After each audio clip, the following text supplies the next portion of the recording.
You decide. 2006 Election Night. Live from Fox News Election Headquarters in New York, Shepard Smith. And good evening from New York City, where it's just past midnight on the East Coast, just past 9 p.m. on the West Coast, and we have a horse race ahead for you. The balance of power in the United States Senate is yet to be decided. 3 weeks ago, had anyone told you that the Democrats would have a shot at this late hour of taking over the United States Senate, you might have looked them in the face and called them a liar. And tonight, there is change afoot. The question is, can it happen? Will Republicans regain control, or will Democrats take over? We'll be going through that with the latest numbers as we get them, and with our panel tonight, beginning here in New York with me, Rich Lowry, the editor of the National Review and a Fox News contributor, Kirsten Powers, a Democratic strategist and a Fox News contributor, Michael O'Hanlon, senior fellow at the Brookings Institution and author of the new book on your newsstands now, Hard Power, The New Politics of National Security, and our own Bill Kristol, the editor of the Weekly Standard. And let's start with Bill, because he's been talking throughout the night about exactly what's already moved over and what must move over for there to be a change in the Senate. Bill, it looks like we're down to 4 states for the Dems to get 3. We're down to 4 states, Shep, as you correctly say. We can go to this little board here. Montana, Missouri, let me just do this thing correctly. Montana, Missouri, Virginia, and Tennessee. This is assuming Maryland was correctly called for the Democrats. And we're sticking with that call. We're sticking with that call, and I think that's probably right. If that is correct, we then have Tennessee, which looks Republican. We're not calling it officially, but I've spoken to someone who follows Tennessee very closely, who's gone through what's left outstanding, what counties have not come in yet. He's pretty confident, quite confident, Tennessee stays Republican. If that is the case, Tennessee goes off the board, and then the Democrats need 3 of 3. They have to run the table. They have to run the table. Missouri, Republicans privately are very worried about. A huge amount of the vote outstanding is from St. Louis and Kansas City.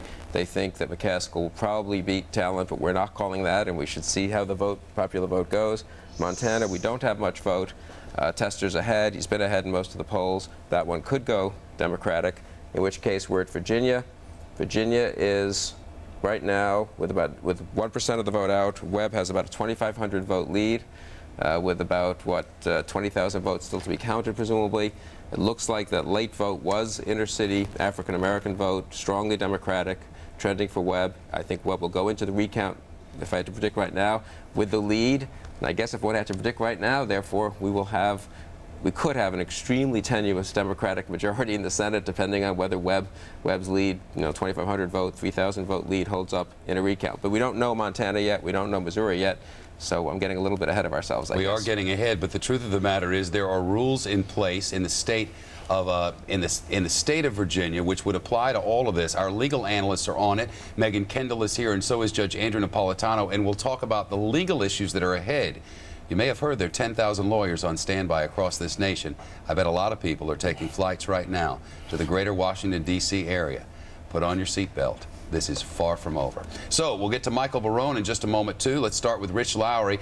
Rich, first, though, I want to make another call in the state of Arizona, another pickup for the Democrats as we go to the National Balance of Power Board. And here it is, Mitchell, the winner over Hayworth. J.D. Hayworth, a Fox News contributor, I believe, widely believed to have won. Rich, I believe, had a double-digit lead within the past month, in some polling at least, and now that seat is lost. That's another Democratic pickup. Well, Shep, this was a race that came on late in the cycle, and you can see probably tonight a good number of these sort of Republicans washed away who were not expecting a tough race. The races came online at the end, and they weren't prepared. And with Hayworth, I love J.D. I've seen him in the green room here, as everyone who had comments on Fox has. And so that I'm clear about this, he's not a contributor, but a frequent guest here. At any rate, go ahead. But the problem he had, he had a reputation for talking more than listening out in that district.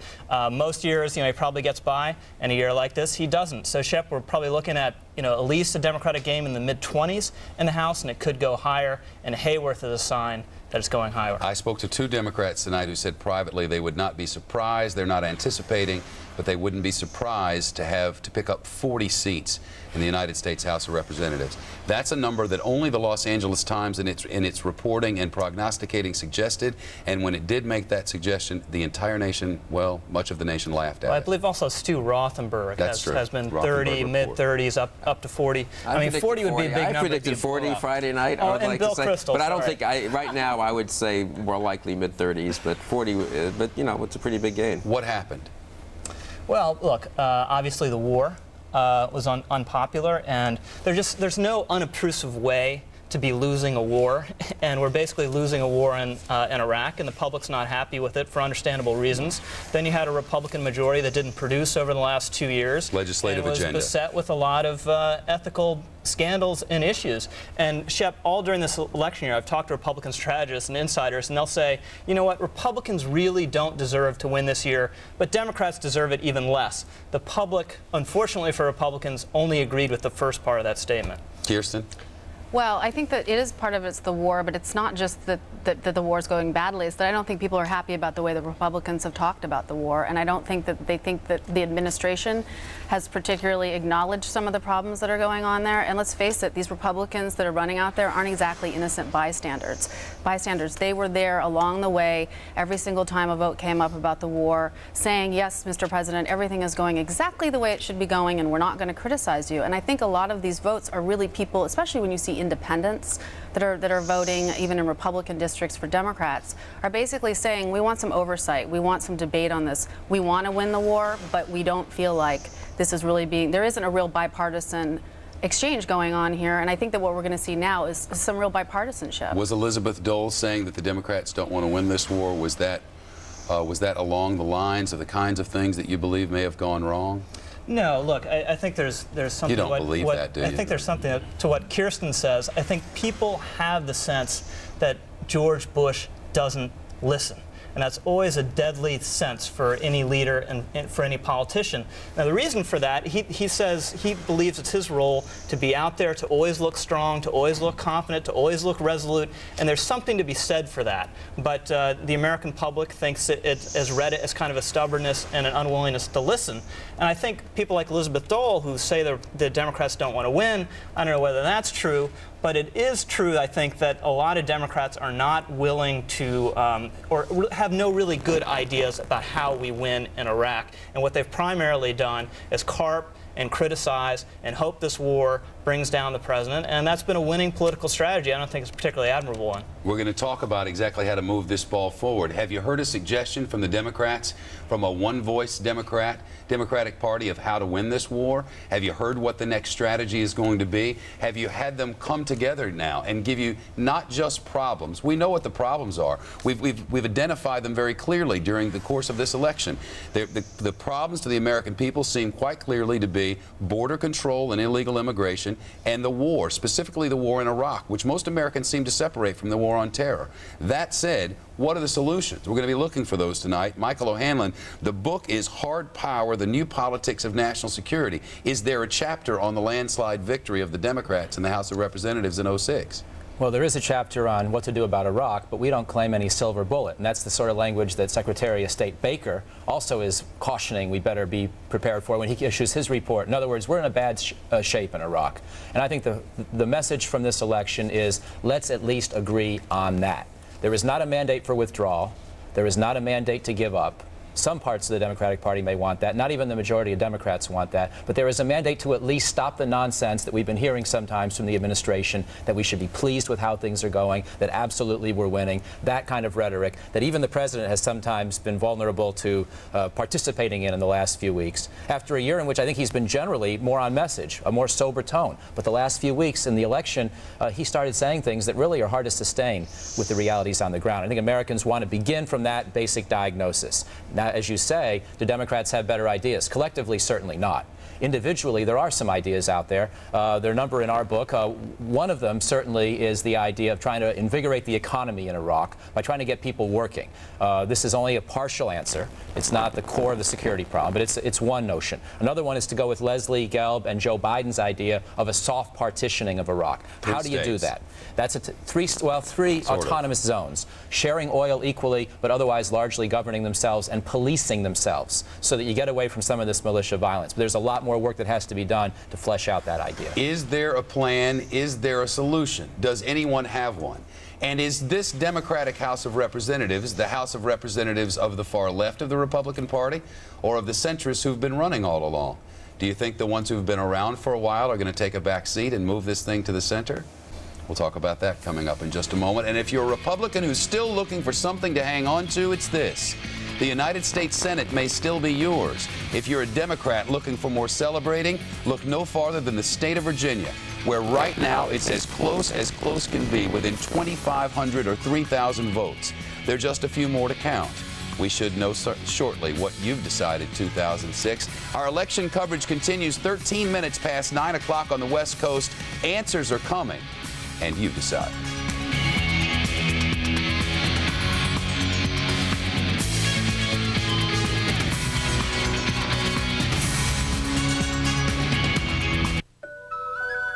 What does the future hold? Will you have the choices to make your world better?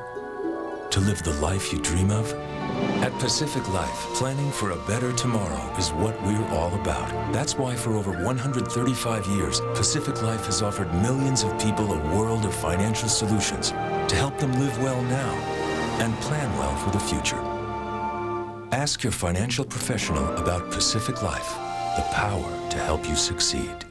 Entertainment Weekly asks, has this man made the funniest movie ever? Now, audiences across America answered yes. King in the castle, king in the castle. Peter Travers of Rolling Stone gives Borat 4 stars. Hello, my name is Borat. Careful, he bites. And Leonard Maltin says America will never be the same. A woman has a right to choose who she has sex with. What? That's good, huh? It's not good for me. Borat, rated R. Now playing only in theaters. Okay, here we go. We go to the right. That's the one. There is the deuce. Perfect. High five. How's it look out there? Good? Like when things are real easy? You're going to love what we've done to retirement planning. It's called My Plan from Fidelity. Retirement planning made easy. Smart move.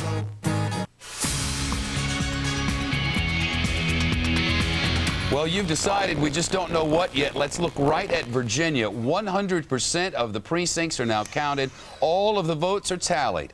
And the separation there, I am told, less than 1/10 of 1%. And you can see the numbers on your screen. It's less than 3,000 votes. What happens next? Recount. Do you think lawyers get involved? You can bet on it. We now know that President Bush is going to be speaking tomorrow. The schedule is out, and our chief White House correspondent, Brett Baer, is live at the White House with that. Brett, what do you know? Hey, Chef. White House spokesman Tony Snow says the president will hold a 1 p.m. Eastern Time news conference tomorrow, and we're likely to hear a much different President Bush than we heard on the campaign trail over the past 10 days, which he stumped in about 15 different cities. Tony Snow saying tonight that the president was clearly disappointed that the House changed over to Democrats. He predicted along the campaign trail that the Republicans would hold that.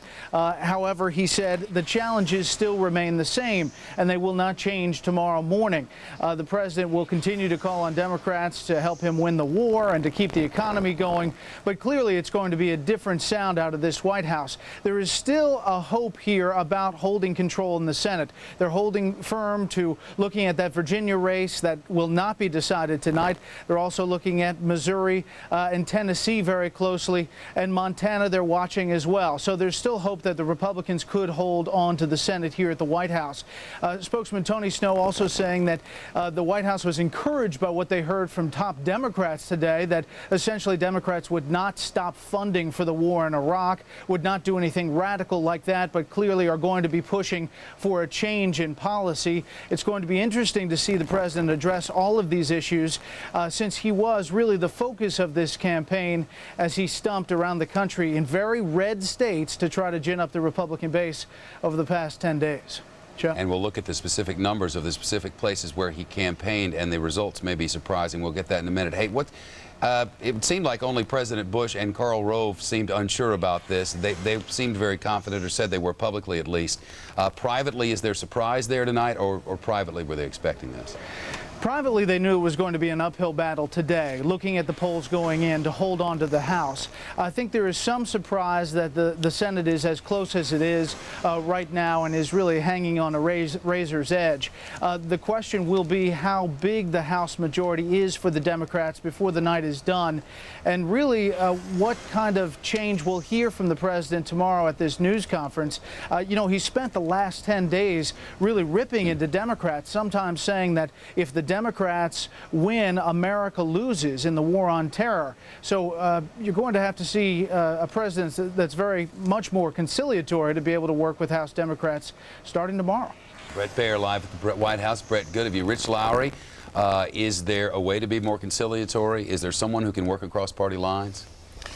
Yeah, well, I think he's like going to have to look for a new departure in his Iraq policy, and I think a key element of that has to be, in some sense, to be more aggressive and send more troops there. But it's going to have to be coupled with some sort of outreach to Democrats. President Bush is going to have to say in some form or another, as any president would after an election like this, I have heard the message of the American people, and I'm going to respond to it. And I think with regard to Iraq, his administration needs a new look. I don't think Vice President Cheney or Secretary of Defense Don Rumsfeld have a lot of credibility when they're out defending the war. Are you saying that Rumsfeld and Cheney should go, Rich Lowry? No, I'm not saying Cheney should go. Are you saying I think Rumsfeld he should go? look at the Pentagon and at least have a new Iraq czar or go? someone else.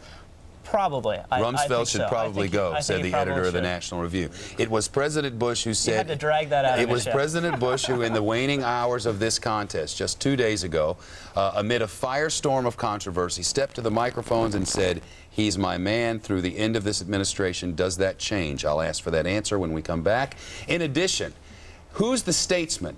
Who steps up for the Democrats and for the Republicans, gets together on Capitol Hill and says, let's stop talking about things about which no one cares. Let's come up with some solutions to the things that the American public have said are problems. The war on terror and the war in Iraq. What do you do differently?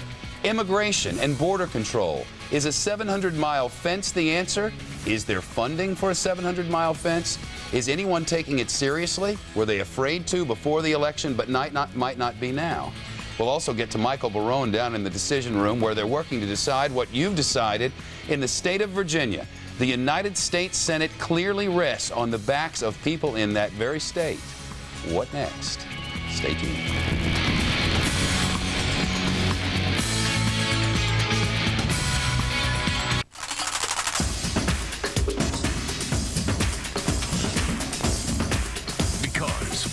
Is where the news is.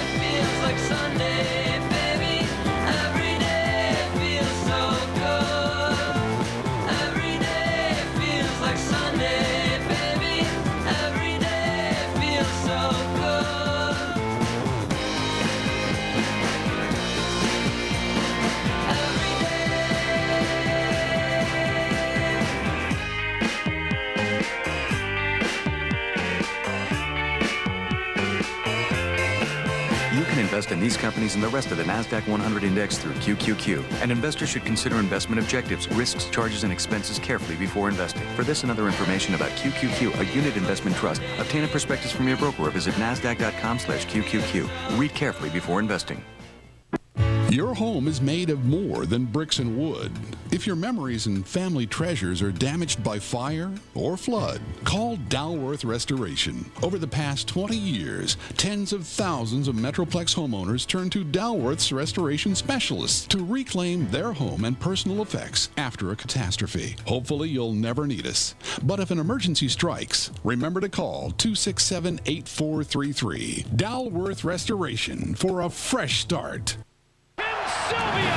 At 6'8", 265 pounds, UFC heavyweight champion Tim, the Maniac Sylvia, is a knockout machine. Wow! I'm gonna go out there and I'm gonna knock his ass out. No doubt in my mind. That ain't gonna happen. At 5'9", 240 pounds, Jeff Monson is a submission master. I'm gonna hit him and I'm gonna hurt him. I'm gonna submit him. The Ultimate Fighting Championship presents UFC 65, Bad Intentions, live Saturday, November 18th on Events in Demand pay-per-view.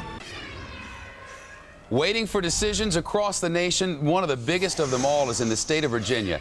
Every vote is counted, and it's extremely close, too close to call. A recount is coming.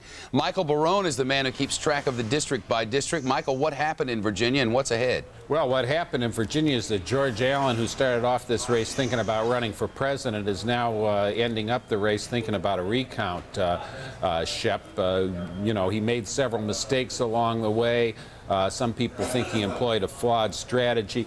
Northern Virginia didn't help. Northern Virginia, up around inside the Beltway, around D.C. area, has become a heavily Democratic area during the Bush years. So, you know, put it all together, Virginia is an undecided race.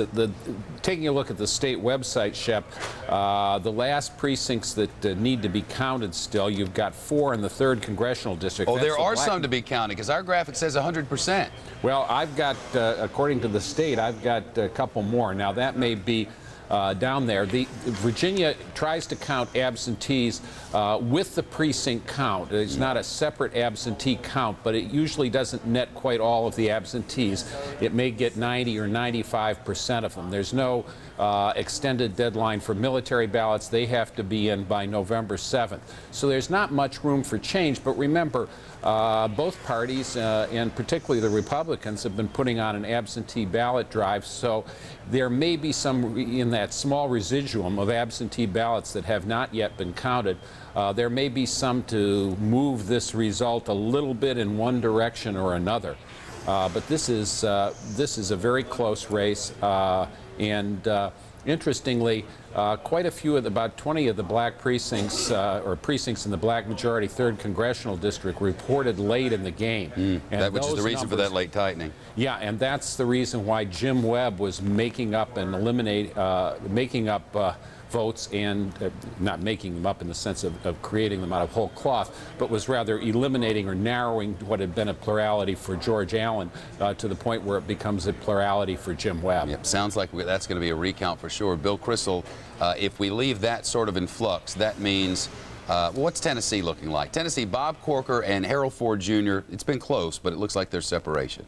Yeah, AP has called Tennessee for Corker. Our decision desk, which is cautious, says they're right on the cusp. They not quite ready to do it, but I personally am going to say that Republicans are going to win Tennessee, and that one is going to go off the board, which means the Democrats then need to win Virginia, Montana, and Missouri. All right, but let's start with Missouri. Missouri is very, very close. I've seen you making phone calls. What are you hearing? What I'm hearing is that the Republicans in Missouri fear that most of the outstanding vote, or much of the outstanding vote, is from St. Louis and Kansas City, from Democratic precincts, mostly inner city, and they think McCaskill pulls out Missouri. No one's called it yet. To my knowledge, we certainly haven't. If Missouri goes Democratic, let me do this here if I can do this well. Missouri moves over. Missouri moves over.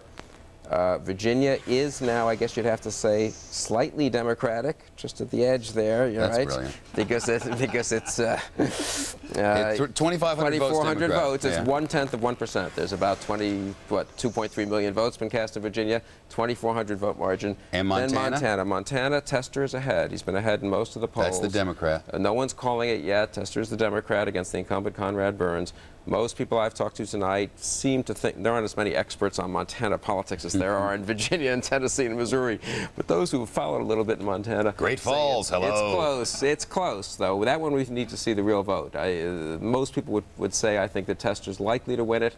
But that one could also be very close. Sounds to me like you think what we're told. Well, there's Tester and Conrad Burns, and there's some degree of separation there, but that means nothing. 28% of them are in, and we don't know where they're from. Great Falls, where's Great Falls, where's Billings? Those will be telling. I do think, if you had to predict right now, you would probably say that the Democrats will pick up Missouri and probably Montana, though we only have seen 28% of the vote, and then they would win the Senate if Webb's 2,400 vote margin in Virginia holds up in a recount. 2,400 votes isn't nothing. I mean, I think in most very few recounts in American history have turned over that many votes. 800's a high side. Right, unless there are weirdness. Big irregularities. So I suppose right now the odds are slightly better than 50-50 that the Democrats win the Senate, but I'd sure like to see a lot more vote from Montana. Here's my guess. Virginia is changing from Virginia is for lovers to Virginia is for lawyers. You watch.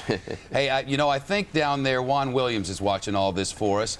Juan Williams, senior reporter for National Public Radio and a Fox News contributor. Juan, I heard the predictions that you sounded confident that the Democrats would do something, but this many and this early? No, I didn't. I got to tell you, I didn't think that it would come so easily. And when I say that, what I mean is, if you look back just to when the president won the second term, I thought that it was possible that with the normal 60-year dip that there was going to be some gains for the Democrats, but I did not think it would be sufficient that they would challenge for the Senate. I didn't think it would get anywhere close to that. I thought it was possible that they would get the 15 and come close to the House, but what we're looking at tonight is much more than 15. Even with some of those districts in Georgia still to come, possibly remaining in Republican hands, we're looking at really a strong effort on the part of Democrats in what looked like at one time was going to be a strong Republican permanent majority, which is what Karl Rove had been building towards. And when it comes to Iraq, Shep, the changes I think you're going to see, the Democrats have to exercise a stronger brand of leadership. Previously, there was no established Democratic leader to be called on. I think now Pelosi's in place. I think even in the Senate, you're going to see Harry Reid, who's going to be potentially the Senate Majority Leader if what Bill Kristol says is right. And so Harry Reid is going to have to come up with a plan that he's going to have to be able to take to the American people, take to President Bush, and say this can work. The most workable plan that the Democrats have out there is one that is put forward by Joe Biden, the senator from Delaware, who calls for some kind of partition, possibly establishing U.S. troops at the border. And then, of course, there's more talk about putting more American troops in Iraq and fighting the terrorists there. So there are all sorts of ideas out there, but now that the Democrats have done sufficiently well in these midterms, it's incumbent on them to exercise real leadership. Okay, you won, now what are you going to do? It's one of those deals, and they might celebrate tonight, but tomorrow morning they're going to have to come to terms, and I think the American people are going to have high expectations for what their ideas are going to be. Juan Williams, thanks. This is a Fox News alert. Fox News now projects the state of Tennessee goes to the Republican, Bob Corker. Bob Corker, the former mayor of the city of Chattanooga, a businessman, a man who had largely at least split the Republican Party during the primary, and we'll talk about that in just a minute. Bob Corker, Fox News projects the new United States Senator from the state of Tennessee. This is Bill Frist's seat, which was vacated. Bill Frist said he would be out, and he was. And at least at the current projections, with 94% of the vote in, Corker leading forward by about 50,000. Now, Bob Corker is a man who divided the party during the primary season, and from right and business, it almost seemed like. And it was bloody. It was bloody, Bill Kristol, and it was bloody along the way in the primary season. It was. My experience has been party leaders, party operatives hate primaries. They're always trying to clear the field. Let's have an uncontested primary. I remember in '98, the Republicans were so proud that they cleared the field in California for Dan Lundgren to run for governor. The Democrats had an incredibly bitter race. The Democrats won the gubernatorial general election by 20 points.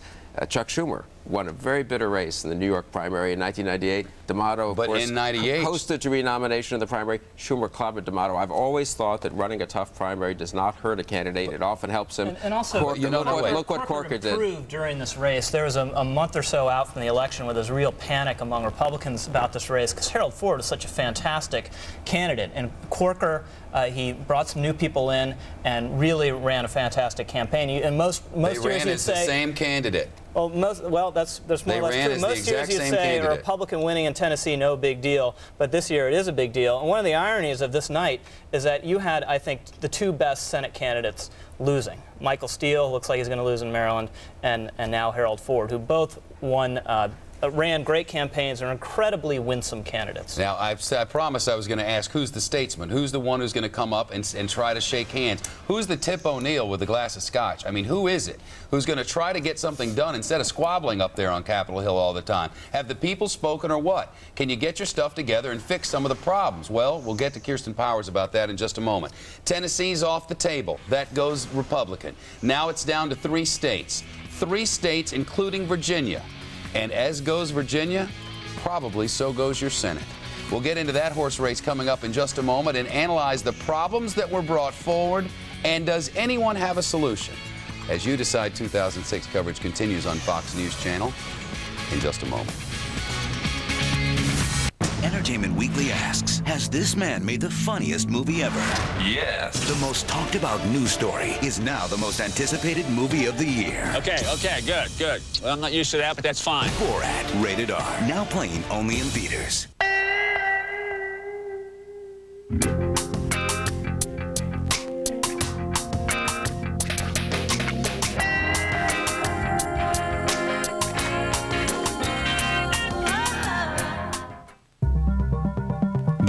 Azera. With 8 airbags, electronic stability control, and a 263 horsepower V6 all-standard, plus more interior space than a BMW 760i.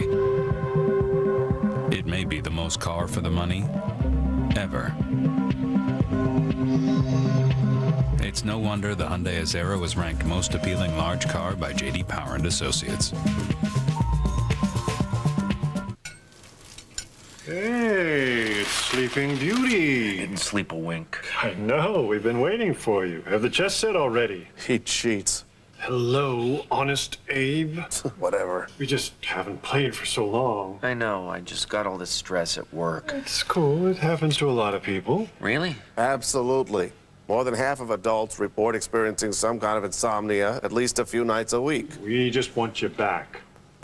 Thanks, guys. When you can't sleep, you can't dream. That's why there's Roserum, the first and only prescription sleep aid that in clinical studies shows no potential for abuse or dependence. Take it when you need it, stop when you don't. Your doctor can explain why Roserum is so different. Don't take Roserum if you're taking Luvox, fluvoxamine, or have severe liver problems. Avoid taking it with alcohol. Don't drive or operate machinery until you know how you'll react to Roserum. Roserum may affect some hormones. Consult your doctor about how this may affect you, or if your insomnia doesn't improve. Take Roserum right before bed. Side effects may include drowsiness, fatigue, and dizziness. Just talk to your doctor. Today,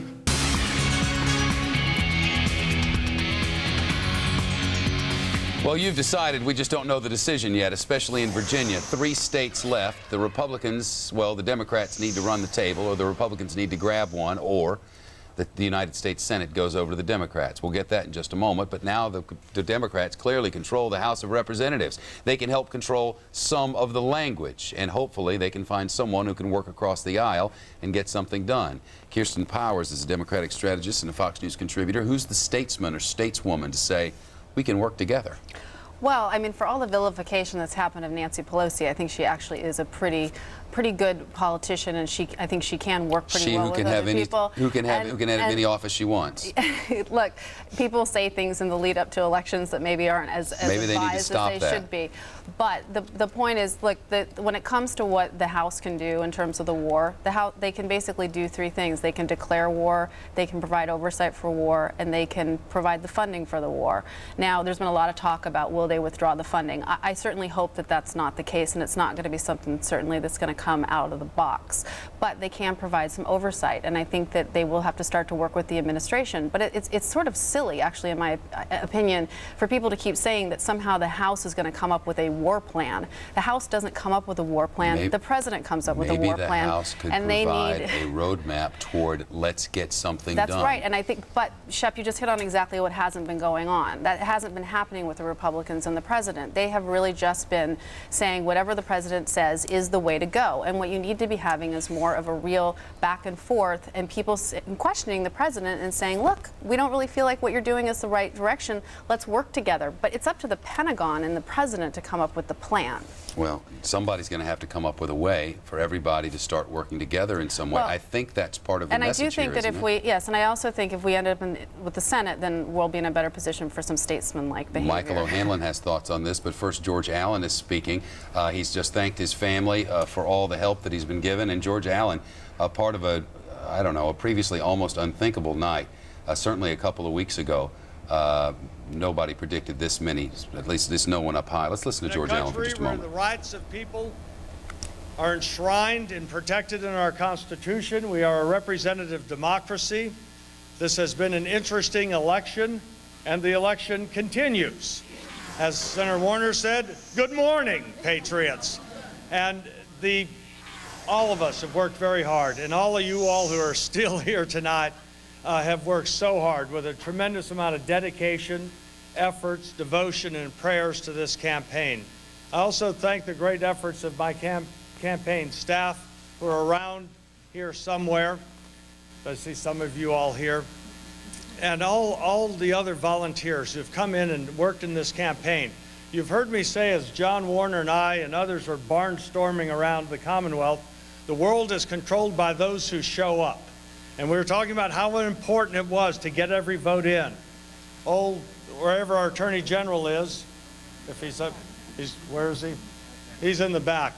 He went through one of these last year. So the point of the matter is, John's gone through a similar situation. In fact, the first time I ever won an election, I won by, on election night, it was 18 votes. We had to have a recount. So the point of the matter is, we're still counting votes. It seems like every time there's a new email, there's some more votes coming in. There's absentee precincts. There are some counties that say that, well, they'll get to counting the ballots later on today. In other words, they've gone home and they'll come back to work tomorrow and count those precincts. So the point of the matter is, I've been through it. I think that the counting, I know the counting will continue through the night. It'll continue tomorrow.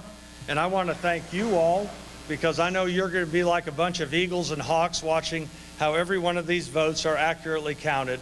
And I thank you for your participation. So George Allen is speaking, and the results are not yet in. We know that 100% of the votes are counted according to our count, and the lead is for his opponent, the Democrat, by 2,500. Now get this. The Allen campaign has just contacted Fox News, and the Allen campaign says the networks have transposed raw vote totals for the race, that Allen is in fact up 5,000 to 6,000 votes. Now, I don't know about you, but that begins to give me a headache. One that sounds very familiar.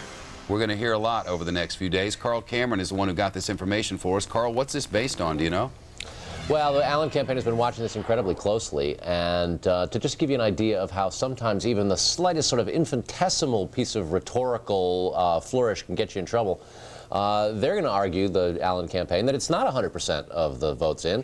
Commonwealth of Virginia says it's actually somewhere in the neighborhood of 99.6%, so there's still some votes out there that are uncounted. You heard Senator Allen talk about how the absentee ballots are not yet counted. Loudoun County, one of the bigger counties, a fairly conservative county where George Allen might do well, the registrar, we're told, decided to close up shop tonight without counting all the votes. They're going to have to go back and do some counting tomorrow. Not a recount. This is the original count that's going to spill into tomorrow because it got so late. So lots of material for the Allen campaign and for Republicans to point to suggest that it's not going to be over tonight. Mr. Allen's no stranger to recounts, and it's been pretty clear. The statute in Virginia says that if the race is within 1 percentage point, after the results have been certified as within 1 percentage point, then the loser can call for, or the second place, the runner-up, can call for a recount, and then it'll go forward. Yeah, but Carl, I thought you said that he's claiming there was the numbers were transposed. I mean, how many different explanations are there here, Lucy? Not too many, and the truth of the matter is the polls are closed, so a glitch on the screen isn't like it's going to change certain votes being cast. It's not like they can claim that, oh, well, you're tainting the outcome over on the West Coast where the time zones and the polls haven't closed yet, which they now have. The truth of the matter is it's just complaining. But at this point, any close race, and candidates in both parties are going to look for anything, and if they have to blame it on the media, if they have to blame it on each other, if they have to blame it on the alignment of the stars, they're gonna count the Allen campaign in for a recount if they have to. And yeah, it's 1/10 of 1%. They're going to get it. Oh, absolutely. And there was some speculation earlier tonight that Alan was going to come down tonight, and rather than just rally the folks in the room and say, hey, hang in there and thanks very much, he was going to claim victory. In order to sort of stake out some territory against Mr. Webb. I suspect we're going to hear Mr. Webb fairly soon from now saying essentially the same thing that George Allen did. I suspect we will too, and I wonder about the legal challenges in all this. Judge Andrew Napolitano is our chief judicial analyst, former justice of the New Jersey Superior Court, and live with us now. Judge Napolitano will be with us in just a moment to talk about what the possibilities are here, legally speaking. Before you get to the legalities of it all, you have to have a recount. And of course, if we're over here transposing numbers, well, I'd blame the media first. It's a trend that I've seen work along the way. Michael O'Hanlon, as we begin to dissect what happened and how to go forward here, certainly people are going to have to come up with some sort of strategy regarding this war. Absolutely. You were asking before about statesmen, stateswomen. Two people I'll look for would be whether Jane Harman winds up having a chance to chair the Intelligence Committee. And we know that she and Nancy Pelosi don't necessarily have the best relationship. I wonder if that wouldn't even be a sign. You know, this is a woman who's worked across the lines very well, who many are suggesting, if she is not allowed to stay in that position, might let us know exactly how difficult this fight is going to be. He'll tell us something, and so will Steny Hoyer, the number 2 among House Democrats. Will he hold that position, or will Jack Murtha, who we all know has a distinguished career but has become very controversial in wanting immediate withdrawal or very near-term withdrawal of U.S. troops from Iraq, will he challenge Murtha and be successful? Those are two very big questions in terms of determining how the Democrats in the House take on the Iraq issue. I remember distinctly, because I got evil email about it from one of my bosses, sitting next to you in Studio B one afternoon, and you said, right after this election is over, mark my words, right after this election is over, they're going to make changes. Are they going to make changes, Bill Kristol? They being president? The president. I think Donald Rumsfeld will step down as Secretary of Defense. Will step down without being asked to, and that's how he gets around his statement of 3 days ago. I believe that will happen. And in terms of the Democrats in the House and the Senate, I would point to 2 additional people. Rahm Emanuel, who will get a lot of credit for this Democratic majority, which looks like it'll be in the 15 to 20 seat range now, probably a 30 to 35 seat pickup. He is a worked in the Clinton White House. He's a Clinton Democrat. He's been pretty quiet on the war. He's not a foreign policy expert, but he's not going to want, I think, to go in an extremely dovish direction. I think he will strengthen the Steny Hoyer, let's call it, faction in the House Democrats, and Joe Lieberman. If the Democrats have 51 seats, who provides their majority? Joe Lieberman. And I think Lieberman and other moderate Democrats, and there are about 5, 6, 7 of them, Blanche Lincoln of Arkansas, Democrats from Louisiana and other states, become very, very important. Lieberman in particular could really play an incredibly important role over the next 2 years. And there is an incredibly important race still out there. We are down to 3 states. The Republicans need to keep them, well, the Democrats need to get them all. The Republicans need to keep 1, Virginia, Missouri, and Montana. It's not over yet. No matter where people are going, we're all going in the same direction. The future, something we're thinking about today. A good example, this ultra-clean diesel fuel we're producing in the U.S. It contains 97% less sulfur, and we can all benefit from that. I'm Chris Erickson, and I work for ExxonMobil.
1 on the East Coast, 9:45 on the West Coast, and there is an accusation now from the Allen campaign in the state of outside Washington. It's called Virginia. Yes, it's late. In the state of Virginia, and he says, well, the networks have transposed. One of the reasons is the networks have transposed the numbers. Well, we've gone back and checked, and our crack staff here has added it all up again. With 99.26% of all votes counted, the separation in votes is 1,726. That means recount. And if recount doesn't go the way each candidate likes it, and it won't, only one will like the recount, then the lawyers. We'll get to Judge Andrew Napolitano on that in just a moment. Bill Kristol, we're down to one state, it feels like, doesn't it? Well, we don't know about Montana or Missouri. I said it feels like. Feels like. And I think Montana, some of the guys, some of the political scientists in our decision desk think one of them, they seem to be slightly split. Just looking ahead, one of them thinks Tester wins in Montana, the other one thinks it might be very, very close. The polls had Tester ahead, and Tester is ahead in the raw vote now. So let's see what happens in Montana. God, it's really unbelievable if we come down to a recount for a Senate seat, which determines the majority in the Senate. If Don Rumsfeld steps down, who steps up? That's a great question. Like, no one's thought of this. They've thought of this. One of the arguments that's been made on Rumsfeld's behalf by his conservative defenders is who is the alternative, especially if you're assuming a fairly toxic confirmation environment. So I don't have any great ideas off the top of my head. You know, and you can make the argument, I think, Kirsten and Michael, I think you could make the argument that the problem, according to the American people here, is what's happening, not who's punching the buttons. I mean, if you put another figurehead in there, you still need, people have spoken, some sort of change in strategy. I mean, you either go with what Bill Kristol said, which is add a bunch of troops so that when you move from place to place, you hold what was there, or you scale back, pull out, subdivide, and hope. But it would send a good message, I think, to people. If, you know, to have Rumsfeld, he's become a figurehead. He's become the face of the war. And so whether fairly or unfairly he's been asked to step down, people associate him with what has gone wrong. And so for the president for him to resign and for the president to replace him with somebody else would be somewhat of a fresh start. And I think that would be the American people would respond well to that. Yeah. Why are you looking at me, Chef? I don't know. I thought you might have something to say there. Anybody else? What's going on in the brain's head right now? What's Karl Rove doing now? I mean, well, I think he's blanching at some of these House seats that are probably going to go tonight, and but he's also thinking a step ahead and you know, how to make a lemonade out of this lemon. But if you look at historically what happens after elections like this, a White House is, you know, step back on its heels for a while, and it takes a while for the results to sink in, and then accepting the results. It's you know, it's like kind of a grieving process, and then figuring a way forward. And I think at the moment, if what we're hearing about what's going on in the White House is correct, they're a little bit still in the shock mode, and they will be for a while. I'm not going to give you officially what was read, but from our correspondence there, but I think they're somewhat stunned on some level. What does President Bush need to say tomorrow, Bill? I was thinking about I think his press conference tomorrow, his statement tomorrow will be very important, much more than the usual sort of post-election courtesies. I'm sure he'll be pleasant and to Speaker Pelosi, and we'll see what he says about the Senate. But I mean, he really needs, in my view, he's president for the next 2 years, and American foreign policy depends on a strong president. Now, that doesn't mean he can't be bipartisan in many ways, but he has to govern. They cannot go into a sort of defensive crouch in the White House and pretend that they can just wish away the next years. The world is too dangerous. So I think he needs to be, from my point of view, there are strong things he could do, hawkish things he could do, but some of them could also be bipartisan things. But he really needs to sit down and have a serious strategy for governing on both foreign and domestic policy. Do we as Americans need a serious talk? There is, no matter how you feel about President George W. Bush, you must know by now that he believes what he's saying. And I think there are a few on either side of the political fence who would say anything other than when he says he believes this comes down to civilization here, he means it. Does someone need to look the American public in the eye with that in mind and say, this is a call. It's time to step up and realize what the cost of a loss is in the war on terror. If you lose the war on terror, you lose the civilization as we know it. That's what he said. That's what he believes. Have we been properly motivated?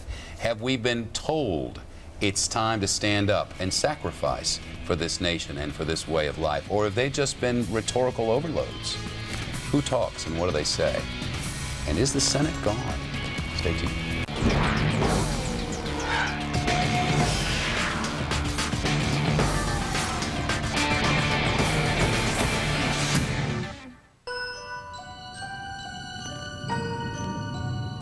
Last year, Norfolk Southern and its shipping partners took hundreds of thousands of freight loads off the highway.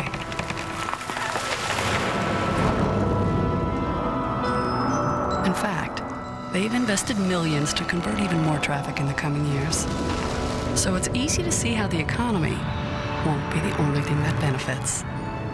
Norfolk Southern, the future of transportation. Now on demand. Christopher, Sharon's gone. No one talks about it. What really happened up here? But they know. Only the Dark One opens and closes the door to Silent Hill. No one can explain it, but they're terrified. The darkness is coming! Now, only one can stop it. Silent Hill. Order it now on demand. So you think you got game. Yeah. First, you say you want to be the ultimate fighting champion on Tekken 5. Then you say you want to quarterback your alma mater to victory in the championship in the NCAA Football 07. Now you saying you got mad shred skills on Guitar Hero. I hear you talking, but I don't believe. So get off the couch and prove it. Yeah, prove it. At the Midnight Gaming Championship. It's no cost, just log on and enter. MidnightGamingChampionship.com. Win cash, win prize, up to $20,000 worth. Now who got game? Quitting business. The owners of H&K Furniture, 303 Camp Wisdom, Duncanville, Texas, has made the shocking decision to quit business and liquidate thousands upon thousands of dollars worth of furniture, bedding, and accessories. The entire contents must go immediately. Wall to wall. Every living room, every bedroom, and every recliner, as well as every mattress set must go at once. All sales are made to the public on a first-come basis. Your major credit card is welcome, but cash will save you even more. Complete quitting business furniture and bedding dispersal. Rain or shine today at H&K Furniture, 303 Camp Wisdom in Duncanville, Texas. What makes a business run better? For a company such as yours. One answer is the ability to receive lightning-fast high-speed cable internet service provided by Charter Business. Another answer is the ability to get competitive pricing and solutions that let you adapt quickly and economically to changing needs. Get solutions that help reduce expenses and positively impact your bottom line. Find out how your business can run better with Charter Business. Give us a call at 800-314-7195. The United States Senate rests on 3 states, Montana, Missouri, and Virginia. And Virginia, Virginia is 1,792 votes separating with more than 2 million votes cast. 1,792. There's a recount coming, then lawyers probably do. Get your flights booked. Judge Andrew Napolitano is with us now, our chief judicial analyst and former New Jersey Superior Court Justice. Hey, Judge, I guess this recount is something that's just more sort of a matter of course, and then it gets fun. Absolutely, Shep. Virginia, like most states, has a statute which requires when the difference between the two candidates is less than 1/2 of 1%. And this is 1/10. Correct. The recount is automatic. But the recount, remember, is a mechanical, ministerial function of adding up numbers and checking them and double-checking them. The lawyers really don't come into play unless someone's going to say, hey, you shouldn't have counted that ballot or you shouldn't have let that person vote. Those type of arguments are really at a minimum at this point. And in modern history, Shep, Bill Kristol knows this, recounts rarely change the outcome. In fact, they usually reinforce whoever was the winner at the time they started the recount. All right, and then we'll talk about the legalities of all of it. But first, we have a little breaking news coming in from Major Garrett. He's been covering the House for us all night and has new information about the new majority leader. Major? Well, Shepard, you guys were talking in New York just a few moments ago about will there be in this new Democratic House majority a potential fight right off the bat between Steny Hoyer, who stands to be the next majority leader, and John Murtha of Pennsylvania, who announced long before this election was even settled that he might consider a race against Steny Hoyer. Now, look, I've talked to a lot of Democrats who think this would be the worst thing possible for the party. Right after winning control of Congress for the first time since 1994, to have a big public dispute right in this leadership ranks. I picked up some information tonight that suggests that Jack Murtha is reconsidering challenging Steny Hoyer for that #2 slot in the House Democratic leadership. One reason he is considering that is because he knows the party doesn't want to have a public fight. What might Murtha take instead? I have been told by Democratic sources that one thing he is looking at and considering is a possible run to be the chairman of the House Appropriations Committee. Now, why would that matter? Well, in the House, the Appropriations Committee writes every spending bill for the government, including those for the military. That would put Jalon Murtha in the center of any debate with the White House and the Senate on funding for the Iraq War. That would be, in his mind, a way of the Democrats thanking him for putting war center in this issue and this campaign, and also a way to thank the party for not challenging Steny Hoyer, meaning solving one of their problems. In exchange, they solve one of his, make him a central player in not only the future prosecution of the war in Iraq, but also how to pay for it and how much. Shep? All right, Major, thanks. What sort of a wrench does that throw into things, Kirsten? Well, that's quite a challenge. If he runs against him? If he challenges. If he challenges him, it's not good, obviously. And I think that they'll do probably whatever they can to keep him from doing it. And if he is interested in the Appropriations Committee, I would suspect that they're probably going to have that conversation with him. Is it a foregone conclusion that Nancy Pelosi is the Speaker? Yeah. Foregone conclusion. No one will challenge her. No one. Look, there are some blue dog Dems that are coming in who have said that they don't know if they would vote for her. Maybe somebody will think about how running Democrats against her. win these seats. How'd they do it? I think they centered, didn't they? Sure, absolutely. And She's I think not that center. She's not. And I think that it's a good thing for the Democratic Party that we have a lot of people coming in who are centrist Dems. That's why they were able to win. That's why they were able to win in red states. Is this the party of? Is this the party of Ted Kennedy and Nancy Pelosi and Barbara Boxer and Dianne Feinstein, or is this the party of the newcomers? I think is this the party of the moderates? It's a diverse party, and I think there are going to be a lot of moderates, but there's still Nancy Pelosi still is going to be the head of the party. I think it's very difficult to make an argument that the person who was in charge when the Democrats took over, she's going to be the first female Speaker of the House. It's going to be a tough uphill climb for anybody who tries to challenge her. But because she's going to have a lot of moderate and conservative people in her caucus, it's going to have a real impact on how the Democrats interact, I think, certainly with other Republicans and with the White House and what kind of policies they come up with. Foregone conclusion, Bill? Yes, I think so. She led the Democrats for the first time in 12 years to the majority. And to be fair to her, she blessed Rahm Emanuel's attempts to recruit the moderate Democrats. She ran a very disciplined campaign for the last 2 as Republicans. Rich and I know this, kept privately sort of salivating at the prospect of Nancy Pelosi out there. She'll be easy to demonize. She wasn't easy to demonize. She said very few foolish things. She raised a lot of money for Democrats, including for moderate and conservative Democrats. There was a lot of Republican overconfidence, I think, that Nancy Pelosi wasn't up to the job, and so far you got to say she's done pretty well.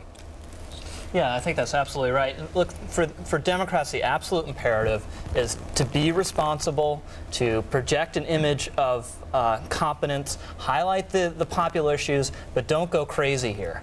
And it's imperative that Nancy Pelosi continue on the course that she set this year of trying to keep a lid on the more old-style liberalism within that caucus and give a voice to these new moderate Democrats. And you can make a case. We'll have to see, Shep, how all these races shake out at the end of the night. But you can make a case that perhaps, someone was pointing out earlier tonight, both parties in the House will end up more conservative after this, because Republicans are probably going to lose a lot of moderates, and the Democrats are going to gain a lot of people like Heath Shuler down in North Carolina who pro-gun, pro-life, social conservatives. And think about Webb. I mean, if Webb ends up coming forward, this isn't exactly an anti-military kind of guy who ran against the President of the United States. This isn't Missouri, for instance, and the way that race was run. I mean, the people who have come forward now are right in the middle. I mean, I take a look at Tennessee, which was in the mix until just a little while ago. Yeah. 2 candidates in 2 different parties, different color skin, running as the same guy. At any rate, we are coming up on the top of the hour, and it is 1 o'clock on the East Coast, 10 p.m. in the West. This is Fox News Channel's continuing coverage as you decide 2006. Here is the balance of power as we know it. First, in the United States House of Representatives, where the outside suggestions were that maybe the Democrats would be able to pick up as many as 30 seats. It now appears somewhere between 30 and 35. The United States House of Representatives is fully in the control of Speaker of the House-to-be Nancy Pelosi and the Democrats, where they have gone through a landslide victory tonight, searching exit polling and phone data from Fox News and otherwise from coast to coast. Those who made this change have said almost without exception they made the change because of the war in Iraq, looking for general change. If the phrase is throw the bums out, Tonight, they have. In the United States Senate, it is much closer and still too close to call. That they have picked up a number of seats tonight. The Dems have picked up 3 seats, the most prominent of which, Ohio, Pennsylvania, and Rhode Island, all lost by the Republicans. Arizona has gone, has been held up. Tennessee has remained a Republican seat. It was lost. It was vacated by Bill Frist and picked up by Bob Corker, the former mayor of Chattanooga. So we're down to 3. We're down to 3 different Senate races that are going to decide it all. The first one is from the state of Montana. Montana is still very close, and we have the numbers to show you from Montana. Still in the very early hours there, because the polls haven't been cleared closed for that long. And let's face it, getting them around in your outfit around the state of Montana, especially if you're west of the divide. I mean, if you're in Jordan, Montana, it takes a while to get them to Billings, and that's what they have to do. So we're at 38% of the vote in the state of Montana. We have 2 different thoughts about who might win this thing. Some on our decision team look at the numbers and the counties that are represented here, and they say Great Falls is going this way. At any rate, it's too early to call this. It's going to be a bellwether, though. The next one that's left now is Missouri. Missouri, this has been a dogfight from the very beginning. We've been talking about how close this was. I remember being outside St. Louis just a few days ago where they said it may be our statewide referenda that are going to decide this thing. It may be the stem cell issue. It may be the tobacco tax. We don't know what it is, but they had very high turnout in the state of Missouri with long lines and imperfect weather. Still too close to call there. And then there is the state of Virginia, where we're 1,800 votes apart with 99.36% of the votes counted. It's all done except the recount, then the lawyering. And I don't think that's I mean, you know, come on, we live here, we know what goes on. They're going to have a lot of lawyers there. And the lawyers are going to battle it out, and yoo-hoo, that'll be fun. Bill Crystal? I think what we learned, though, from seeing these updates is Missouri, it was correct that it was St. Louis and Kansas City out. They're now coming in, and McCaskill has a lead over Talent, and it's hard to believe that that lead's not going to increase. So again, we're not calling it officially, but it's hard to believe that Missouri, I believe Missouri is now going to go Democratic. Virginia, I guess we're waiting still for very few precincts outstanding, not on the recount, but on the original count. It does look to me like Webb will go into the recount with a couple of thousand vote lead. It's rare for that to get overturned. And then Montana, Tester's ahead now by 4 points. If you had to bet right now, I think you'd bet on a Democratic Senate. Yep, all right. If you had to bet right now, you'd bet on a Democratic Senate. Did you really think that was possible at let's say, 1 o'clock this afternoon? I did. I predicted, actually, the Democrats would win the Senate, and I guess they may do so. Prediction. Let's not have this braggadocio on the set about correct predictions. Occasionally, you know, stop clock is right twice a day. So. Missouri, you know, Missouri, there were so many matters in play in the state of Missouri. There were so many pushes and pulls there. Our Steve Brown's been covering Missouri for a long time now. Steve, what happened? What happened with stem cells? What happened with tobacco? What happened with those things that we thought in suburbia were going to move people? They didn't move them quite as much as people here thought, or certainly not as much as some of the conservative factions here in the state of Missouri would have liked. I don't think the stem cell issue really resonated quite the way that a lot of conservatives and perhaps the Republican Party of the state of Missouri thought it would here in this particular state. We've got about 75% of the vote tallied here, and right now Jim Talent has himself about a 40,000 vote lead over Claire McCaskill. My last check of the way the state is counting the vote, that includes absolutely none, 0 of the city of Kansas City. Wow. That is one of the 2 huge blocks of Democratic votes in this particular state. This is a very typical Missouri election night. The smaller counties where the Republicans dominate and have fewer votes to count, they're in early. So basically, it's incumbent upon all of those Republican counties to get out the vote and provide a huge margin, because they know those 2 cities, St. Louis and Kansas City, Democratic strongholds, are going to report last, and they're going to report big for the statewide Democratic candidate. That's exactly what's happening here tonight. Over the course of the last hour, we've seen Talent's lead go from 70,000 to 50,000 to 47,000 to 40,000, with about 25% of the vote left to count, and the entire city of Kansas City. Yeah, and thankfully we've been able to update some of those numbers since then, and some of Kansas City has been coming in, and he's dead on. He's spot on about Kansas City and St. Louis. But you know, the thinking going into all this, and let's go back to all the thinking. The thinking was that suburbia was going to vote more, not just in Missouri, but in a lot of the Middle America. The thinking was that the wedge issues and the wedge referendum would drive the right-wing base of the Republican Party to the stem cells. Didn't do it. Gay marriage didn't do it. South Dakota, where they tried to have this, this ban on all abortion, not making it. All of the wedge issues, they didn't wedge. Are the old rules gone?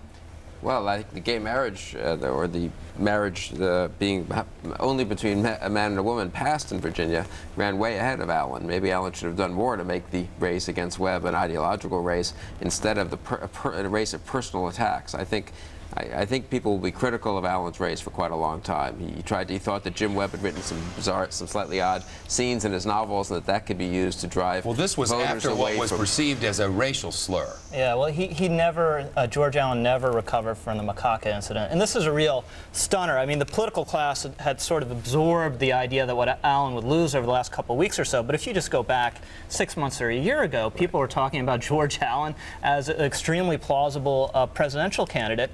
And I think is rattled by the macaca mistake and then never really found his footing again. And he used the word about 20 minutes ago, George Allen, when he was on our air, when we were picking up a speech, that this was an interesting election. That is the understatement of the night. This was a nightmare for George Allen, and it looks like he's not going to survive it. Did he get the blame? Does George Allen get the blame? Yeah, absolutely. As a high-ranking Republican official told me, thinking about this race and a couple others, this would be a great business if it weren't for candidates. But you do have candidates, and they make mistakes, and campaigns always matter. You think it's possible, Michael, I know this is really off your expertise, but you think it's possible that next time they might try to come up with some solutions? Because you know what they seem to do this time, and Bill Kristol, you said it, they seem to delay the decisions until after the election. Coming up pretty soon, we've got a guy who's going to give the president an excuse if he wants one. He's going to give the president an excuse to change the rules of engagement, and change them big, right? I think this was the last election for a while that won't be about the future. This was about the past. George Bush himself managed to escape a referendum on his own presidency in 2004. We had 7 or 8 straight months of bad news in 2004, and thanks to Mr. Bush's political skills and perhaps some mistakes by his adversary in that election, he won with 8 straight months of bad news from Iraq, a year and a half after he had declared mission accomplished. So he escaped having that election be a verdict on his policy in Iraq. This time he didn't escape that. But again, it was a backward-looking election. Even the calls for Rumsfeld to resign were about things Rumsfeld had done in 2003, primarily, which I think were big mistakes. They were things having to do with disbanding the Ba'athist party and disbanding the Iraqi army and not preparing for the post-Saddam period properly. In other words, not so much about what to do now. Democrats knew, the political science says, if an incumbent is unpopular and doing badly, make the election a referendum on what he's been doing, what he has done. But that can't work starting tomorrow. All right, I want to talk for just a second about the windsurfer-in-chief, John Kerry. Is the botched joke now not a big deal? I heard a radio talk show, as we drove across America, I heard a radio talk show go, he just did it. He just ruined it. The Republicans are going to sweep. I would say his name, but he's sometimes on another cable news channel. He's sometimes in my time slot. So I won't say it, but he was 100% sure that had blown it. We'll get to that in a minute. First, Arnold Schwarzenegger. You look across the country and find a Republican who has been more successful than Arnold Schwarzenegger. Arnold Schwarzenegger is in a capital D, double D Democratic state. Yet he's gone out there and won his governorship in a landslide. How did he do it? Listen. I can express my gratitude to my number one and to the greatest asset that I have, which is my wife, Maria. Give her a big hand.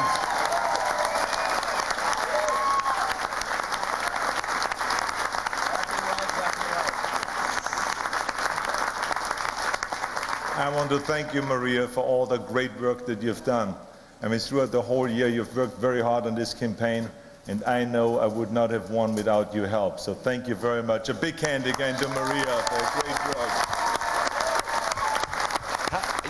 How did he do it? Rich, what is it that guy has done out there? I mean, because don't tell me California doesn't have problems.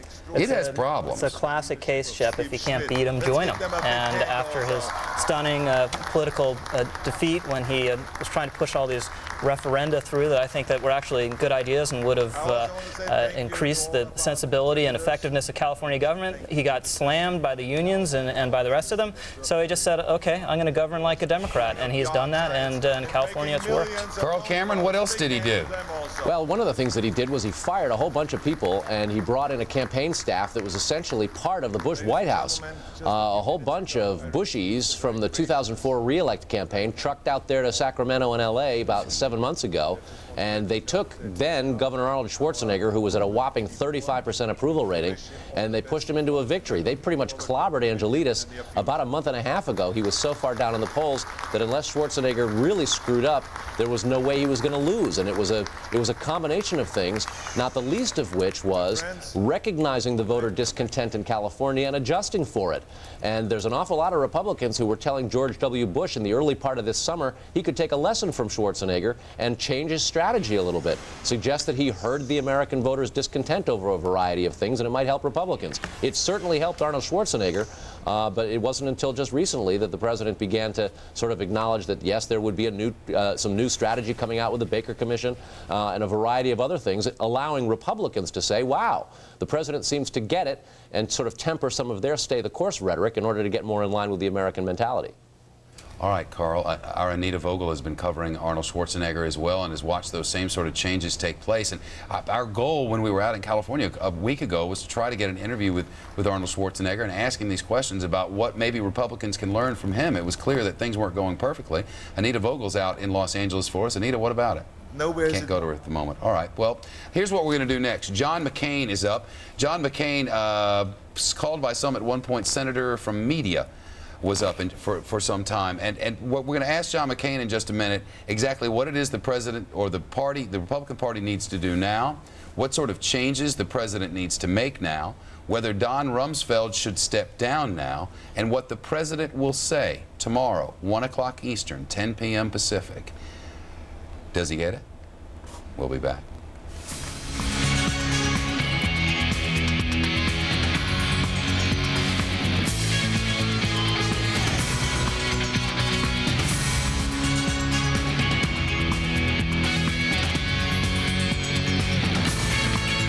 For active traders, it all happens here, online. That's why we made Scottrade Elite fast, easy to navigate, and easy to customize, so everything's right where you want it. Streaming data, level 2 quotes, advanced technicals. You can test your strategies with virtual trading, manage multiple accounts from a single screen, and trade unlimited shares for just $7 flat, market or limit. Sometimes it pays to think inside the box. Demo Scottrade Elite today at ScottradeElite.com. How many cubic feet does this one have? This one's 26. Can you deliver this tomorrow? Sure, that's what we do. One more question. What's the difference between a convection oven and a conventional oven? Simple. I'll show you. Thanks. Oh, hey, Bill. Is the Whirlpool Duet an Energy Star appliance? Yeah, sure is. Our people know their stuff. Hey, Bill. Hey, I got a question about self-defrosting freezers. Sure. What do you want to know? Everything. Lowe's. Let's build something together. Come to Lowe's for innovative appliances like our exclusive Frigidaire Elements line.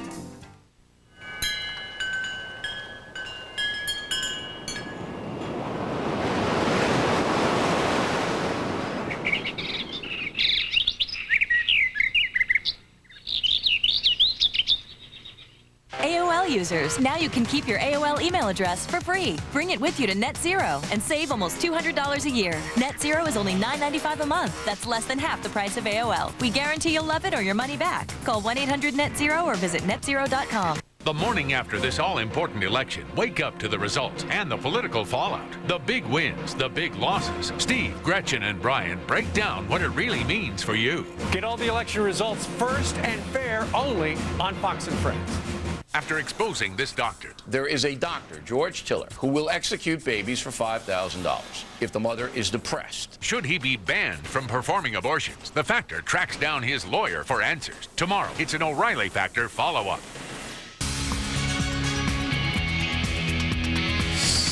15 minutes past 10 o'clock in San Diego and Los Angeles and Seattle and up and down the West Coast and in Montana. Montana's going to be big this night, and it would appear at least that the nod for now at least is going to the Democrat tester. We have about 47% of all precincts reporting and votes counted. Slight lead there. I think conventional wisdom around here is if you had to guess, which we're not doing, but if you had to, you'd probably guess that this goes Democratic. We'll have to wait till all the votes are counted. Next, Missouri. Now, Missouri, there seems to be some separation here. 81% of the votes are counted. It looks mighty darn close, less than, what, 10% separating there, even less than that. 49% for McCaskill, 48% for the Republican talent. We knew this was going to be close all along. It's been close since they started adding these things up. But, Bill Kristol, we may be close to a decision here? Yeah, it does look like the outstanding vote was St. Louis and Kansas City. McCaskill's getting the bulk of it. Looks like she's been steadily gaining and is now ahead and continues to gain. I think she will win Missouri. I think Tester will probably win Montana, though that's less than half the vote in, and I think we have less of a feel for exactly what's outstanding there. In Virginia, I've just heard there are real questions. We're not yet at a recount. They have not finished the count in Virginia. There's something between 0.75%, maybe more of the vote still outstanding. Some military ballots, a couple of counties where absentee ballots haven't been counted yet. It's probably not enough to change things, but you know, if it could be 1 or 2% that hasn't been counted, and then it could get very, very close. So I think Virginia, we really won't know until tomorrow. We are not yet calling Missouri. We expect that we may be able to make a call one way or the other shortly. Which way? We'll have to see. The decision desk is working on it right now. Wow, 1:15 in the morning on the East Coast, and your hopes are in Virginia. Would that have been a place where you might have felt pretty comfortable, though? Of course. I mean, the conventional wisdom for the longest time was that Allen would win that race, and Webb would be an under-financed candidate, certainly an interesting candidate, an unusual sort of Democrat, but that Allen would be able to handle him. And Shep, out in Missouri, one reason to be not particularly optimistic if you're rooting for Republicans is that's really a swing state, a battleground state, a bellwether state. A lot of people said look to Missouri to see what the national mood is, because it's a race where you don't have any Abramoff money, you don't have any scandals, you have a very solid Republican senator in the person of outside money on the tobacco tax. In the person of Jim Talent. And what we've seen in the rest of the races tonight is there's some sort of Democratic tide. So that would probably tell you that this bellwether state of Missouri is probably going to end up tipping the Democratic way. And here's another thing about Missouri. We were in the town of O'Fallon, Missouri, which is one of the St. Louis suburbs, Kirsten, and talking about the question being, would the people of the suburbs, middle class, upper middle class, who traditionally vote Republican, would they get out and vote, or would they be disillusioned and stay home? It seems like maybe they got out and voted, but the cities, St. Louis and Kansas City, got out and voted, and that outweighed. I mean, that's what it seems like. Yeah, I mean, I think it's hard to know exactly what in other words, you got out the vote. We did get out the vote, and it would be interesting to hear from the Republicans about what we've been hearing about their incredible get out the vote operation, and they were spending a lot of money, and what happened there, and was it overstated, or was it something that was, something that just stemmed a worse tide? What I would think, Republicans all day long were talking about their get out the vote numbers and hitting their margins, exceeding their margins. I wouldn't be surprised if what happened was kind of a version of 2004 in reverse, where the Kerry people could say, look, in Ohio, our get out the vote effort has exceeded anything we possibly could imagine. We're going to be okay. We're going to win, not realizing that actually the Republicans were even outperforming what they were outperforming. And it may be that the Republican turnout was fine, but they got swamped by the Democratic turnout in the independents tilting against We can dissect this all night, but tomorrow they're going to have to start talking about what the people have said was the root of the problem, and that, according to the people, was Iraq. And I'll talk to you about that, Michael O'Hanlon, in just a moment. But first, John McCain is with us. John McCain, a potential candidate in 08, but right now a Republican who's looking at the numbers and wondering what went wrong. Senator, good of you to be here. What did go wrong? Well, I think that we probably went to Washington to change government, and many of our people believe that government changed us, that we didn't address their priorities, particularly in the area of excessive spending, earmarking, failure to reform immigration, other issues, Social Security and others, and I think that it frustrated our base as well as others. And by the way, I'm confident we've faced these defeats in the past, and I'm confident we'll bounce back. We'll return to our conservative philosophy, which I think most of America shares. And by the way, I saw good friends of mine go down tonight, and I regret that. Mike DeWine, Rick Santorum and others. They're good and decent people. You said earlier on Fox News Channel that the perception was that the Republicans were drunk with power and out of touch in Washington. How do you fix that?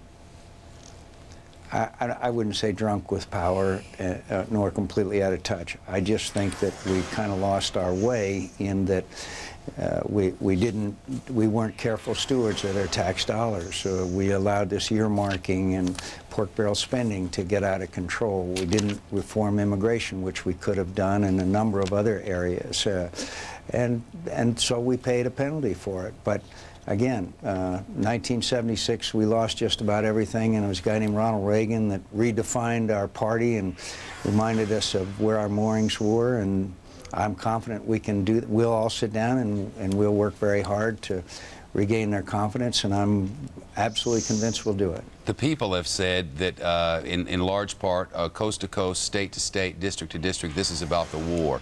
What sort of changes are possible in the immediate hours and days ahead? Does Donald Rumsfeld need to step down? Well, I've said for a long time that I had no confidence in Secretary Rumsfeld, but that's a decision to be made by the President. I'd just like to remind you that Joe Lieberman was reelected in Connecticut, a liberal state who supports the war. I think the war was a major issue, but I think there's other issues, the ones that I just talked about before, particularly fiscal responsibility. But on the subject of the war, we have to have the will to win. I believe we can win. I believe we can prevail. I think we can bring order out of chaos, and I think we need to do whatever is necessary. And if the Democrats would join us, I think we could work out a strategy that would succeed. But I believe if we allow chaos to prevail there, that chaos will spread, and we'll be paying a very heavy penalty. The President and the Vice President and Karl Rove all seem to try to be as upbeat as possible about ways to go forward with the war. Is it fair to say that you were downbeat on such a thing, that you were maybe being as honest as you knew how to be with pointing out some of the problems that were being had along the way? And is it possible that a voice as loud and influential as yours might have hurt with that tone? I'm just curious. Oh, no, I think the American people need to be told the truth. I think they need to be told what's at stake here, which I'm not sure all of them are. There's a great deal at stake here, and I believe chaos in the region is a result of a premature withdrawal. But I think it's also, in fairness to the American people, you need to tell them when it's long and hard and tough. I've said for years that we needed more troops over there. That's been well chronicled now that that was correct. We need to do other things, too. But look, the key to me right now is not to look back in anger, but is to look forward and I believe the American people, when they know what's at stake, they will support a course of action which is necessary, and I'm confident that we can still prevent failure there in the region. John McCain, thank you very much. I'd ask you if you're running, but I know you're not going to say so. Good of you to be here. Bill Kristol, you and John McCain, and I could go through a long list of people who have been saying the exact same thing, which no one wants to listen to, and that is, we've heard from hundreds of people on the ground. They leave an area, it gets filled up again, the insurgents follow them around. This isn't terrorists, they're insurgents, largely. 9 out of 10 of them are insurgents. They're fighting their little war of civility. They're fighting their own little thing there on the ground. Is it time to get out of the way, or is it time to beef up and win? This middle-of-the-road thing, clearly Americans don't think much of. Well, the president's going to have to decide what to do. Obviously, some of us have been arguing for more troops for an awful long time.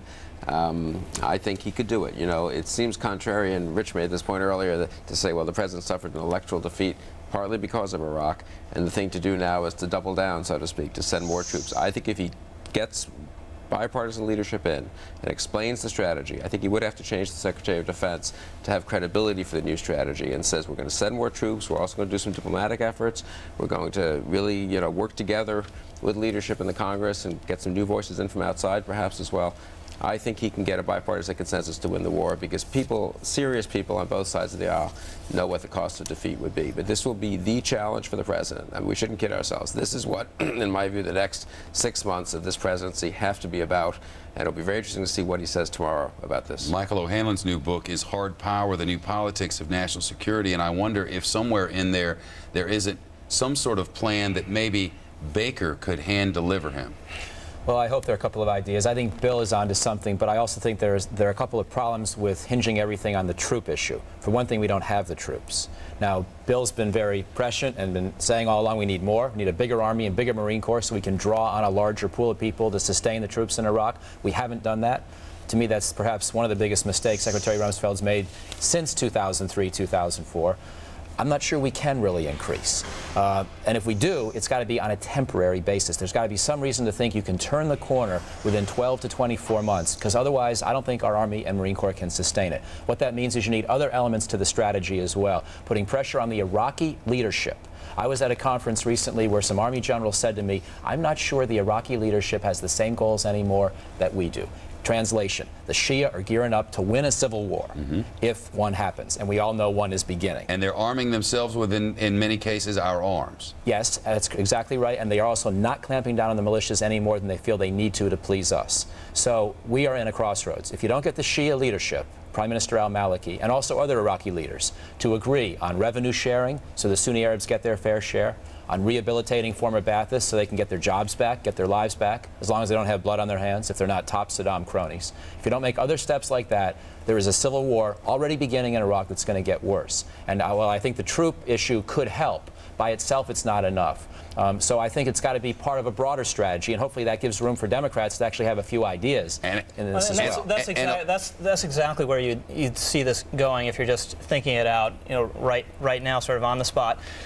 A more aggressive, hawkish policy in the sense that you finally go in with more troops, which Democrats used to be in favor of. The Democratic talking point was, General Shinseki was right when he said you need a couple 100,000 troops to secure this country. Democrats don't talk that way so much anymore. Well, let's face it, there was no appetite for that before the election. It was Bill Kristol who said the changes have to happen. They have to happen, or nothing can happen but a loss here. But he wouldn't change it until after the election. Well, it's after the election now. Let's make some changes, I think is what America said. I very strongly believe, Shep, that it's somewhat counterintuitive. If prior to the election, sometime earlier this year, he had said, you know what, Iraq is in a crisis. And he said that at times, but really punched through and said, I realize it's in a crisis, and this is my new policy to deal with it, and it includes more troops. That would have helped him politically, because what hurts so much is the sense that he was detached from reality and didn't have any way to deal with it. And the point I was going to make, following on from Michael, is you do the more hawkish element with more troops, then you reach out to responsible Democrats like Joe Biden and others saying, okay, you want a regional conference? Maybe we do a regional conference. You have ideas to how to promote Iraqi reconciliation? Well, let's talk about those ideas and see if we can implement them. But Juan Williams, do we first need to be looked into the eyes like children, maybe? Maybe like happened in the late 20s, before they had camps down south where people were working to try to, if nothing else, to spread the message that this is a crisis. If what the president says he believes, and there's no reason to believe he doesn't someone first need to look us in the eye and tell us how gravely serious this is? There's no doubt about it. I mean, arguably, if you look back over the course of the Bush presidency, you'd say that after 9/11, he had a chance to call on the American people to make a sacrifice. And part of that was to say to us all, we're in a war. We're in a war with terrorists who want to kill us. And we need to make sacrifices, and I think part of that would have been to say, we're not going to have these tax cuts for the moment, or we're going to only have some of the tax cuts. Secondly, he might have talked about, you know what, we need more young people to join our military to make a commitment, and if I don't get them, we might have to have a draft in this country. Again, it might have been unpopular, but you got to remember, thinking back, Shep, he had a 90% approval rating. It was a moment at which the country was coming together, at which people overseas were saying we're all Americans, we're all under attack. And I think he's got to go out and make that case. He's got to articulate it in a passionate way, not simply say, I'm staying the course, because that suggests a lack of flexibility, a lack of creativity in thinking. But he's got to go out and make the case. And one possibility that exists here is that you get the Democrats to join with the president, and you have more of a solid front across political lines, across the aisle, saying, you know what, we understand the threat America faces, and here is how we're going to deal with it. We're going to stop this kind of, partisan bickering and really get serious. So now, I think, to listen to Bill Kristol, he wants to put more boots on the ground, but I don't think the American people politically would support that at the moment. Kirsten Powers, is it possible that, all we've really been doing for the last year, I mean, now that this election is over, can we just look ourselves in the eye and be honest? The Congress hasn't accomplished anything. They laid out what they wanted to accomplish. They spelled it out, you know, spot by spot, and none of it was done. None of it. So all they've been doing up there is talking. So here we are talking again. Is anybody going to be able to get something done? Well, everybody's been running for office is what's been going on. Well, and the reason the congratulations. president, So now the campaign starts for 08. Great. Right. And so, well, the good news on that is that the Democrats now have 2 years to try to convince the American people that they're strong on national security, and you know, and because we have a presidential election coming up. So hopefully that will be a positive influence on them. And I do think that everybody is tired of this carping back and forth and name calling from both sides, frankly. It seems like all they know how to do anymore. And I think that, you know, and that people do need to understand that what a serious threat that we face, and there are some Democrats, frankly, that don't acknowledge that, and hopefully we will have more people who are coming in who do, and who will come out and stop talking about the past, stop talking about what Iraq was like the day we went in, and talk about what Iraq is like the day today, and deal with the actual threat that we face, which is that it is part of the war on terror. The people, and we have to be serious about fighting that. The people of the United States have said today, what if nothing else, this election has made us realize two things, top of mind. We have two big problems. One of them is illegal immigration. There has never been a civilization in the history of the world that survived without being able to control its borders. Never. Find it. Send me an email. It's not there. The other is there's a war that is not working because we're trying to call it one thing when in many cases it's another. This is 90% of this is two people fighting like they've been fighting before we even lived here. So there's that. And then there's these other people, these terrorists, who want us all dead. And they've promised, and history says they can do it if we let them. So all of that under the Nancy Pelosi umbrella. We'll talk that next.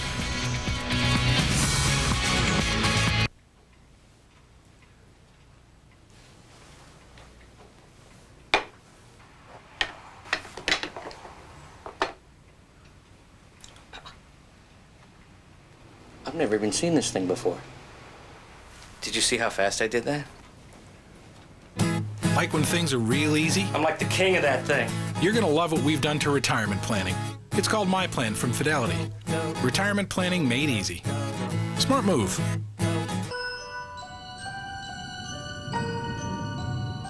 Last year, Norfolk Southern and its shipping partners took hundreds of thousands of freight loads off the highway.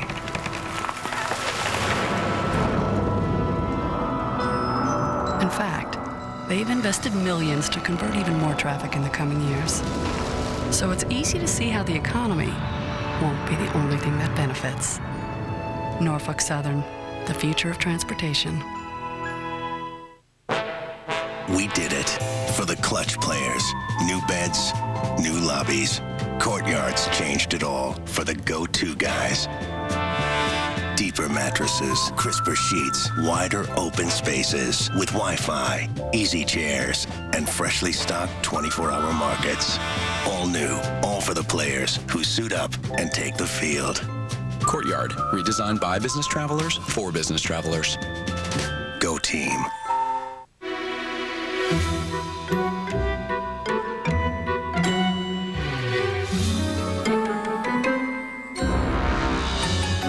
Ask your doctor about controlled release formula Ambien CR. Then call today for a 7-day free trial offer. It's the only sleep aid with 2 layers to help treat both types of sleep problems. One dissolves quickly to help you fall asleep fast. The other dissolves slowly to help you stay asleep. Ambien CR is a treatment option you and your doctor can consider along with lifestyle changes and can be taken for as long as your doctor recommends. Until you know how Ambien CR will affect you, you shouldn't drive or operate machinery. Be sure you're able to devote 7 to 8 hours to sleep before being active again. Side effects may include next-day drowsiness, dizziness, and headache. It's non-narcotic. However, like most sleep medicines, it has some risk of dependency. Don't take it with alcohol. A good night's sleep shouldn't be an on-off thing. So call today for your 7-day free trial offer of the latest Ambien, Ambien CR. And don't forget the CR. You've decided 06. We just don't know what you decided.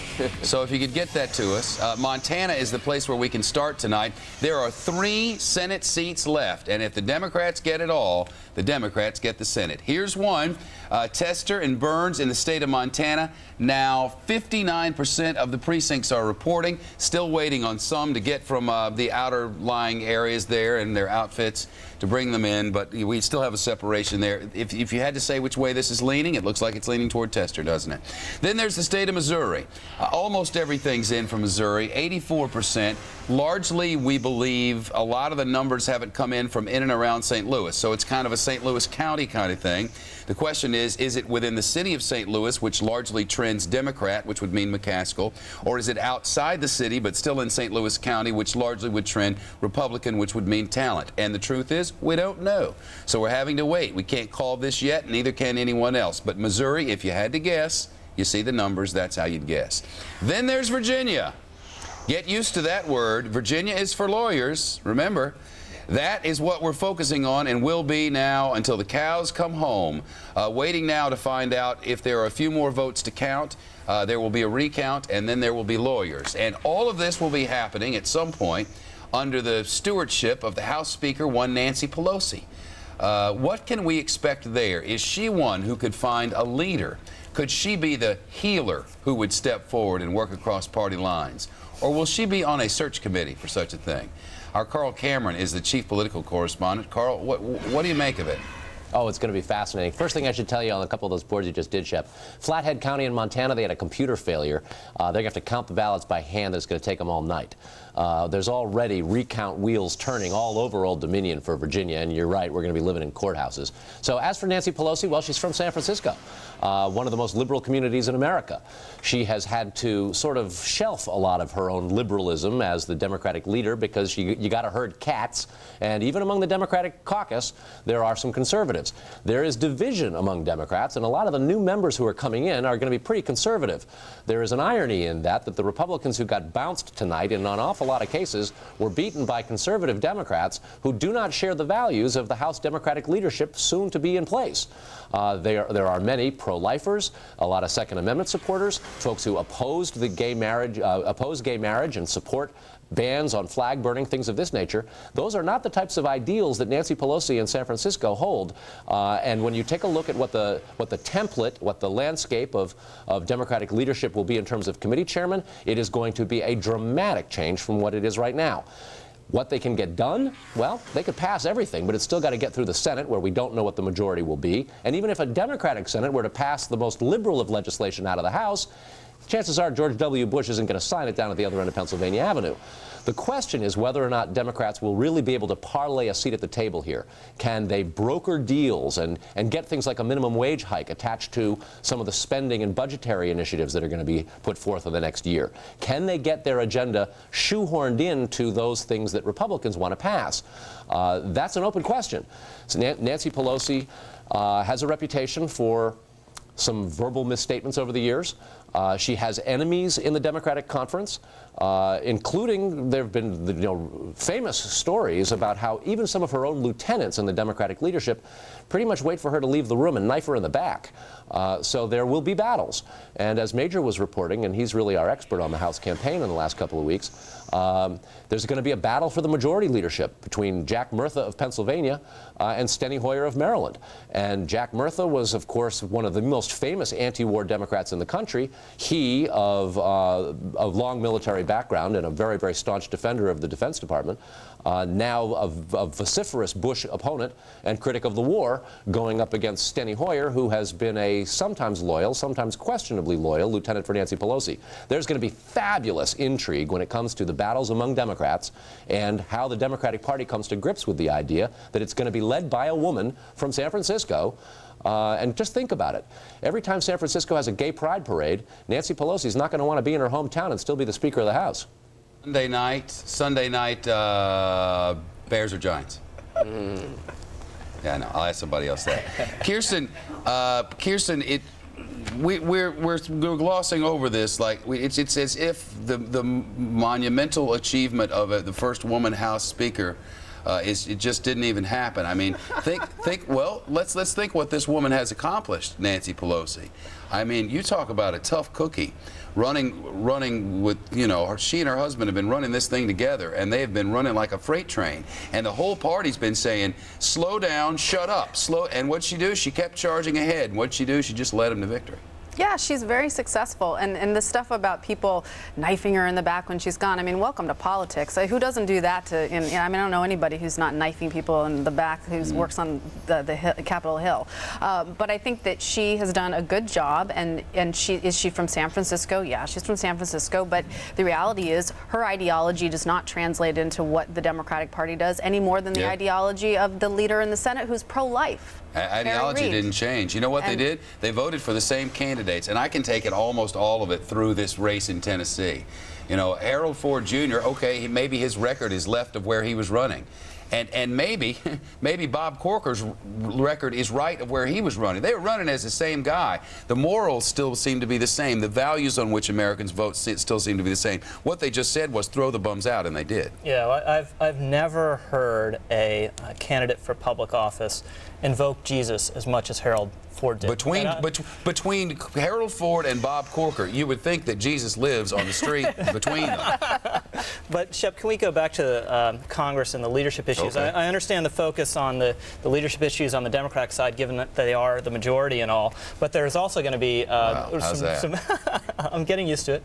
There are also going to be some fierce leadership fights on the Republican side, because we've talked a lot about Iraq tonight. But John McCain, I think, made a point worth paying attention to, that this wasn't just about Iraq. It was also, I think, to some extent, a reform election where even Republicans were fed up with the fiscal and ethical lack of discipline on the part of their own party in Congress. And you're going to see a battle in these... you mean the president who never vetoed a spending bill? Well, that, but then also the earmarks in Congress, there's 7, 8, 9, earmarks 10. Who everyone puts on every time, all of them? But the number of them went up under Republicans, a majority in House. You can look at 7, 8, 9, 10 House seats that were lost to Republicans, 4 Republicans tonight that had scandals attached to them. So you're going to see a new generation of House Republicans really pushing a return to principle and a reformist agenda and trying to topple the current leadership in the House. So like heading right. 1994. Yeah, it does sound. And how much of all of this today, with certain parallels, set aside, but how much of all of this feels like Eisenhower in '56? I mean, I'm thankful I wasn't around then, but if you look at the numbers, I mean, there was a landslide, and Eisenhower stood up and he said, I am going to protect this nation from the tax and spend liberals, is basically what he was saying. And he also had to figure out his way around war problems. Yeah, so now we need to be protected from the tax and spend Republicans. Well, okay. So. Democrats would love for this to be like 1958, which was a 6th-year election and a Republican president, when Democrats gained a lot of Senate seats, some House seats, and laid the groundwork for a hugely Democratic 1960s. 2 presidential victories, huge majorities in Congress. I don't think anyone much thinks that's going to happen after 2008, but this is the real point. 2008, we have an open presidential election, no incumbent president running, no incumbent vice president running. Both houses will be in play. The Senate will be 50-50. The House, there'll be a question of whether all these first-term Democrats can hang on. That's when an incumbent is most vulnerable. It will be an extremely unusual presidential election to have everything up for grabs all at once. And we're going to talk about the presidential election in just a moment. Who can play on Hillary Clinton's level? Who from the Democratic side can even begin to challenge her? Who? And from the Republicans, who steps forward? Is it a John McCain? Is it a Rudy Giuliani? Do you need somebody who the other side may fear for reasons that you just might not know what he was going to do? Maybe like Nixon at one point. At any rate, we'll get into that. And we'll check in with Michael Barone. 3 big Senate races left to call. 3 big Senate races that if the Democrats get them all, they own the House. If they miss even one of them, it's Republican control. And we may be very, very close to a call in Missouri. We'll be back in 2 minutes. Adjustable rate mortgages are resetting, and your monthly payments could get dangerously high. Refinance your first mortgage today, and we'll guarantee the lowest price or give you $500 in cash. Call now before your mortgage payment climbs any higher. Lending Tree. When banks compete, you win. Entertainment Weekly asks, has this man made the funniest movie ever? Yes. The most talked about news story is now the most anticipated movie of the year. Okay, good. Well, I'm not used to that, but that's fine. Borat, rated R. Now playing only in theaters. Smart Balance Buttery Spread Cooks like butter, spreads like butter, and tastes like butter without the cholesterol and high saturated fat. With no hydrogenated oil and no trans fat naturally, not artificially as some spreads. Smart Balance has the right balance of fats to help improve cholesterol as part of the Smart Balance food plan. With award-winning taste, endorsed by professional chefs. Smart Balance. You're going to love that buttery taste.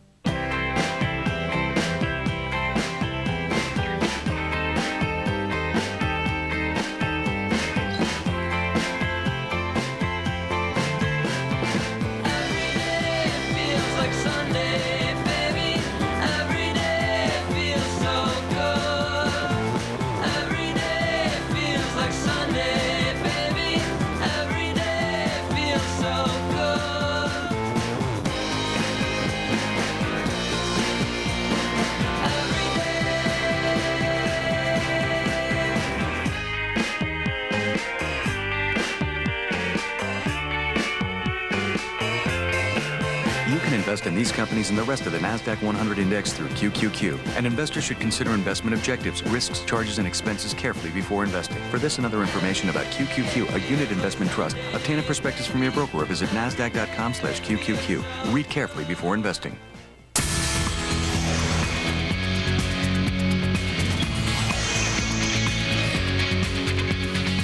Another gain there for the Democratic side as we continue to watch House races and make calls as we can, and we're hoping to call more of the, well, at least one of the 3 Senate races which remain. Missouri and Montana are high on the list of things we're watching in the You Decide room. Our Michael Barone is there now, keeping watch over this district as they come in. What are you seeing, Michael? Well, let's start with Missouri, Shep.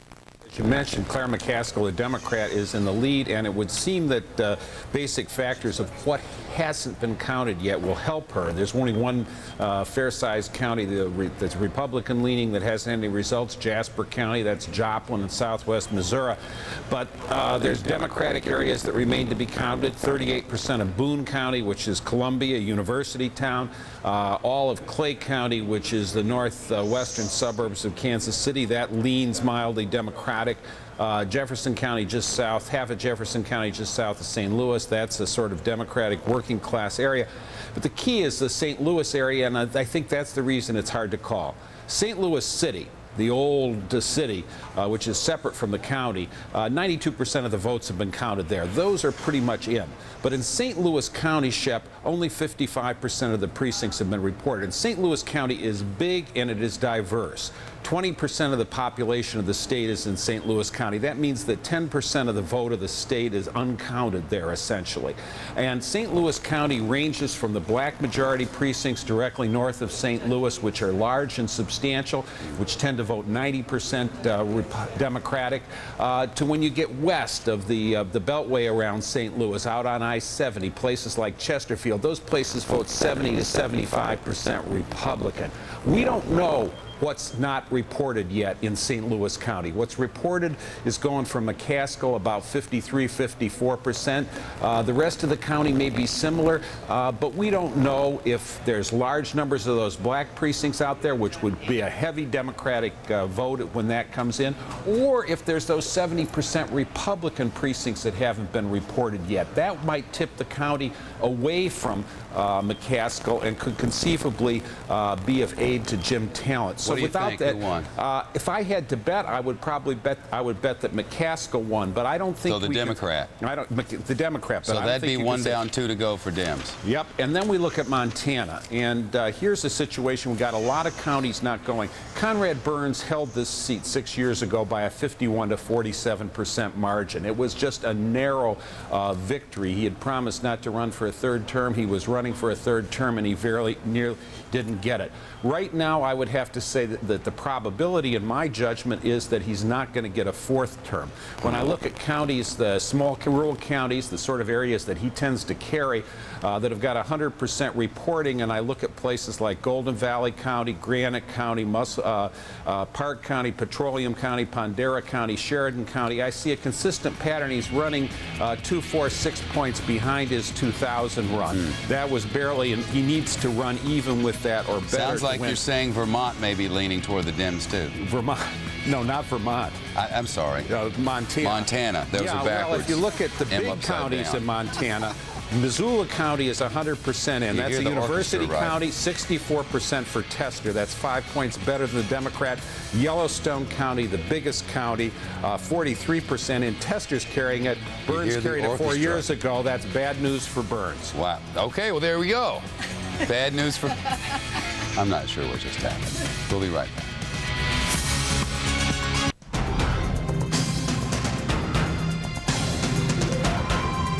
Because Fox is where the news is.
ESPN Monday Night Football, Mondays 8:30 Eastern.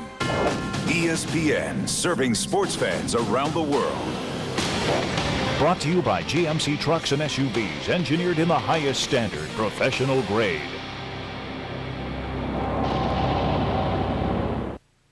Welcome back to Safe Auto Insurance Company, where representatives are ready to take your call. In case you didn't know, immediate coverage and low monthly payments aren't the only benefits Safe Auto has to offer. Because if you qualify for our super premium or ultra premium discount, you could save up to 30% off our everyday low rates. Which means there's never been a better time to call 1-800-SAFE-AUTO. So play it safe. Pick up the phone. And call Safe Auto now. 1-800-SAFE-AUTO. Safe Auto. So you think you got game. Yeah. First, you say you want to be the ultimate fighting champion on Tekken 5. Then you say you want to quarterback your alma mater to victory in the championship in the NCAA Football 07. Now you saying you got mad shred skills on Guitar Hero. I hear you talking, but I don't believe. So get off the couch and prove. Yeah, prove it. The Midnight Gaming Championship. It's no cost, just log on and enter MidnightGamingChampionship.com. Win cash, win prize up to $20,000 worth. Now who got game? They learned their moves on the streets. Check this out. They learned theirs in the studio. I've never seen anybody move like that, I'm sure. Now, it is a citywide competition. You might have what it takes to win. they'll show the world. Surprise them. A whole new way to move. You're kidding, right? Worried, maybe? Inspired by a true story. Take the lead. Punk moves like that won't get you no play around here. Oh, I got plenty of play. As you decide 06, we're still waiting to find out who wins control of the United States Senate. It sounds like, sorted through it all, it sounds like Montana, don't you know, may be going Democrat. We can't call it yet. It sounds like Missouri may be leaning Democrat. We can't call it yet. That leaves us in the state of Virginia. And the lawyers, too. Judge Andrew Napolitano is our chief judicial analyst and former justice on the New Jersey Superior Court. Legally speaking, where does this go? Well, legally I guess they can do anything, huh? Yeah, no, legally speaking, nothing. You'll start a recount, which is literally adding up numbers again and examining absentee ballots and making sure they were counted. And if there's a consensus that Webb still has the lead, perhaps by more than he has now, that'll be the end of it. But if there's an argument that some ballots shouldn't have been counted, or some ballots weren't counted, or some ballots were counted twice, then you'll have lawyers making arguments before judges in the counties in which that happened. And then, like Florida, in 2000, you could have a half dozen pieces of litigation going on at once, but only if the numbers about which they're arguing are enough to change the outcome. Because if the numbers about which they're arguing are not enough to change the outcome, the court is not going to hear it. They're going to declare whoever's ahead at that point to be the winner, Shep. Well, we're going to get something before that from the state of Missouri. I hear that our decision desk may be close. Claire McCaskill, who the numbers are leaning toward, is speaking right now. Those are the numbers as we have them. Barely a separation between Jim Talent and Claire McCaskill, and she's speaking live right now in Missouri. Let's listen. Missourians have rejected the politics of personal character attacks.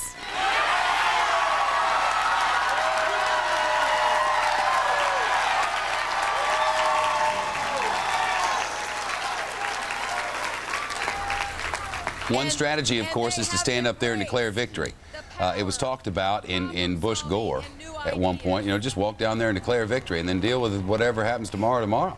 But that's not what happened tonight. So Claire McCaskill, we'll hear more from Missouri coming up in just a little while. We also understand that polls are not going to close for 4 more hours in one part of Montana because of some problems with voting machines, so they get to go late. We're not going to know in the morning. Fox and Friends may be the one. I have about a minute and a half. Rich Lowry, do you have a thought here, or is it just bedtime? It's a big Democratic night, but at the end of the day, President Bush is still President of the United States. He still holds the whip hand on Iraq policy because he controls the executive, but he's going to have to adjust and absorb the results of tonight. Kirsten Powers? Yeah, I think I'm just going to be interested to see what happens with this new sort of coalition of Democrats. So we've gotten so many new conservative blue dog Dems in the caucus now, and it's going to be interesting to watch how the Democratic Party sort of adjusts to this and recognizes the power that those types of voters really have in the election. Hard power, the new politics of national security. Michael O'Hanlon, your thoughts? Ironically, this should be the year we give Iraq one last chance, and when Democrats and Republicans have the same incentive to give one last try, at a time when the country has concluded we are starting to lose, but for most people, we haven't yet lost. It would be premature to conclude that we have. Therefore, Speaker Pelosi is not going to cut off funding. She's not going to make a move, and that issue is going to await the presidential race in a year. Bill Kristol, does the president believe we've started to lose? I think he does, and I think he can now acknowledge it, and I think he can do just what Mike said, and I'm hopeful we can really pull together and win in Iraq. My last thought is the following. 6 years ago, 537 votes decided the presidency with 100 million cast. It looks like this year 2,000 votes will decide the control of the United States Senate with about 80 million votes cast. Sort of an amazing thing. 80 million votes cast, 2,000 votes in Virginia will decide which party's in the majority in the U.S. Senate. Incredible. Thank you. Thanks to all of you. And now you know the news as we know it. 3 more to go, and our coverage is just getting started. Bridget Quinn is next on the most powerful name in news. Stay with us. Roger.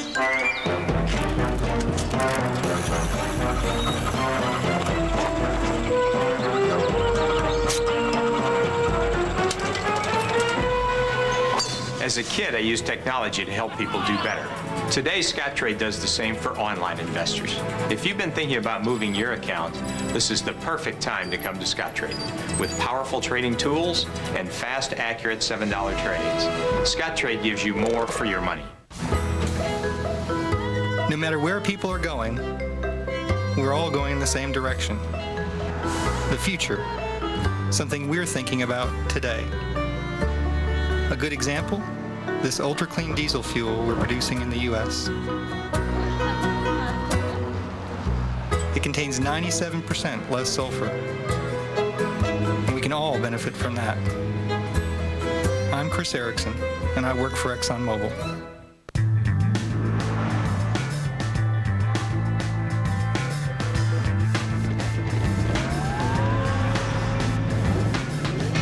There were 2 options.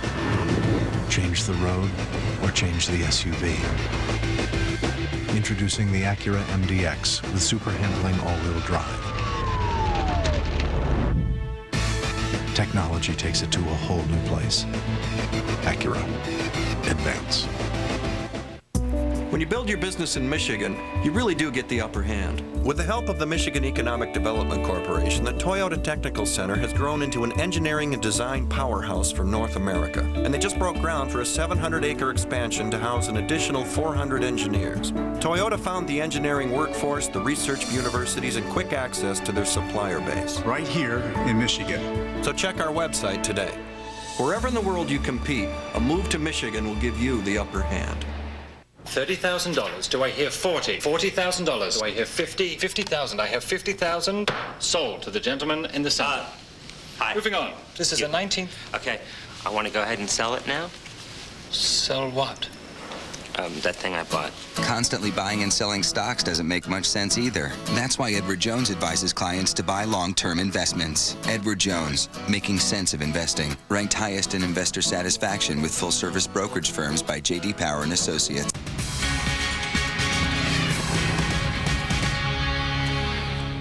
Hello, everyone. You are watching the Fox News Channel's continuing coverage of elections 2006. There is a lot to cover tonight as the races continue to be called. I'm Greg Jarrett. Hi, Greg. I'm Bridget Quinn, and we will be with you over the next 3 hours, and we will continue to bring you late-breaking results. We have our experts here as well that will analyze what some of the key issues were to voters this season. But first, let's head on over to Molly Henneberg, who is live in D.C. covering the Senate. Hi, Molly.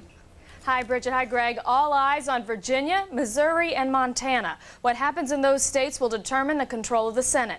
Democrats needed to pick up 6 seats to gain control, and so far they've gotten Rhode Island, Pennsylvania, and Ohio. And again, we're still watching Virginia, Missouri, and Montana. In Virginia, Democratic challenger Jim Webb leads incumbent Senator George Allen by about 2,700 votes, with about 99.7% of precincts reporting. With such a small lead and with over 2 million votes cast, this race appears to be headed for a recount.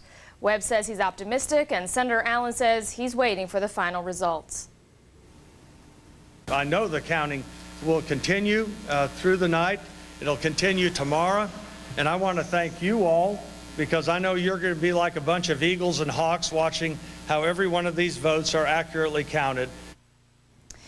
In Missouri, that race appears to be tilting toward Democrat Claire McCaskill. In fact, you just heard her on our air pretty much declaring victory there. She's leading, and she's ahead of incumbent Senator Jim Talent. This could turn out to be a pickup for the Democrats tonight. In Montana, it's going to be a long night. Democrat John Tester is ahead of incumbent Senator Conrad Burns. The Burns campaign says election computers have failed in one heavily GOP county, so ballots are being counted by hand, and we may not have the results for several more hours. So Democrats are leading in all 3 states that they still need to pick up to win control of the Senate: Virginia, Missouri, and Montana. But especially in Virginia and Montana, we won't have final results for a while. Bridget, Greg, back to you. All right, Molly, thanks very much. We'll get back to you shortly. Let's turn right now to the House of Representatives, where the Dems come out victorious in a big way. And, of course, they're now in power. Major Garrett joins us live with that breakdown. Hi, Major. Hello, Greg and Bridget. You know, there really is no other word for it except history was made tonight in American politics. Listen, here's some context for you. Since 1954, control of the House of Representatives has changed hands precisely twice. Tonight and back in 1994, when Republicans ended 40 years of Democratic control of the House. So what happened tonight is very big, and it's going to get bigger. Right now, Democrats have won 23 net seats in the House. They could win as many as 35. There is not a single Republican candidate nationwide who defeated a Democrat defending a democratically held seat. It's that kind of wipeout for the Republicans on the House side, at least. What does that mean? It means the House is now controlled by Democrats who will have the first say on bills paid for by the U.S. government, taxes assessed by the U.S. government, and subpoenas issued by the United States Congress of the Bush administration. That's a heavy responsibility. Just a few hours ago here in Washington, jubilant House Democrats celebrated their victory, one they have been working on for the better part of 2 years. Who will be the new Speaker of the House? Nancy Pelosi, the first woman in American history to have that job. San Francisco Democrat, one who is probably a little bit more liberal than the rest of her Democratic caucus, but nevertheless recruited candidates who were centrist, put together an entire unified plan for the Democrats, led them to victory. She said Democrats have a lot of responsibility and they intend to carry it out, she said, in a bipartisan way. Here's what she said. We are prepared to govern, and we will do so working together with the administration and the Republicans in Congress in partnership, not in partisanship. Couple of key notes, Greg and Bridget. In 1994, when Republicans won control, that election night, Republicans sent a letter to Democratic committee staff saying, hold every document, destroy nothing. We want to investigate the way you ran the House for the past 40 years. I confirm tonight Democrats will be sending no such letter to Republicans. They want to meet with Republicans right away, try to find a way to build a coalition on domestic issues, and also going to try to work with the president on a new Iraq strategy.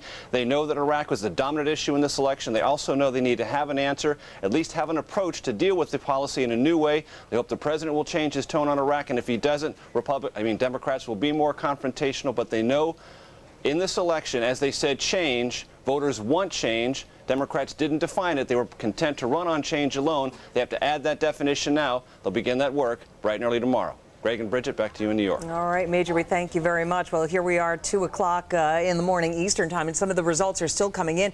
We do know now what's going on in Missouri, though. That's right. In Missouri, it does appear right now that Jim Talent, the incumbent Republican senator, is conceding defeat to Claire McCaskill, who's the state auditor, a Democrat. Let's listen to Jim Talent. You know, I've been in a lot of different positions politically, and enjoyed very much being able to work on issues and the areas where I've been able to make a difference for people, and love getting a chance to meet people. But the things that you remember in the long run when you leave one job and go to another are the friendships, the associations, the people that you've met, the truly extraordinary people in this state and in this country that are the backbone of the nation. And God has blessed me very, very much in that.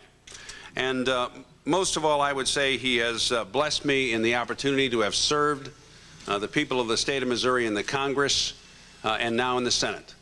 This is truly the greatest nation that has ever existed on the face of the earth. And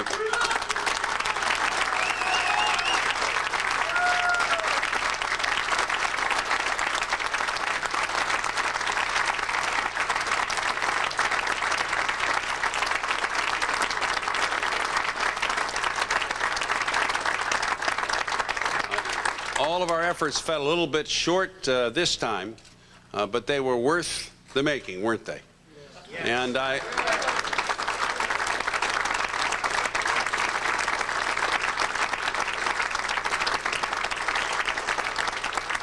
want all of you to go on and look for opportunities, as I will, for service to the community and the country. Thank you all. God bless you.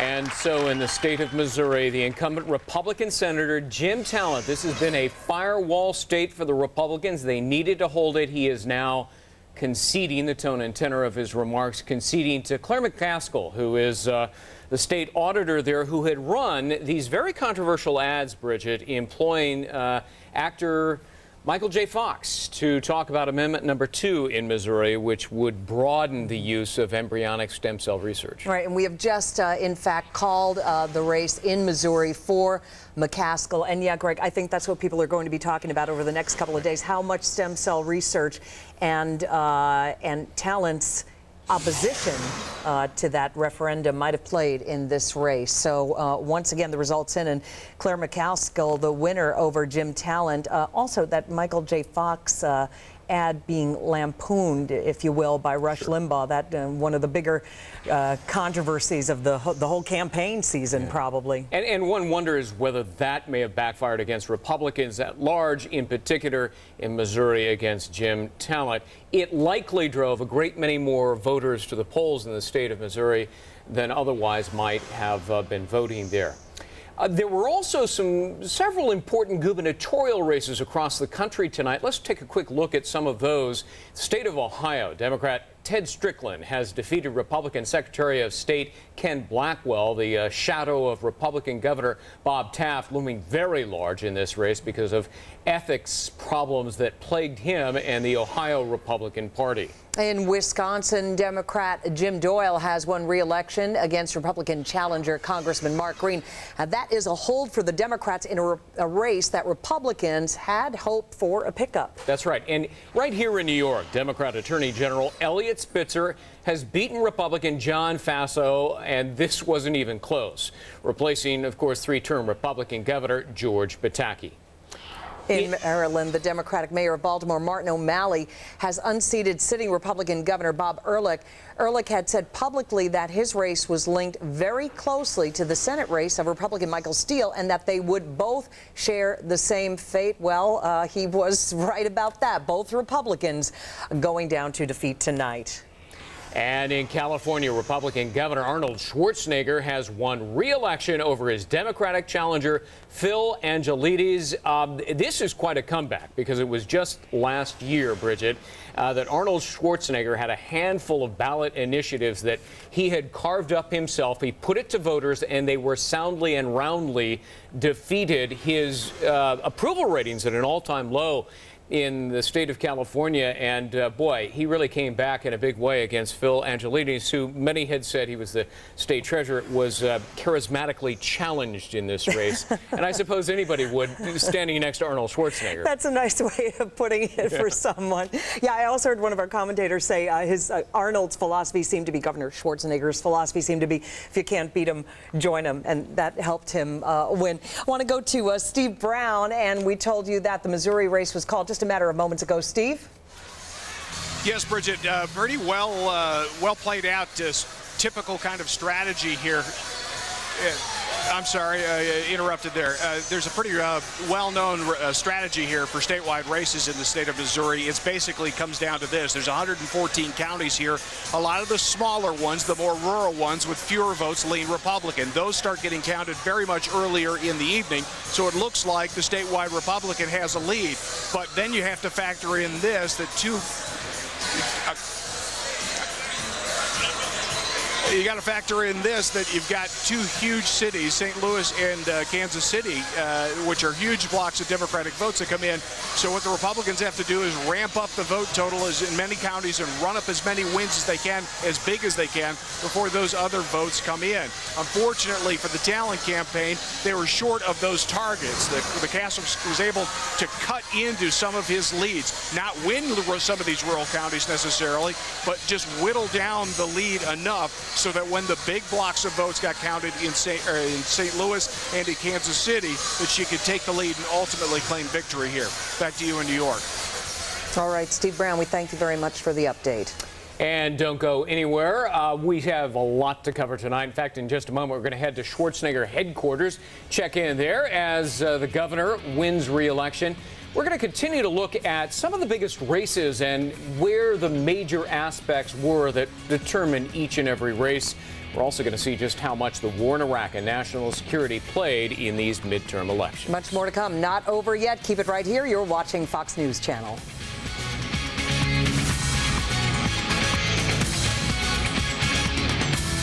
Here are the no-nonsense facts about getting cash and getting it fast. Cash Call can put thousands of dollars in your checking account by tomorrow, just based on trusting you, with no security of any kind, just your signature. You do not have to own a house, and you do not need collateral. It only takes a few minutes to make the cash call and get the thousands you need. And payback is affordable, just over $200 a month. Just make the cash call at 877-860-CASH. That's 877-860-CASH, anytime.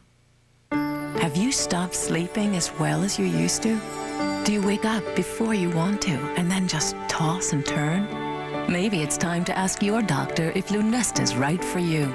For a limited time, you're invited to take the Lunesta 7-Night Challenge.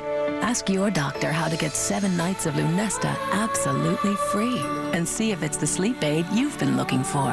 Non-narcotic Lunesta helps you fall asleep quickly, so take it right before bed. Be sure you have at least 8 hours to devote to sleep before becoming active, because Lunesta will help you sleep all through the night. Until you know how you react to Lunesta, you should not drive or operate machinery. Do not take Lunesta with alcohol. Most sleep medicines carry some risk of dependency. Side effects may include unpleasant taste, headache, drowsiness, and dizziness. Hurry! The Lunesta 7-Night Challenge is only available for a limited time. Get your coupon at lunesta.com and ask your doctor today. The morning after this all-important election, wake up to the results and the political fallout. The big wins, the big losses. Steve, Gretchen, and Brian break down what it really means for you. Get all the election results first and fair only on Fox and Friends. After exposing this doctor. There is a doctor, George Tiller, who will execute babies for $5,000 if the mother is depressed. Should he be banned from performing abortions? The Factor tracks down his lawyer for answers. Tomorrow, it's an O'Reilly Factor follow-up. Early Wednesday morning, and welcome back to our continuing coverage of Elections 06. I want to take you right now to the California's governor race. Anita Vogel is standing by there. Hi, Anita. Well, good evening, Bridget, and what a difference a year makes. It was almost exactly a year ago to this day in this very room that we stood and watched Arnold Schwarzenegger's special election initiatives go down in flames one by one. A lot of people wrote him off that night. They said he was finished. They said he was toast and that he would never be reelected in this state. Well, it is a year later and a very different story for Arnold Schwarzenegger. He has coasted to victory tonight with a very comfortable double-digit lead. So the big question is, how did he do it? Well, first off, he did something that you rarely see politicians do these days. He got up before the cameras the next day and he apologized to voters for what he basically called a very expensive mistake. He also fired a number of people from his communications staff. He hired a Democratic chief of staff. He promised to work with a democratically controlled legislature, and he backed a number of issues that he resisted for a long time, things like a hike in the minimum wage, cutting prescription drug costs, and cutting greenhouse gas emissions. As he did those things, he began to see his approval ratings rise. Now here's a clip of what he had to say here earlier tonight. I love doing sequels. I love doing sequels, I tell you. But this, without any doubt, is my favorite sequel. I have to tell you that. What a great night and what a great victory. What a great victory for the people of California. Let me just start saying thank you to the people of California, because tonight they've once again put their faith and confidence in me. And I promise you, in the next 4 years, I will protect your values and I will protect your dreams. Schwarzenegger's opponent, State Treasurer Phil Angelides, could just never gain any traction against Arnold Schwarzenegger. He trailed him ever since the primary. He basically agreed with so many of the issues on the table that he never could really attack Arnold Schwarzenegger with anything. All of his attacks fell flat. So again, Arnold Schwarzenegger coasting to victory tonight. As the chairman of the California Republican Party said here, the blue tidal wave that had been sweeping across the nation earlier tonight stopped at the Sierra Nevada as well. At least it did for the California governor's race.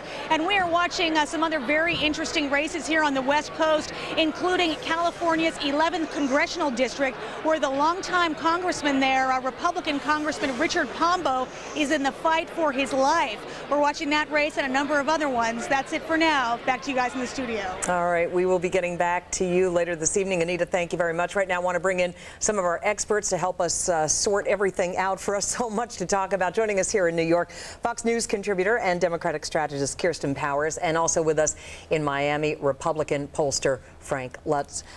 Since you're here right next to me, let's start with you, okay. Kirsten. So what did the Dems do right versus what did the Republicans do wrong during the course of this campaign, leading, of course, the Democratic control of the House? Well, I think it all starts at the leadership of the DCCC, and which is the Congressional Campaign Committee and also the Senatorial Campaign Committee. They just recruited great candidates, and these were candidates that were very moderate to conservative, and these are people who are running in red states, and they were able to appeal to independent voters, which were very important, obviously. And I think that really it comes down to that at the end of the day, that these were just candidates that the voters felt very comfortable with, people who are unhappy with the way, even I think you have Republicans voting for them, to send a message to Washington that they're not happy with the way things are going, not just on the war, but also on the spending, on the budget, being out of control, and the things that a lot of Republicans don't associate with their party.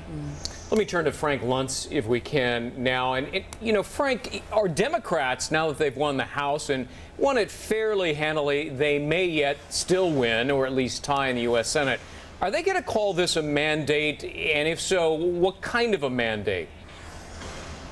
From an electoral sense, the House vote is a mandate vote, but from a political sense, it's very hard, Go back to 1994. I was involved with a contract with America, and Republicans won over 50 seats in the House and more than 10 seats in the Senate. And they ran on something. You had a very specific agenda. It was publicized. They advertised on it. They talked about what they were for rather than just what they were against. The Democratic Party did run a good campaign, and they did have good candidates. But their focus primarily was on attacking Bush and, as your colleague said, on sending a message that they wanted change rather than specifying what that change was. That makes it very hard for them to claim that they have a mandate to follow specific policies. Kirsten, less than a minute here, and then we'll come back with more. We're still waiting to find out what happens in Montana and Virginia and what happens to the balance of power in the Senate. Want to make a prediction? Well, it certainly looks like it's leaning in the favor of the Democrats on the couple seats that we're waiting to hear from. But I mean, there's Montana no way to in know. particular. Yeah, and Missouri. So I think we're waiting. We'll have to wait and see what happens. But it looks like it's leaning in the favor of the Dems. Frank, do you agree with that? You're the pollster here. Does it look like that? It looks like that from a perspective, and I think the stories that we're going to be talking about tomorrow and over the next week is what happens to the Republican leadership, particularly in the House, all right, that Frank, led to these Frank, hold that thought. losses. You and Kirsten are going to stay with us. We're going to continue to analyze all of the results. The results are in and the impact that the war in Iraq had on all of it.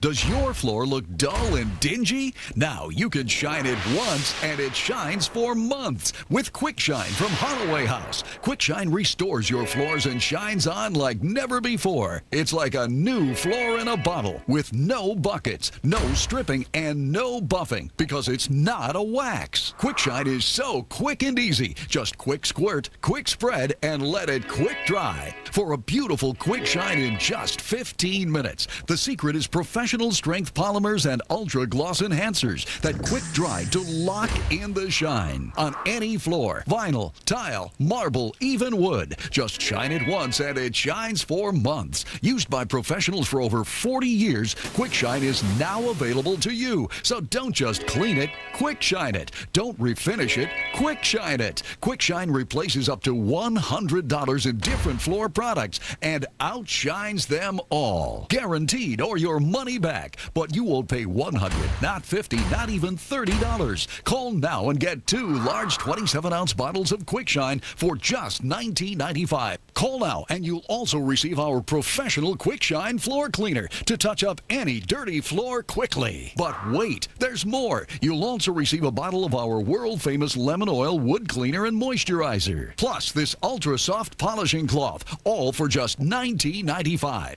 And be sure to ask about our new Quick Shine hardwood floor mop with 2 reusable microfiber pads for dry dusting, damp mopping, or quick shining. Quick Shine. Just shine it once and it shines for months. So call now. You get 2 bottles of Quick Shine, the professional Quick Shine floor cleaner, the lemon oil wood cleaner, and the ultra soft polishing cloth, all for just $19.95. Call the number on your screen, log on to quickshine.net to order, or visit one of these fine retailers.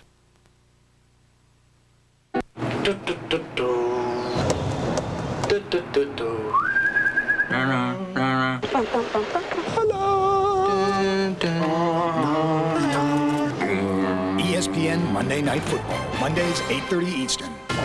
ESPN, serving sports fans around the world. Brought to you by GMC Trucks and SUVs, engineered in the highest standard, professional grade. Now on pay-per-view, one magical place. I bought a house on the lake. Will bring 2 people across time. It's kind of a long-distance relationship. And create a love without limits. Oh, you're gonna think I'm crazy. The Lake House. They wish to cure us, and I say we are the cure. The X-Men are back for one last stand. If you're with us, then be with us. Order X-Men, The Last Stand tonight. All on In Demand. Rent a movie tonight without leaving home.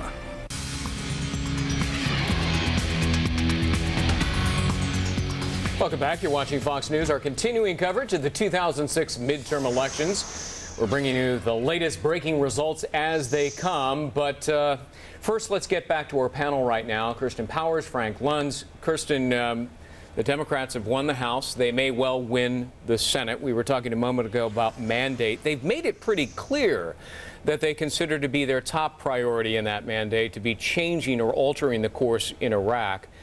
Are we going to see them a cacophony of calls for the resignation of Donald Rumsfeld now?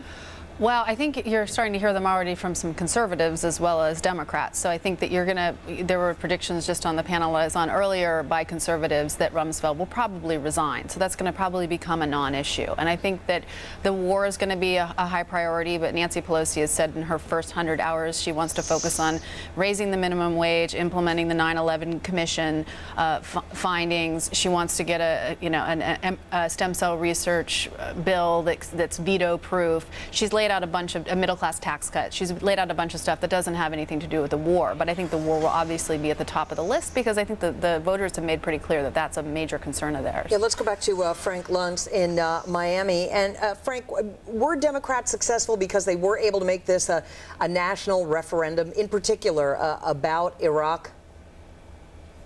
They made it a national referendum. They had good candidates. Frankly, they just ran a good campaign, but focus not as much on the candidates and focus a little more on the voters. And what you see is a group of Americans that are very anxious and concerned about the future, and they felt that Washington wasn't listening.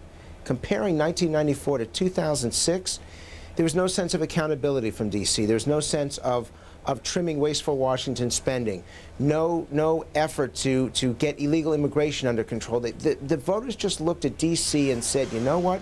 You don't get me, and so I'm going to get you.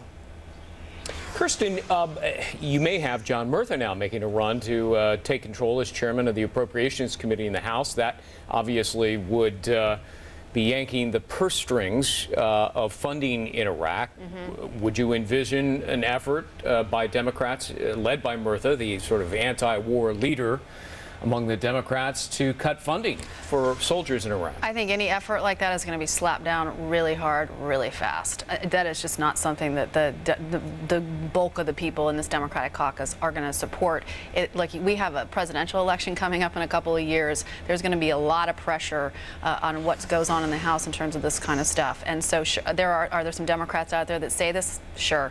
But it's not going to be something that I think that they're going to take seriously. Yeah, Frank, I believe Nancy Pelosi said that she did not want to end funding. She had called for phased redeployment. She wants Iraqis to take more control. We've heard the same sort of thing from the White House, though. I wonder how genuinely different might Iraq policy be with Dems in charge, if that does come to pass in the Senate. We don't know yet. Well, remember that the president and the administration still sets foreign policy. And even though the House controls the purse strings and the Senate controls ambassadorships and judges, foreign policy is the one thing that the White House is truly in control of. That being said, the end of the Vietnam War was hastened by a Democratic Party that voted against the efforts of the Nixon administration to keep funding, to keep the troops there. I do think that this is going to have an impact. And what I'm going to be fascinated with, and I know that the administration's still watching even tonight, is how they're going to react tomorrow and the days that follow. These are not people that tend to work all that well together. They had a strained relationship with the Republicans when Republicans control Congress. It's going to be fascinating to me to see how they work with the Democrats now that they're in control. Kirsten, the president warned in advance of this that Democrats would raise taxes. And in fact, Charlie Rangel, who may be the head of the House Ways and Means Committee, was sitting on our set just a few days ago in advance of the election. And John Gibson, our anchor, tried his level best to get him to say that wouldn't happen. And he wouldn't commit to it. Are Dems going to raise taxes? Well, I think when they talk about raising taxes, they mean not extending the president's tax cuts, and so that's the equivalent. Yeah, and I think I would expect that they're probably going to be looking at that, and I think that they're going to be focusing on a middle-class tax cut. I certainly think that looking at the president's tax cuts for the upper brackets, I think they would look at that, and I don't. But you would agree that's the near equivalent of raising taxes by not extending the Bush tax cuts. Yeah, but I think that they're going to be looking at also cutting back on spending, having some real spending controls put in place, something that the Republicans have not done a very good job on. In fact, they've really driven the budget deficit up incredibly and have just been spending out of control. Frank, if you had to predict this one, will we see more or less being accomplished in Washington, D.C. now with with a Republican president and perhaps a Democratic Congress? It's so late at night to provide negative or pessimistic information, but there really is. Well, it sounds like, can we get that line back? Can we? I see Frank, but I can't hear him. All right. I'm so sorry about that. Frank Luntz, our pollster in Miami. We'll try to check back with you through the hour. We do have Kirsten here, so I'll put that question to you. You're seated right next to me. What do you think? More or less done? It's hard to say. It's interesting to listen to what Frank said about how this administration doesn't really work well with other people. I do think the Democrats are very interested in working with the administration, and I think they're going to have to work with Republicans because they're going to, they have a very moderate caucus now and a lot of conservative Democrats. They're going to need Republicans to go along with them on things, and so it will be interesting to see if their overtures are rebuffed by the White House or if the White House. The president has a history of bipartisanship back in Texas. In Texas, yeah, but he needs to bring it to Washington, and I think that that's something that he even himself has said he'd like to get back to the way he was in Texas. He gets a demerit on doesn't play well with others on his report card. Yeah. All right. Kristen, Frank, thanks very much. Thank you. Coming up, we're going to take a closer look at the current balance in the House of Representatives and the Senate, which hasn't been decided. There are a couple of races that are still hanging in the balance. Also, Susan Estrich and Rich Lowry will be joining us to battle it out over the influential issues that decided this election. Keep it right here. We'll be right back just 2 minutes away.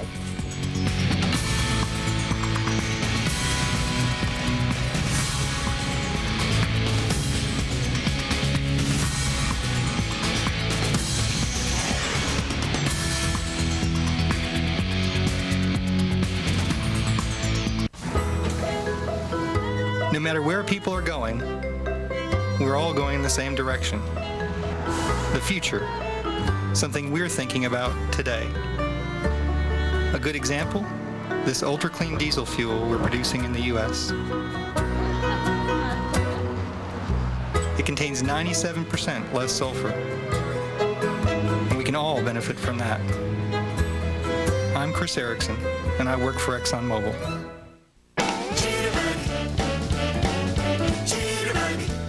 Now technology and simplicity have come together to create a cell phone unlike any other. Bigger buttons, bigger numbers. Give me a try it. Jitterbug is the perfect cell phone for me and my mom. It's nice how the numbers light up. Wow, how about that? The soft ear cushion really makes a difference. Every word comes through loud and clear. No cutesy symbols, no flashing lights, just a great phone. This is good. Jitterbug is the cell phone my parents will actually use. Special operators can assist you 24 hours a day. May I add that name to your phone list, Mrs. Davis? Call now, 1-800-465-4050. A Jitterbug is yours with 3 easy payments of $49. Service as low as $10 a month. Call today and get a free car charger. This holiday season, put passion, precision, and performance where it belongs, right in the palm of your hand. That's why Dremel created the revolutionary new Stylus, the most compact, versatile, and empowering cordless tool system ever. Powered by lithium-ion technology, it's always ready when you need it, ensuring your projects get done better, faster, and easier than ever. With cordless convenience, the Dremel Stylus features adjustable speed up to 25,000 RPM for enhanced performance. Now you can quickly and easily cut, sand, carve, grind, etch, engrave, sharpen, clean, polish, drill, and so much more. 'Tis the season for the Dremel Stylus tool system. Now available at your local hardware store or home center, including the Home Depot and Lowe's. Or call toll-free to find a store location near you. Dremel Stylus, the handiest holiday gift that keeps on giving all year long.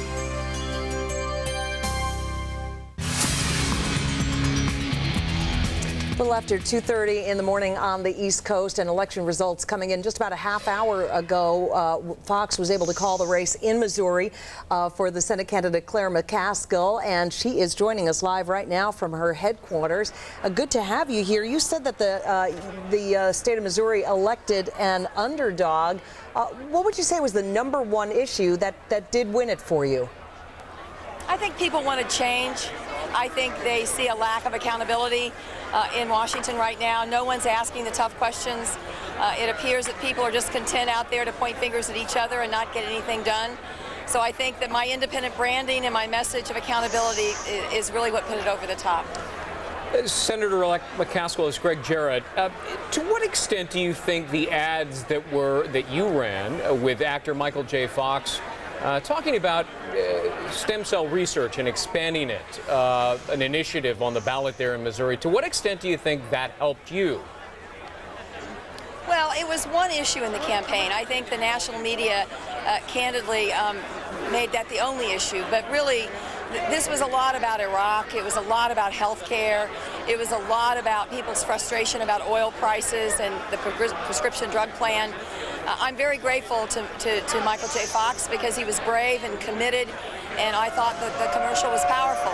But frankly, one of the things that really helped me was Rush Limbaugh's response to the ad helped raise me a lot of money. You mentioned Iraq. Let's talk about that for a moment. I know that you've called for redeployment there in 2 years. Now that you're heading to the Senate, what changes in Iraq will you try to affect that maybe the Bush administration would not? Well, I think the policy committee is going to come out with recommendations before the end of the year. Secretary Baker and the other respected members of that committee have indicated that they're going to be recommending a different course. Senator John Warner, who was formerly the chairman of the Senate Armed Services Committee, has indicated he thinks that we need to look at a different course. I will be anxious to see the recommendations of that policy committee because I'm certain that one of them is a path that we should go down, and I think we can do that together in a bipartisan way.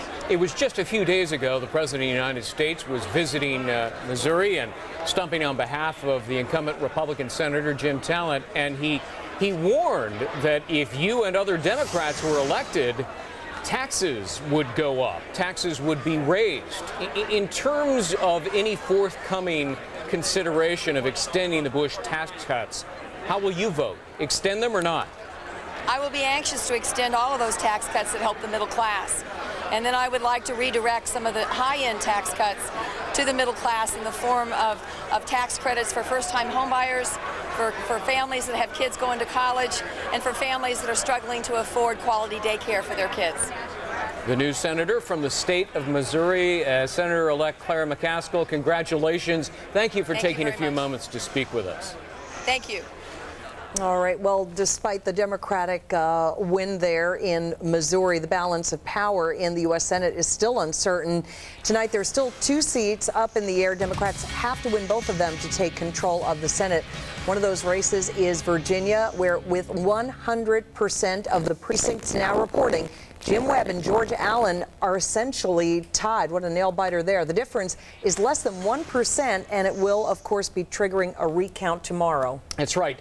The other one is the state of Montana. We're following it very closely. It is still too early to call the race between John Tester and Republican incumbent Senator Conrad Burns seeking a 4th term. There will still be precincts reporting for the next couple of hours, and while it looks like it is indeed moving toward the Democratic column, at least that's kind of the hunch we're getting from our expert Michael Barone. Still too early to officially call it. Fox News not calling it quite yet. All right, this one has been called in Maryland. The race has been called in favor of Democratic Congressman Ben Cardin over the Republican Lieutenant Governor Michael Steele. But the Steele campaign is refusing to concede. Apparently, they're waiting for the large number of absentee ballots that won't be counted until Thursday. Turning to Tennessee now, this was an ugly race. Nasty exchanges between those two candidates. In that race, it was too close to call for much of the night. The race has now been called in favor of Republican Bob Corker, who defeated Democratic Congressman Harold Ford Jr. in the race to replace retiring U.S. Senate Majority Leader Bill Frist. In Rhode Island, Democrats have picked up a seat with Sheldon Whitehouse defeating Republican incumbent Lincoln Chafee. And in Ohio, Democratic Congressman Sherrod Brown, the one-time boy wonder of Ohio politics, has defeated the Republican incumbent Senator Mike DeWine making that another pickup for the Democrats. The Mark Foley scandal taking a heavy toll on DeWine. In Connecticut, very simple slogan there, vote for Joe. Yeah. It makes me think of the old diners, eat at Joe's. Anyway, in Connecticut, Senator Joe Lieberman has been elected back to the Senate as an incumbent, defeating the man who beat him in the Democratic primary last August, cable executive Ned Lamont. And Lieberman also beat the Republican Alan Schlesinger. Lieberman also said tonight that he would still caucus with the Democratic leadership despite being elected as an independent. Yeah, one wonders whether he'll be welcomed back into the fold. In the meantime, take a look at this. Pennsylvania, the Democratic state treasurer Bob Casey Jr., son of the former very popular governor there, has defeated the number 3 senator in the Republican leadership, Rick Santorum. He had been behind for a very long time there. And so this is really no surprise at all. Pretty big win for Bob Casey Jr. The balance of power in the House of Representatives has shifted tonight. As we mentioned, Democrats took control of the House by winning roughly so far 24 seats away from the Republicans, giving Democrats an 8-seat majority. In Indiana, there were several races that we were keeping an eye on tonight. In the 8th District, Democrat Brad Ellsworth has unseated Republican Congressman John Hostetler.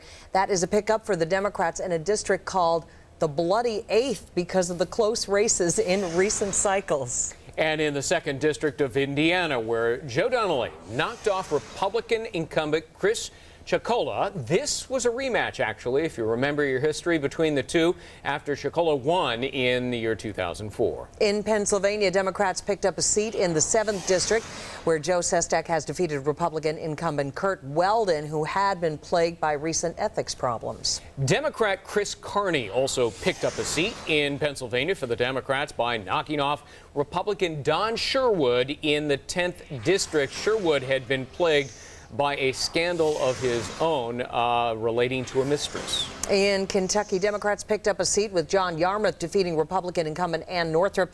In the 3rd District there, Northrup is another Republican who has fought off tough challenges in the past, but tonight it just got the better of her. Connecticut. Democrat Chris Murphy has defeated Republican incumbent Nancy Johnson, who has represented that district for a long 24 years. Big upset there. It was not all bad news for Republicans. In Florida's 13th District, important one for them, Republican Vern Buchanan kept the Republican seat vacated by Katherine Harris.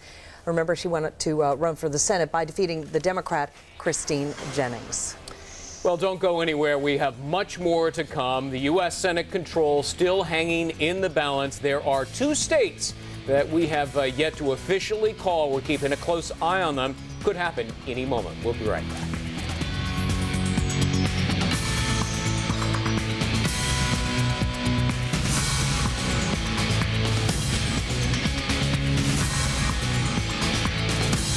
Head on. Apply direct. Head on. Apply directly to your forehead. Head on. Apply. Head on. I can't stand your commercial, but your product is amazing. Head on is available without a prescription. New from the makers of Head On. Introducing Activon. Joint and muscle pain? Activon. Apply directly where it hurts. Activon Joint and Muscle. In stores now. New from the makers of Head On. Introducing Activon. Arthritis pain? Activon. Apply directly where it hurts. Activon Arthritis. In stores now. If you owe taxes or are facing an IRS lien or wage garnishment, here's important news for you. Now there's a new program that will immediately end wage garnishments, remove IRS liens, and eliminate IRS tax penalties. Call right now to enroll in the Rapid Relief Program from Advantage Tax Resolution and have your tax liabilities reduced by up to 90%. Hi, I'm Corbin Burnson for Advantage Tax Resolution. You know, tax problems can strike at any time, even if you've done nothing wrong. Advantage Tax Resolution was founded to help people just like you resolve your tax problems permanently. I'd never been able to take on the IRS myself, but I got help. I had my tax lien removed and my debt reduced 90%. Call right now to enroll in the new Rapid Relief Tax Resolution Program. It's the last call you'll need to make about your taxes. There's no better time to remove wage garnishments or eliminate tax liens and penalties. Call 1-800-598-4292 right now.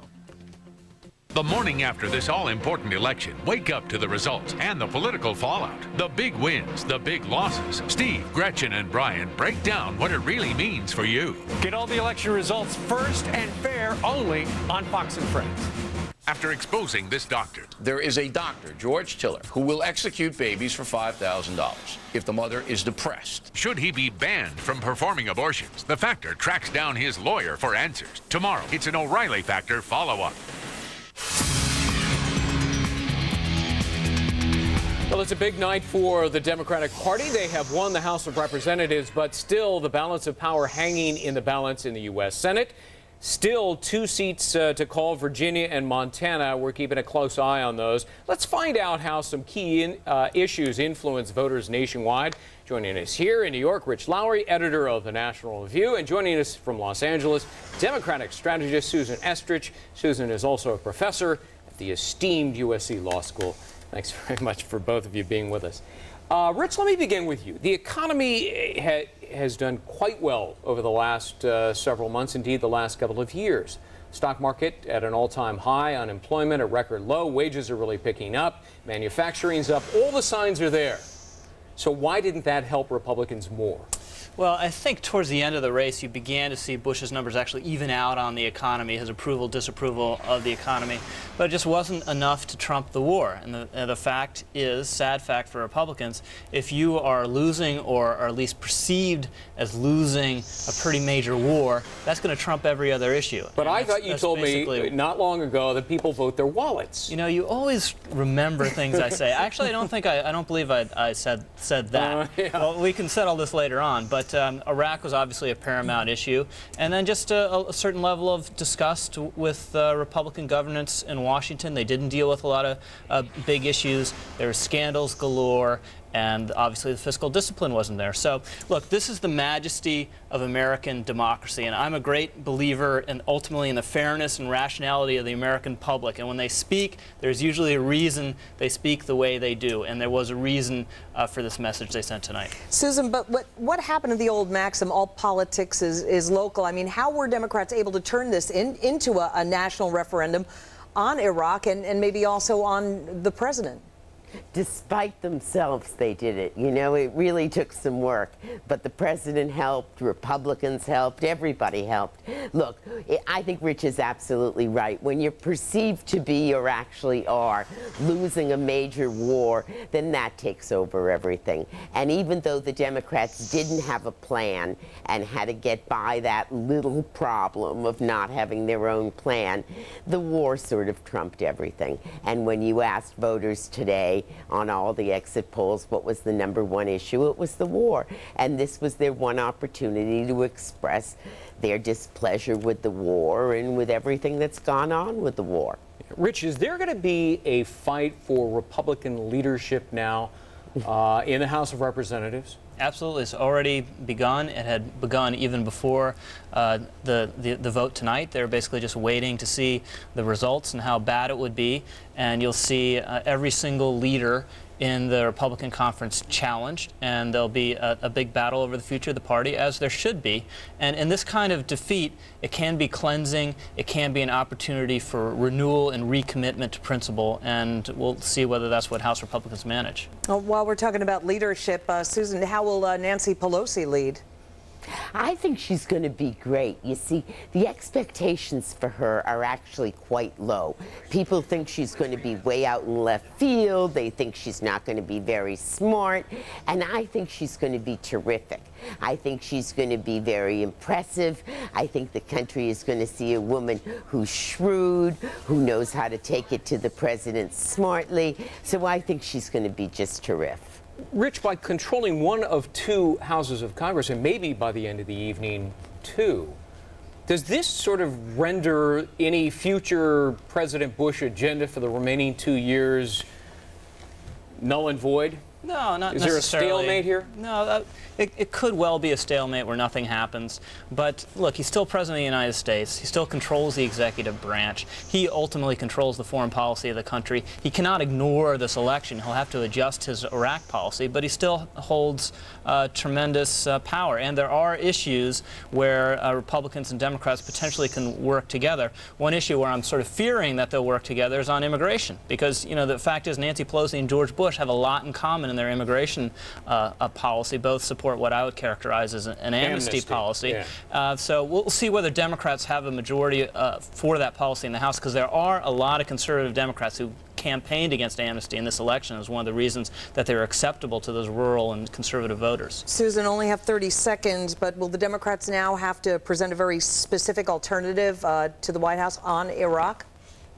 No, I think what they'll do is challenge the White House to come up with a plan. I think the president still does, Rich is right, the president still does control foreign policy, but what the Democrats will do is take it to the White House and say, this is a no vote on you, and now you've got to come up with a timetable, and I think that's the next step you're going to see. All right, Rich, Susan, stick around for just a moment.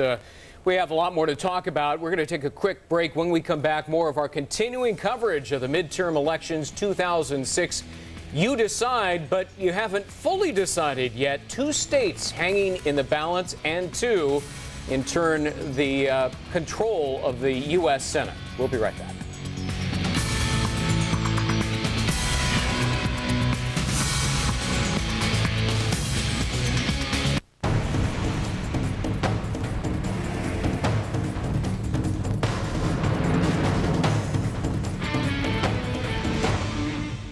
He had a terrible cold. Ear infection?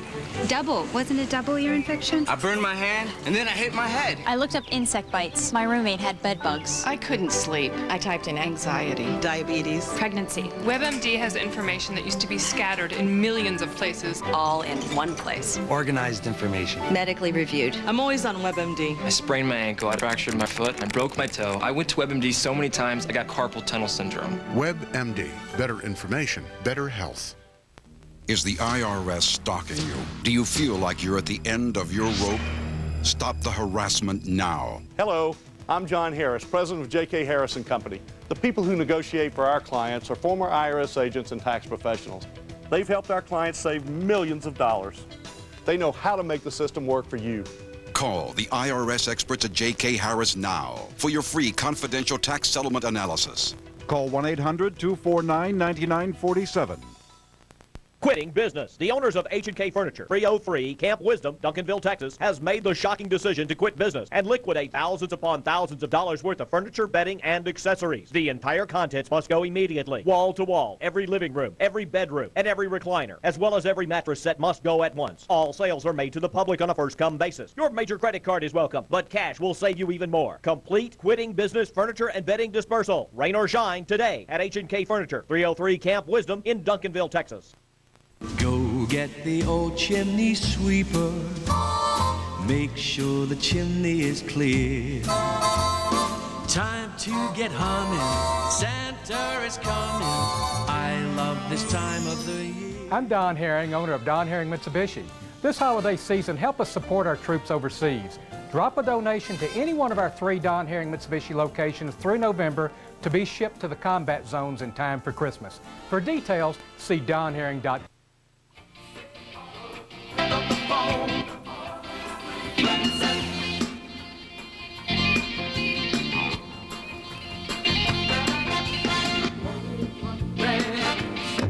If you knew the benefits of minimum coverage from Safe Auto, yeah. Can you turn it up? I can barely hear it. Awesome. you might be a big fan too. 1-800-SAFE-AUTO. Minimum coverage for minimum budget. Now available in your area. Safe Auto.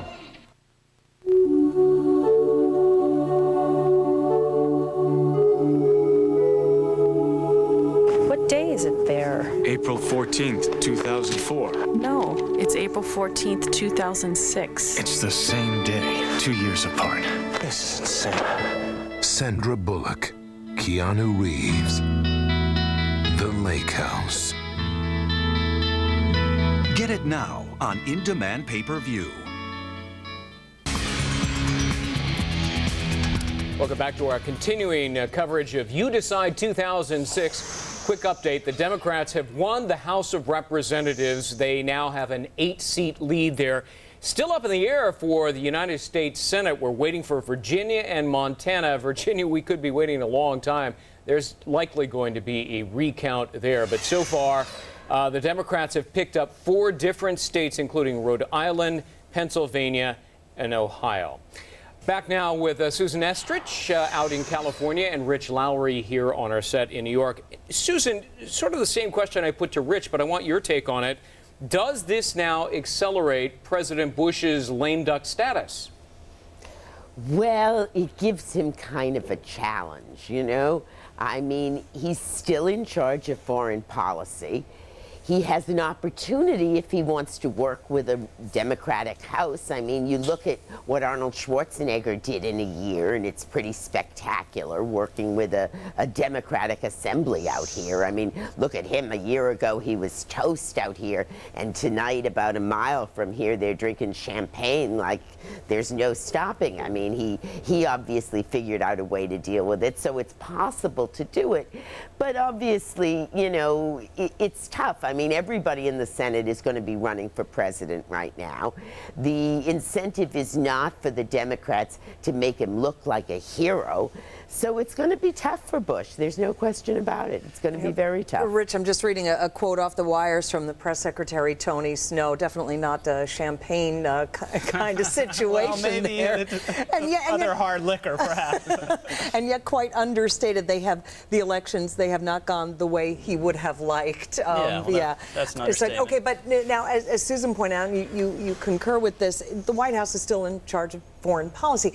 What changes might we see on the White House's part when we're talking about Iraq? Everybody, Rumsfeld, a lot of people beating the drum there. Are we going to see that? Well, I think on Rumsfeld, my guess is that he ends up going. I don't think it's going to be President Bush tomorrow marches out at his press event and fires Don Rumsfeld. I think by the end of the year, Rumsfeld will decide to spend more time with his family. But the fact is, I think after this election, one way or the other, the Iraq policy needed a fresh start.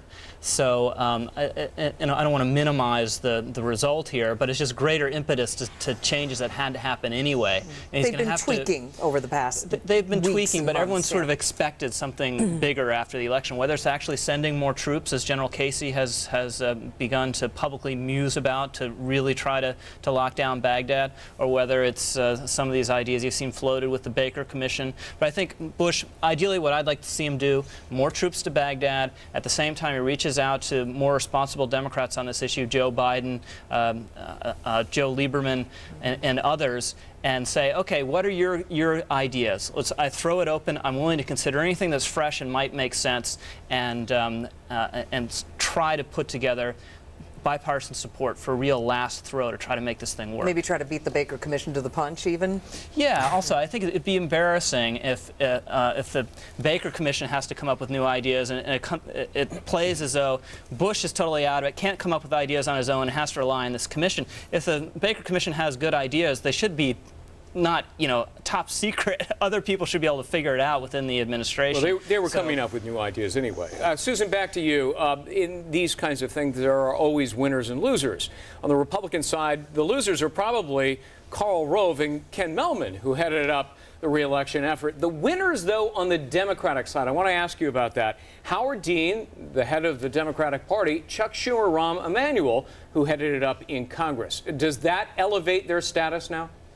Sure. I mean, Rahm Emanuel is a big winner because he ran this congressional campaign committee. Now, the night is still young to see if Chuck Schumer is a big winner, but, this recount business is so unreliable. Who knows? You get a good enough count, and I don't know if you get the same count tomorrow, and then the Democrats will keep fighting amongst themselves about whether Howard Dean is a winner or not, so that remains to be seen, but I don't know on that one. But Rahm Emanuel is the big winner tonight because taking the House back is such a major accomplishment. Susan Estrich and Rich Lowry, thank you both very much for being with us. Thank you. And coming up on Fox, we're going to head back to the nation's capital, where the Fox teams continue to watch very closely the balance of power in both the House and the Senate. It is not decided yet. 2 seats still in play.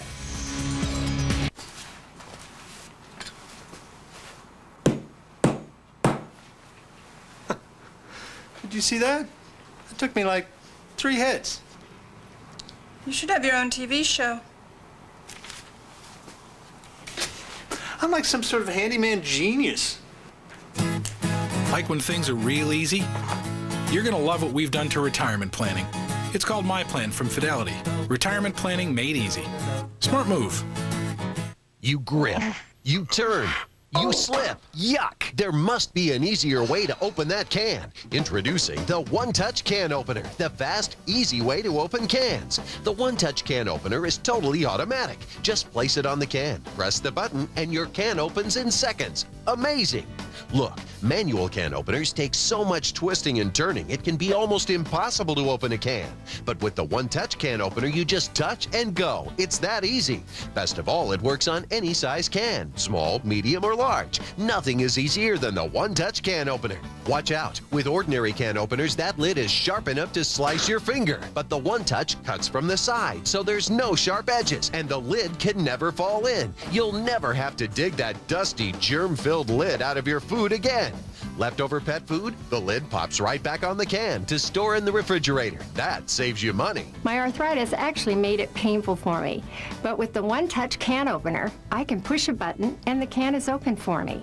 Move over, bulky can openers, and say hello to counter space. Just press and go. Nothing is faster or easier. The One Touch Can Opener really will be the last can opener you'll ever have to buy. Now, on this special TV offer, get the One Touch Can Opener for the breakthrough price of just $19.95 with a money-back guarantee. If the One Touch isn't the easiest can opener you've ever used, just return it for a full refund. Call right now and we'll also include the Grip Mate, absolutely free. It's perfect for every hard-to-open jar or bottle. Just grip, twist, and pop. Stop struggling with those other can openers. Get the One Touch Can Opener and touch and go forever. Here's how to order. Have your credit card ready and call 1-800-535-4197 to order the One Touch Can Opener for just $19.95 plus shipping and handling. As a special bonus, you'll also receive the Grip Mate absolutely free. So call 1-800-535-4197. That's 1-800-535-4197. Call now.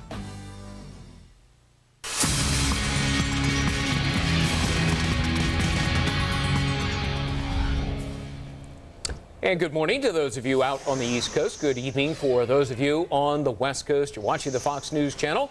And our continuing coverage, I'm Greg Jarrett. And good morning, good evening. I'm Bridget Quinn. Let's lead you off this hour with a look at the balance of power in the Senate. Two states are still up in the air as we speak, Montana and Virginia. Molly Henneberg has been following all these races. She joins us from the nation's capital. Hi, Molly. Hi, Bridget. Hi, Greg. Yes, and then there were two. We're waiting for results in the two final Senate races. Democrats are leading in both Virginia and Montana, and if the Dems can keep those leads, then they'll control the Senate. Earlier in the night, Democrats picked up seats in Pennsylvania, Ohio, and Rhode Island, and now Missouri. Missouri was a closely watched race between Democrat Claire McCaskill and incumbent Senator Jim Talent. In the end, McCaskill pulled it out. You believed that you could make a difference, and you did.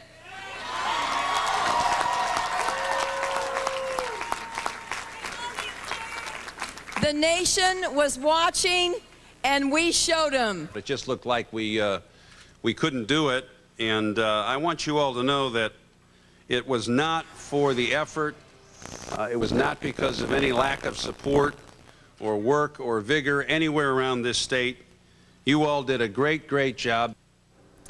As for the two remaining Senate seats in Virginia, ballot counting will resume tomorrow in at least one area, Loudoun County, so no answer tonight. At this point, though, Democratic challenger Jim Webb leads incumbent Senator George Allen by several thousand votes. We'll have to see if that lead grows or shrinks as more vote totals come in tomorrow.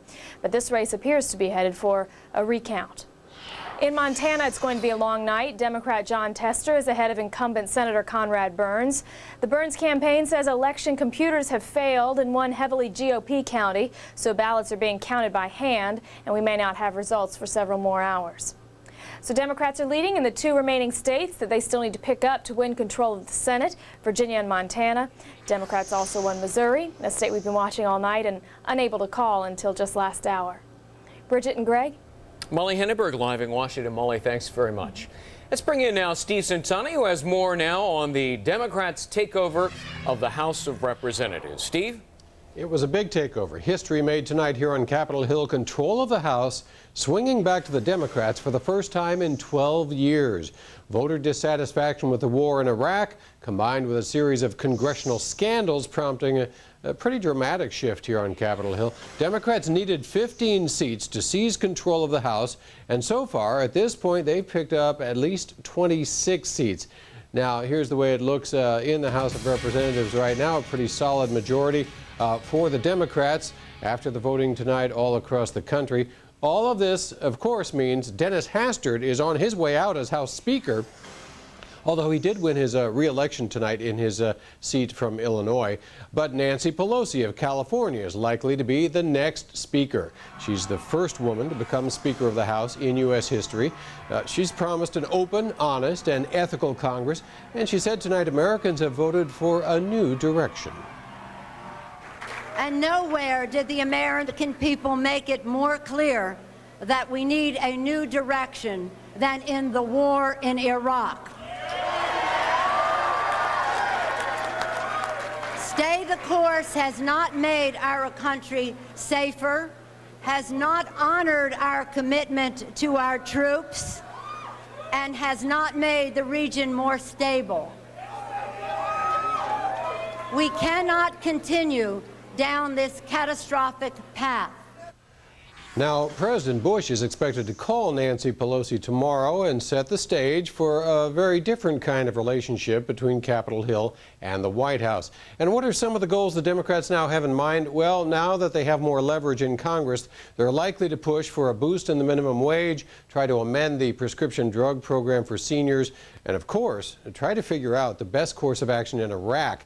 That could mean a phased redeployment of U.S. troops, some of them being moved to Afghanistan. Now, this victory also sets the stage for a battle over the minority leadership in the House. John Boehner may be out, considering the poor Republican showing in Tuesday's election. Tonight, he issued a statement. He says he's disappointed with the outcome, but he congratulated Democrats. He goes on to say this: if Republicans stand together and unite behind solutions and ideas that move us closer to our common vision of a freer, more prosperous America, I'm confident the American people will return us to the majority in 2 years.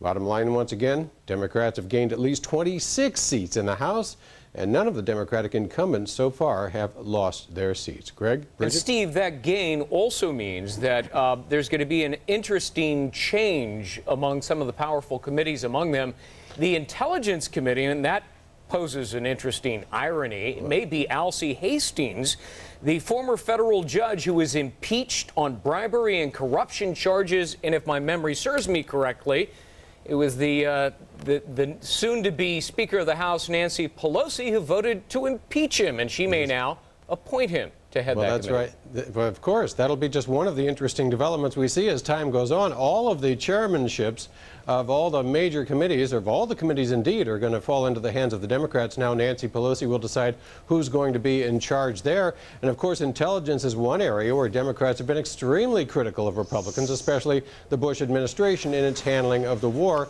and its rationale for going to war in the first place. The intelligence community taking a huge hit over the Iraq war. So it will be very, very interesting. A whole new dynamic here on Capitol Hill as we see Nancy Pelosi, who's a very liberal Democrat from San Francisco, taking charge of a House which is much more moderate to conservative. Actually, a lot of the people who did win seats tonight are not of that liberal ilk that Nancy Pelosi is, and yet she has shown strong leadership over the past several years and is well known and well respected among most of her colleagues in the House, and she probably has a pretty good chance, everybody tonight saying she will be the next Speaker. Steve, John Murtha has really sort of become the Democratic voice, if you will, on Iraq over the past year or so. Is there expected to be a role for him in the Democratic leadership? That could very well be the case. It hasn't been determined yet exactly what his role is going to be, but he certainly did win handily tonight. Again, Murtha, as you said, a very outspoken critic of the Bush administration. He's the one who came out and said that we need to pull out of Iraq. It was considered to be quite a radical statement at the time, but now a lot of people are coming up behind him, and in fact the whole issue of Iraq was the biggest issue. It was more or less, this election was a referendum on the course we're taking in Iraq. Should it be stay the course? Should it be some kind of phased withdrawal? That's going to be the biggest challenge facing Democrats as they go ahead, because they haven't put forward a definite plan. They haven't unified behind a single plan yet. What it's likely to look like is a phased withdrawal of some sort, or what they call a phased redeployment, sending some troops home and sending others to Afghanistan, where the combat is still fast and furious. Steve Satani live on Capitol Hill, or at least with Capitol Hill behind him. Thanks very much, Steve. Well, it is a big win tonight for the Democrats taking the House of Representatives. So what were the issues that led Americans to vote democratically? We'll have that analysis for you coming up, plus a look at the key races that were the deciding factors. Keep it right here. We have much more election coverage right here on Fox.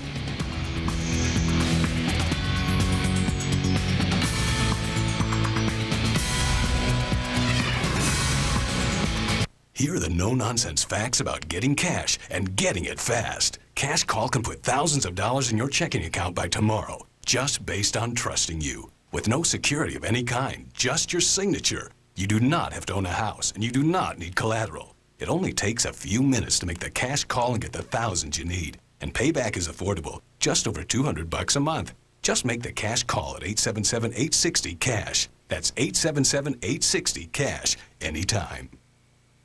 People love their hover-round power chairs. You made me love you. I didn't want to do it. I didn't want to do it.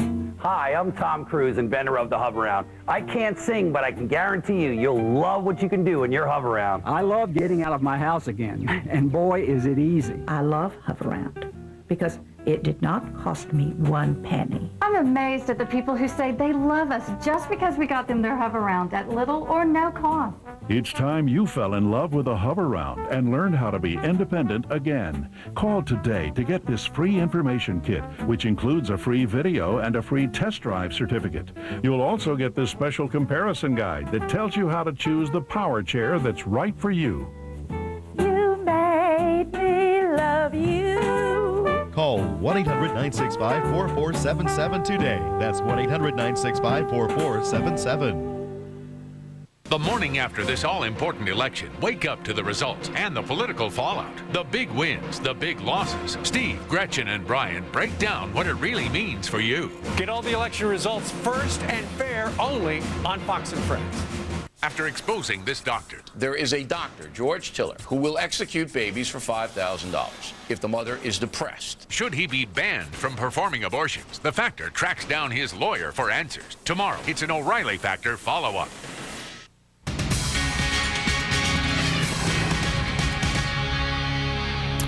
Missouri, Rhode Island, Pennsylvania, Ohio, and the U.S. Senate, Democrats have picked up those 4 critical states, but still remaining, and the balance of power hanging for the U.S. Senate, Virginia and Montana. Those have yet to be called.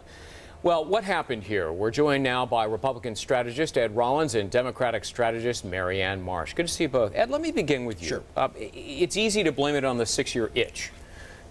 But it was more than that, wasn't it? There's no question it was more than that. I mean, we thought we had an election-proof environment, and I think that was part of the overconfidence that the White House had. The Democrats obviously ran a very smart strategy, which was to go out and nationalize this campaign, and the White House walked right into the trap. Every time the president went out and wanted to talk and defend his role in Iraq, he basically raised the issue and his own unpopularity, and you combine that with the ethics, which certainly has been hanging there for 2 years that the House Republicans never bothered to clean up, never even hold an ethics hearing. And, you know, there's just a whole bunch of issues that all came to fruition. And I think that at the end of the day, that's what got us. Marianne, was that one of the keys to success, nationalizing this election? Absolutely. There's no doubt that this whole election tonight was about the war in Iraq and George Bush. When you look at the polling numbers going in and the exit poll numbers coming out, they were basically the same. The disapproval of George Bush's job performance, the disapproval of the war in Iraq were inextricably linked. The irony in all this, though, is the Democrats wanted to make this a referendum on the war in Iraq, and at the beginning of the election, so too did George Bush. But obviously that was the wrong decision for George Bush and the Republicans, and now they've paid the price. What is even more ironic, though, is I think a lot of Americans feel that because the war in Iraq isn't going well, that we could be doing better, that George Bush had to put more resources in, and when he didn't, he tried to wage the war on the cheap, and because he didn't want to pay a political price for either instituting a draft, having more troops, all the things you need to be successful. And ironically, tonight, the Republicans and George Bush have paid exactly that price. They paid a political price for not waging the war in Iraq successfully. Ed, you mentioned the scandals. It was 4-1, really. William Jefferson got caught with 90,000 in his freezer. You don't get much interest on that. But Bob Ney, Tom DeLay, Duke Cunningham, and then at the very end, Mark Foley, all of which enveloped the Republicans in scandal. Was it the Foley that hurt the most, that scandal? Well, Foley was the last day of session, and obviously that was something people could understand. You know, the Jefferson, the Duke Cunningham, the investigation of Jerry Lewis, a whole variety of things is kind of business as usual. People don't like it. But the Mark Foley basically came home after all the years of priests molesting little boys and teachers and what have you. All of a sudden, these are things that grown-ups shouldn't do, and it's taken advantage of young people, and people understood that very quickly. And it created an image. It created an image. It absolutely, and it was an arrogance, and Republicans didn't jump to clean it up, and it looked like a cover-up, and obviously it affected. I mean, the interesting thing is the speaker, who's never been challenged, had 40% of a vote against with a token candidate. So obviously it had a big impact. Yeah. And now we're likely to have Nancy Pelosi, of course, in a key leadership position. Marianne, what kind of leader will we see in Nancy Pelosi? Well, Bridget, 2 points. One, I just want to pick up on what Ed said. He's absolutely right about Mark Foley, but the role that played is when people thought the Republicans weren't telling the truth about the Mark Foley situation because they understood that, it really galvanized this election to make people believe that they weren't being told the truth on the war in Iraq, terrorism, or the economy. So that was the fault there. The thing about Nancy Pelosi I find interesting is everybody talks about how liberal she is and San Francisco values. Nancy Pelosi came into this election cycle saying the war in Iraq isn't going well, we're not winning the war on terror, and the economy's not everything it should be, which put her in the mainstream. That's what the majority of American voters said tonight when they went to the polls and cast their ballots. They feel we could be doing better on all these things. So really, Nancy Pelosi's in the mainstream right now, and it was the Republicans who weren't. So I think, again, Susan Estridge said it earlier, I think she's being underestimated. The expectations are pretty low. I think she's going to surprise people, but I also think she's been mischaracterized coming into this. I don't underestimate her. I've known her for 30 years. We both are Californians, and I started running assembly races in California as the chief of staff for Republicans. She was the state party chairman. She was trained by Phil Burton, who was the master politician of California. She's one of the toughest people I've known, and she will far exceed anybody's expectations from my perspective. Yeah. I mentioned there's 2 states in the U.S. Senate that still need to be called, but it looks like Montana is trending Democrat to John Tester, which might leave then, if the Dems want complete control of the U.S. Senate, Virginia. If they're still within 2,000, that's an automatic recount. Are we going to get mired in a 2,000-type recount debacle? Well, we may get mired. The absurdity of this is this shouldn't even been a race. This was, I mean, not that Jim Webb didn't run a good race, but he was a totally untested candidate against a guy who's been a congressman, been the governor, been head of the Senate committee, and obviously a guy who thought he was going to be a conservative candidate for president. And Virginia was always viewed as a very strong Republican state that's now obviously changed dramatically. I mean, this was the last state that we should be sitting here having a debate about tonight, but I think it tells a lot about There was the a big party for Senator Allen just 3 years ago, the Rainbow Room. He's going to be the next president, Absolutely. meet the next president. Boy, his career's over. Pretty much, isn't it? I think you know, maybe he wins the Senate seat back, but certainly on the national scene, it's done. Marianne, what do you think in that Virginia race? Which particular issue resonated most with voters, you think? Well, I think George Allen really killed himself in this race by the mistakes he made. Jim Webb was certainly a good candidate, maybe not a great candidate, but a good candidate.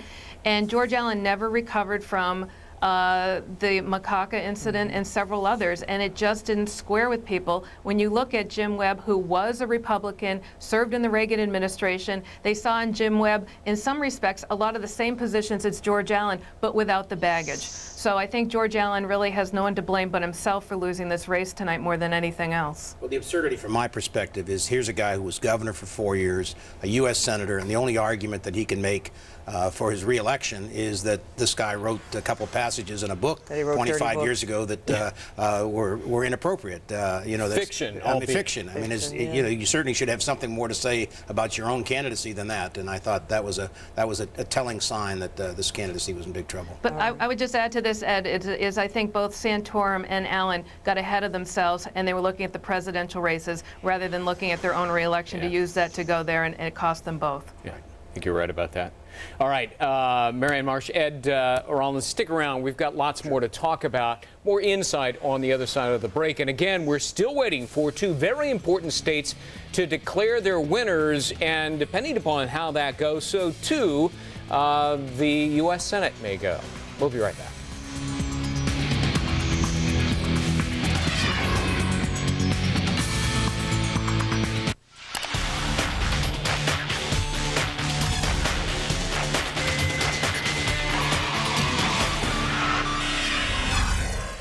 Hello, friend. I'm Pat Boone. I'm here to tell you about the popular government-insured reverse mortgage program that's sweeping the nation. If you're a homeowner, 62 or over, a reverse mortgage may be the answer that you've been looking for. This unique program is a safe, easy way to turn the equity in your home into tax-free cash.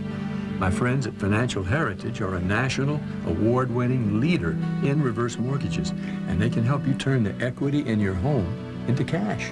The best part is there are no monthly payments. You keep the ownership to your home, and you continue to live there as long as you want. Reverse mortgages are government-insured FHA loans.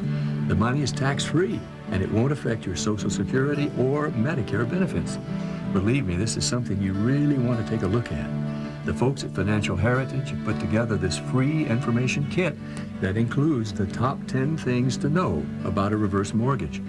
Thousands of people just like you have used reverse mortgages to make their dreams finally come true. Here's what some of our customers had to say. With my reverse mortgage, I can now go to sleep at night and not worry about, are the bills going to be paid? It's your money, it's your house, and it's tax-free. So now I can really enjoy my retirement. I have never felt so free and easy in my life. Think about it.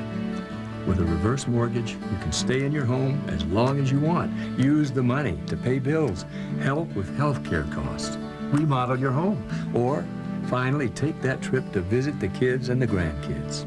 So, if you or somebody you know is 62 or over, why don't you call now to get your free information kit with the top 10 things to know about a reverse mortgage. Just call the number on your screen right now. Find out how to make your dreams finally come true.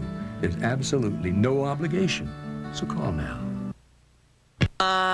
So you think you got game. Yeah. First, you say you want to be the ultimate fighting champion on Tekken 5. Then you say you want to quarterback your alma mater to victory in the championship in the NCAA Football 07. Now you saying you got mad shred skills on Guitar Hero. I hear you talking, but I don't believe. So get off the couch and prove. Yeah, prove it. The Midnight Gaming Championship. It's no cost, just log on and enter. MidnightGamingChampionship.com. Win cash, win prize up to $20,000 worth. Now who got game?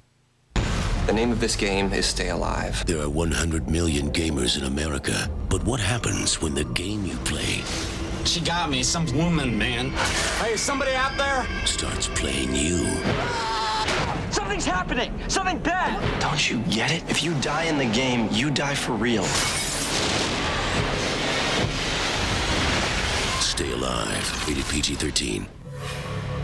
Get it now on in-demand pay-per-view.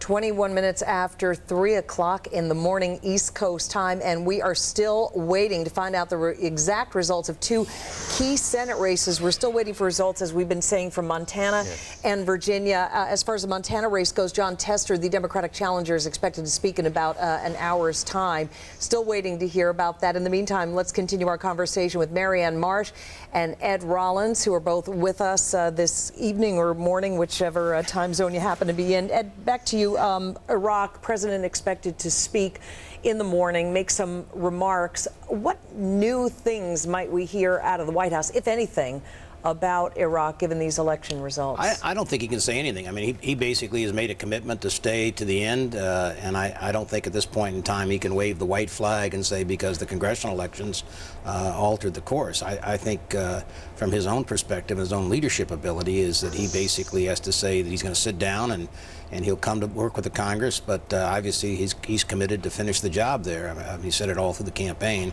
and I think any waffling on that at this point in time would be very disturbing. And committed to Rumsfeld?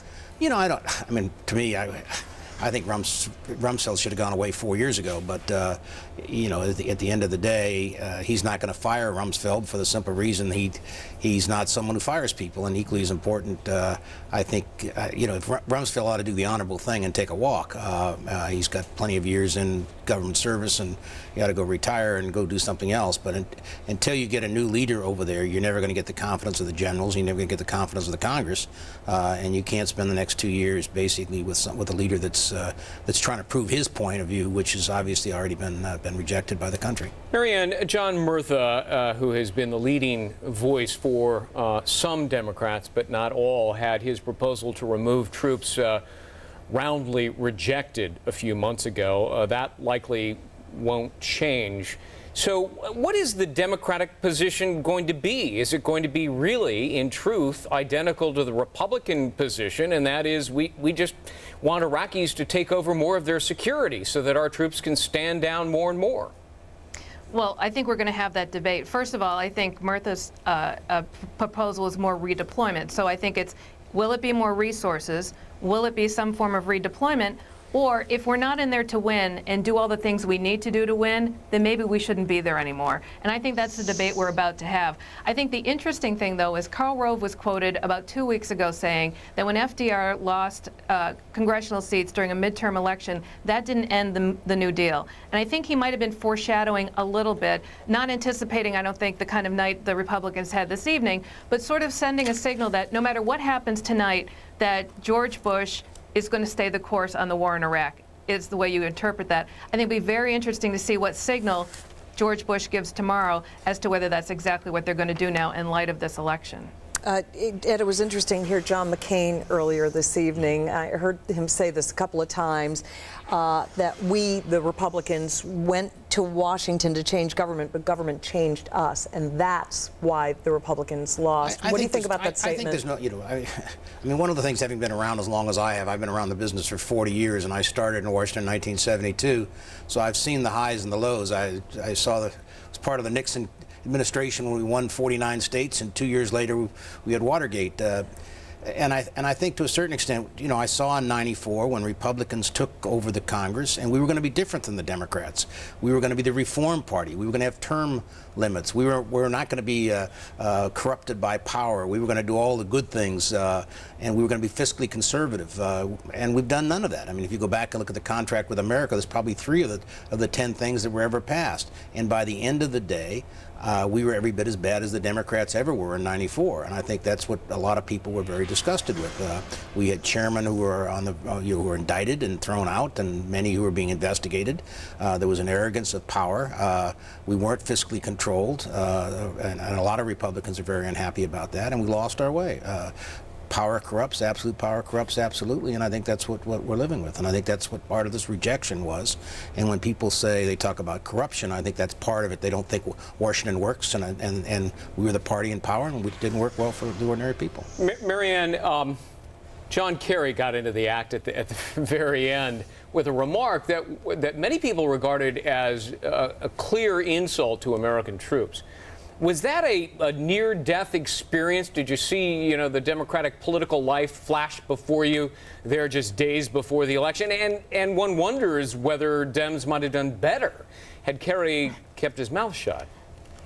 No, not at all. I think I'm one of the few people who thought that. Did John Kerry make a mistake? Yes. Did he apologize for that mistake? Certainly. Was it ever his intention, as somebody in full disclosure who worked for him for many years, to insult any troops? Absolutely not. Now, it is hard to imagine the Democrats could have done any better than they've done this evening, especially in the Senate. And if the Senate hadn't gone well, perhaps some with agendas would have tried to pin it on him. But if anyone was hurt, it was John Kerry. It had no effect on any other election, period. straight end of sentence. Yeah, Ed, are we unlikely to see him as a candidate for president? Well, Oh, wait. you know, I think he was already on his way to being a candidate, and I think to a certain extent what it reminded a lot of people of is that there is a tendency sometimes to make mistakes. And I think equally as important, one of the reasons I think Kerry lost is he wasn't perceived as strong. And I don't misinterpret his remarks, and I don't think he intended to insult the troops. But at the end of the day, people did not see him as a strong leader in 2004, and I think that's why he lost. I think one of the threats that the Democrats have today, and particularly as we sit here and talk about Iraq, is if they look like they're undercutting or pulling the underpinnings away from our troops in Iraq, or undercutting the president, not working with the president, I think there'll be a real backlash by the country. And I think to a certain extent, as we go into another presidential election, that's not a position they want to be in. Marianne, the Dems have already won the House. If they win the Senate, will they regard this as a mandate to vote against extending the Bush tax cuts? I think certainly for the middle class, there's no doubt. I think every Democrat wants to see the middle class get their fair shake when it comes to tax breaks and a lot of other things. But I think more than anything for Democrats, it's an opportunity to lead. They heard the voters, they listened to them, and voters said, we want change and we want problems fixed. We're sick of the political infighting. We're sick of the finger pointing. It's time to fix these problems. So Democrats now have to step up, fix problems, not pick fights, and really lead. And if they do that, they'll be rewarded more. If Democrats don't do that, they could end up 2 years from now in the same situation the Republicans are in tonight. I think the even bigger question is which direction is George Bush going to go? And I think we'll get a sense of that tomorrow afternoon. It'll be fascinating to see what choice George Bush makes. Ed, as you pointed out, veteran of politics, was there any one race or any one thing that surprised you tonight? Well, there are a number of very good people who survived past challenges. As I look through the list of members of Congress, Northrop was one, Wilson was another, Clay Shaw was another, you know, long distinguished careers, Nancy Johnson, and I think all of them are victims of the war and of Bush's unpopularity as opposed to anything they did themselves. And I think to a certain extent the Congress loses a lot by losing people like that.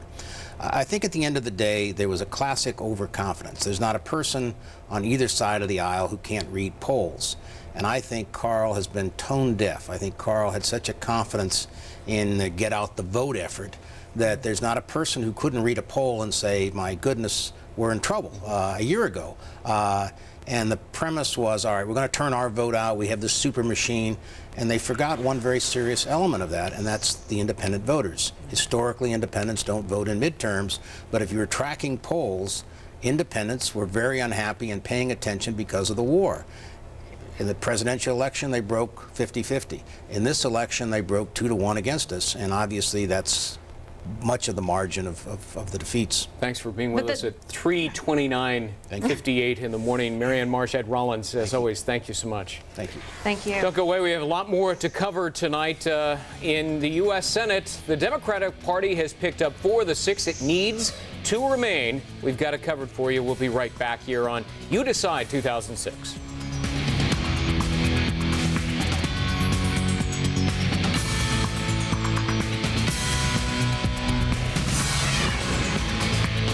Tell her how your love has grown with the Journey pendant for $89. The Jewelry Exchange imports diamonds direct from site holders and manufactures jewelry using the latest technology. Compare the top chain store's 91-point platinum band for $4,100 with the Jewelry Exchange's 1 carat for $1,390. 2-carat Tunnel of Love bracelets are $399, 3-stone $139, and 1-carat studs $399.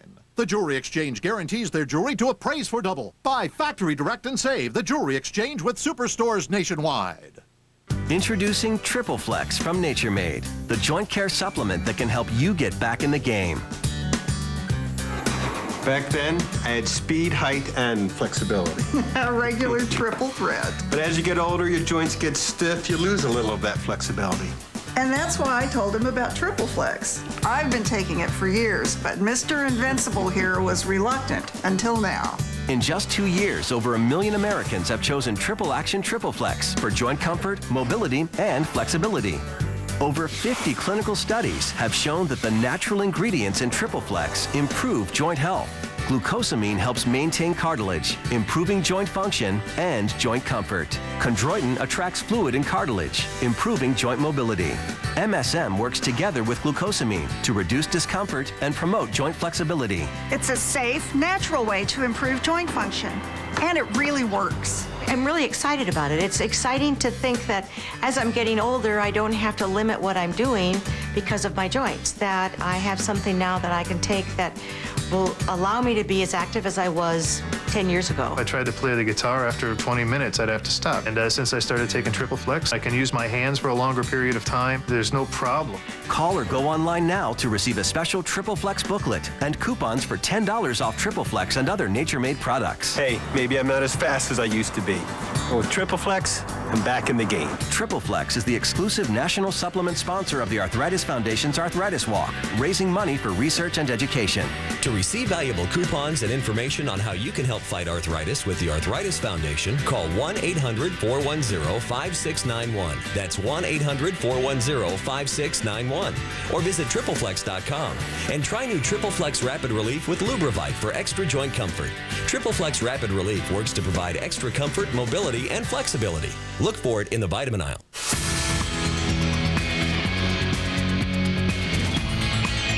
And welcome back to our continuing special coverage of Election Night, You Decide 2006, right here on the Fox News Channel, bottom of the hour. So once again, want to update you on some of the most important races tonight. Let's begin with U.S. Senate. The balance of power still up in the air as we continue to wait on two critical races. The first is Virginia, where Republican Senator George Allen and his Democratic challenger Jim Webb are right now locked in a very tight race, so tight that the counting is going to have to continue apparently tomorrow, and then there will probably still be a recount on top of that. Yeah, Greg, not the only one. The other race that is still just too close to call is the Senate race in Montana. Democrat John Tester has a small lead over Republican Conrad Burns, but the Burns campaign has raised some concerns about voting machine malfunctions in heavily Republican districts. Meanwhile, in Arizona, Republican Senator John Kyle has won re-election over Democrat Jim Peterson. This was a very important hold for the Republicans. Kyle had been leading in the polls, but it was on the list of seats that, well, some people were expecting to be highly competitive. In New Jersey, Bob Menendez has been reelected to the Senate over Republican Tom Kean Jr., the son, of course, of Tom Kean, the 9/11 Commission chair and well-known New Jersey governor at one time. This was a race that got a lot of national attention because of the intense negative campaigning on both sides. But tonight, it remains in Democratic hands. And here in New York, Democratic Senator Hillary Clinton cruised easily to a victory over the Republican former mayor of Yonkers, John Spencer. This was also a race that many people were watching closely, not because it was expected to be tight, far from it, but because the entire country kind of waiting to see whether Senator Clinton will announce at some time in the near future her bid to run for president in 2008. Well, there were also some other well-known Senate figures that won re-election tonight with relative ease in Massachusetts. Senator Ted Kennedy is headed back to the Senate after easily dispatching Republican Ken Chase. In Mississippi, former Senate Majority Leader Trent Lott is headed back to Washington, D.C. Lott, you may recall, lost his leadership post back in 2002 after some intemperate comments he made at a party for former Senator Strom Thurmond. And in Utah, Republican Senator Orrin Hatch, little trouble getting elected to another term, defeating Democrat Pete Ashdown.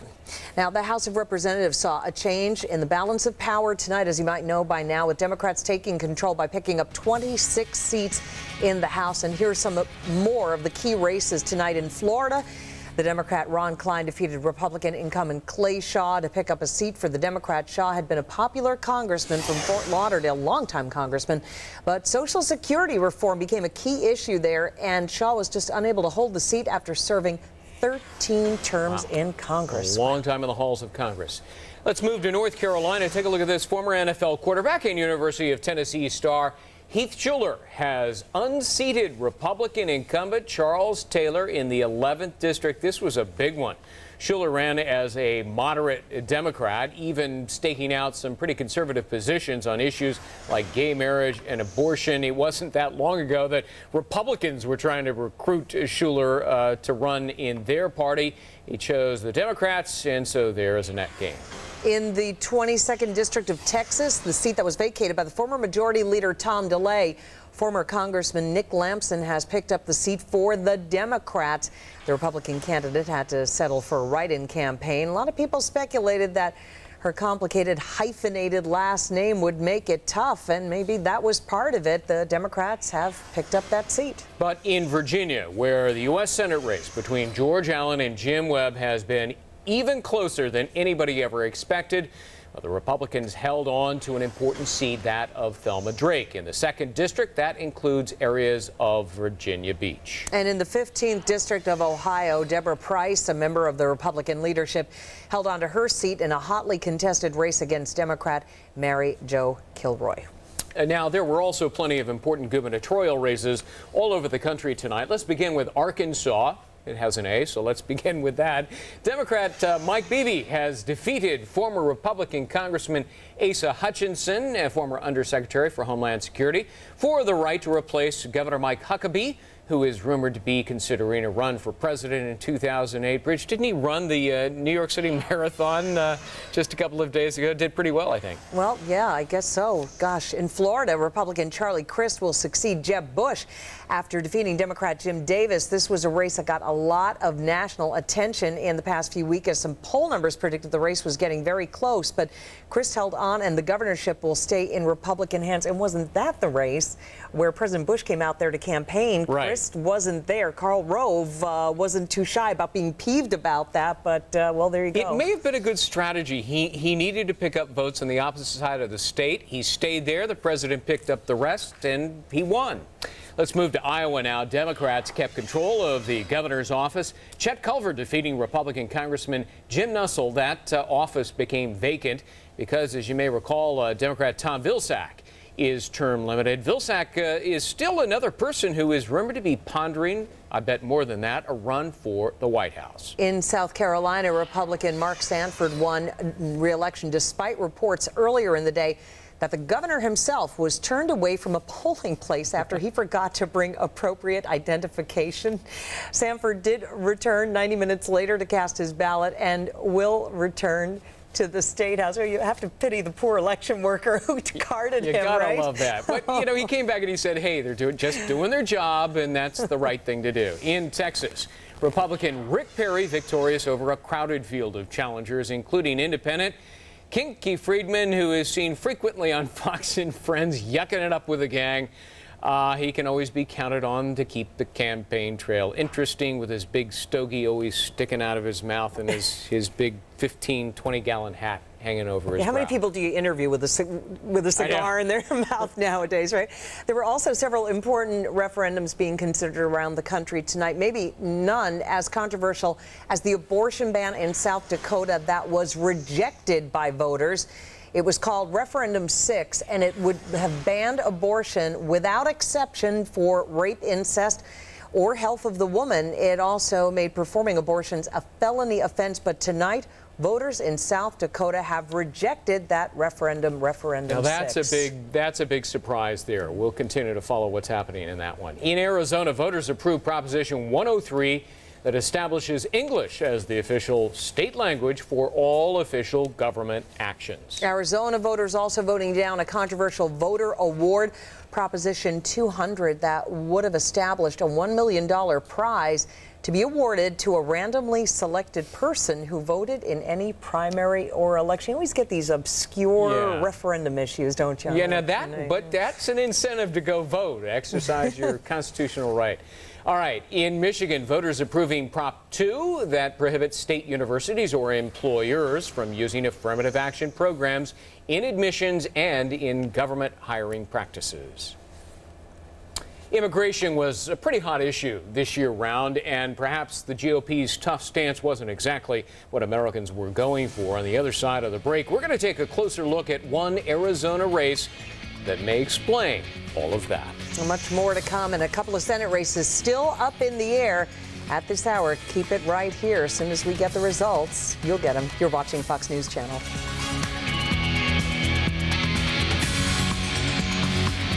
If you're 50 or over, here's good news. Now AARP offers more exclusive member benefits than ever before, including big savings at 26 hotel chains, Pearl Vision, Avis, AOL, and many others. I love discounts. You also get a magazine, monthly bulletin, and more. It's a good way to stay really informed on issues that matter to people in my age group. Now for a limited time, your first year is just $9.95, and your spouse joins free. To join, call 1-800-973-0620. Do it now. Every day on job sites, there's one tool that professionals count on to make precise cuts quickly.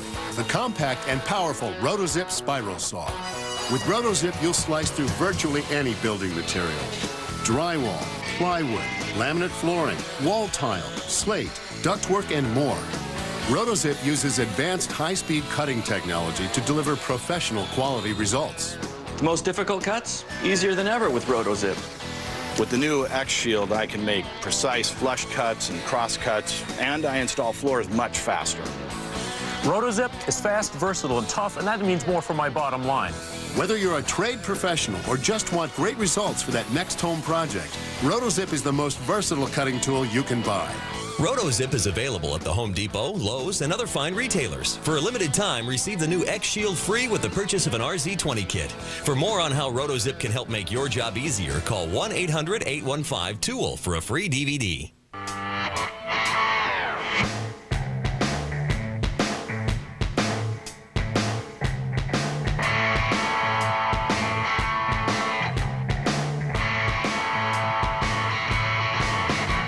After exposing this doctor. There is a doctor, George Tiller, who will execute babies for $5,000 if the mother is depressed. Should he be banned from performing abortions? The Factor tracks down his lawyer for answers. Tomorrow, it's an O'Reilly Factor follow-up.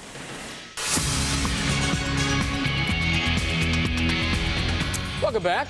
We're following what's happening in the U.S. Senate right now. The Democratic Party has picked up 4 critical Senate seats. They need to pick up 6. There are 2 remaining, Virginia, Montana, too close to call this hour. So we're going to take a look at those as they progress. But let's take a look at Arizona. This race out of Arizona's 8th district, Democrat Gabrielle Giffords came out on top of Republican Randy Graff. Graff, a former Minuteman, seemed to prove too conservative for many people to accept. So you have to kind of wonder tonight if the GOP's tough stance on immigration actually hurt the Republican Party. All right, well, let's talk about that with Democratic strategist Bob Beckel, and Tom Bevan is also with us of RealClearPolitics.com. Hi to both of you. Bob, to you first. How large a role did immigration even play in this election? Well, I don't think it played very much. I mean, Graff went down because Graff was just too much of it. I mean, he won a primary, if you all remember. He was the farthest right of a series of very conservative candidates, and so I think he played himself out philosophically too far, which I didn't think was possible in Arizona, but obviously it is. The other one, though, that probably does impact on this is J.D. Hayworth, who had made immigration not only his key issue, he wrote a book about it, but I think that J.D. went down for more reasons than just immigration. So on balance, I don't think immigration had much of an impact. Tom, what happens now with immigration?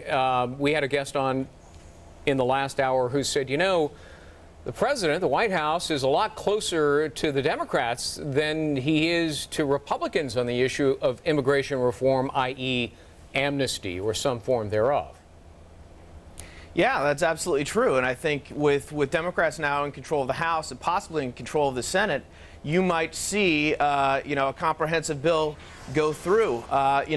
Some of these Democrats that have been elected, though, are conservative Democrats from Republican-leaning districts, and so they may not be necessarily, it might be a bit of a stretch for them to vote for a comprehensive package, but we'll see. I mean, you're right. The president has always signaled that he's in favor of comprehensive. A lot of Republicans in the Senate, were for that package, so we might very well see a comprehensive immigration reform move through both houses. Bob, do you see that as being one of the legislative priorities of the Democratic Congress if the Senate does go that way? We still don't know. First of all, let me just say to you, I know you have to be careful what you say. The Senate is going Democratic. The precincts that are out in Virginia, I know that stay cold, and it's only going to increase Webb's margin. The question then is absentee ballots. Now, that could make a difference. And in Montana, the stuff that's out, it's going to be a Democratic Senate. Let me just put it to you that way. And I think, frankly, the only thing that George Bush and these Democrats can get along on probably is on the immigration bill that George Bush supported, which most of the Republicans left him over. That's one thing. But I also want to make another point, which I think my friend from Real Politics, by the way, you got a great website. These people who've been elected, these Democrats, are pretty much moderate to conservative. They are going to increase what's called the Blue Dog Caucus in the Democratic Congress in the House by a number that's going to exceed the Black Caucus. And these are not people who are going to go down a liberal agenda. In order to get reelected, they can't do that. I mean, you are now seeing, I think, the hidden story of this race tonight was the House of Representatives for the Democrats have moved the Democrats 20 degrees more towards the center. It may mean that polarization will go away a little bit, and if we can finally get rid of this silly red state, blue state notion. I mean, I'm so tired of it. It's amateur politics, political analysis. It doesn't exist. I mean, first of all, if someone wants to stick with it, explain to me what Ohio is now. It was red yesterday, it's blue today? I mean, it's crazy. It's a silly notion. Yeah, Bob, I noticed you're wearing a red and blue today. Yes, I am, but just to make my point. Thank you, Greg. I appreciate that. Always it's trying also to 3:30 in the morning. Always trying to make everybody happy, aren't you, Bob? I certainly am. Well, I'm a happy man tonight, Greg. I mean, you know, you and I have been through this for the last 2 years, buddy. I mean, this has been a lonely. Being the only liberal at Fox is a little tough, you know. I got to give credit where credit is due, too, because Bob, you called this one a long time ago. You weren't the Lone Ranger, but you were one of the first people I recall who really said this was going to happen, and it does appear as it's going to happen. Tom, do you agree? Does it look trending in both Montana and Virginia toward Democrat, and that means 51-49? Yeah, I think so. I mean, anytime you fall behind in a situation where Allen is, unless the absentees pull him back in front, that's going to go to a recount. You don't want to be behind in a recount. Those votes will get certified, so that's not a good place to be. And I agree. I think Montana, the stuff that's out in Montana is probably going to, I think, keep Tester in the lead. And you will see the Democrats have run the table in the Senate, with the exception of Tennessee, and probably will take it. All right, listen, guys, want to ask you to stick around with us if you could. On the other side of the break, we are going to get some of your thoughts on some of the referendums, one in particular about gay marriage and how that might have influenced voters. And as we've been telling you, there are still a couple of races officially up in the air. Bob Beckel would beg to differ, but we are still waiting to call Montana and Virginia. Yeah, right. We haven't officially called them yet, but it does look like it's moving in the Democratic direction. But things could change, so hang on to your hats. Don't click the channel yet or turn it off or go to bed. It's already 3:49 in the morning East Coast time, so why bother going to bed? Stick around. We've got lots more ahead. We'll be right back.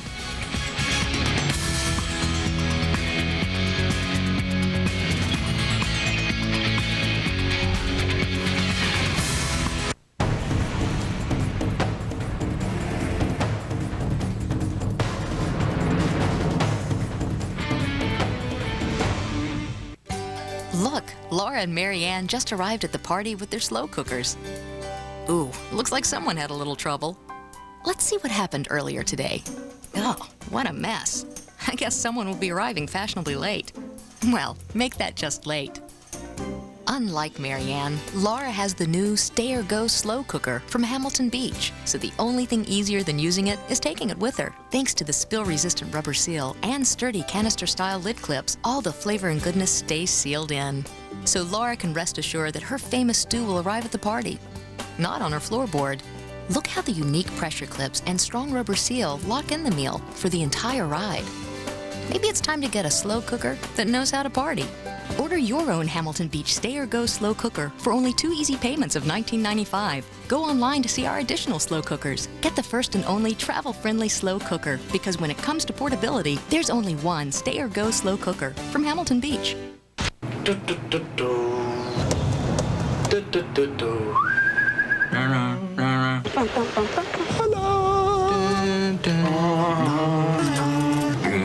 ESPN Monday Night Football, Mondays 8:30 Eastern.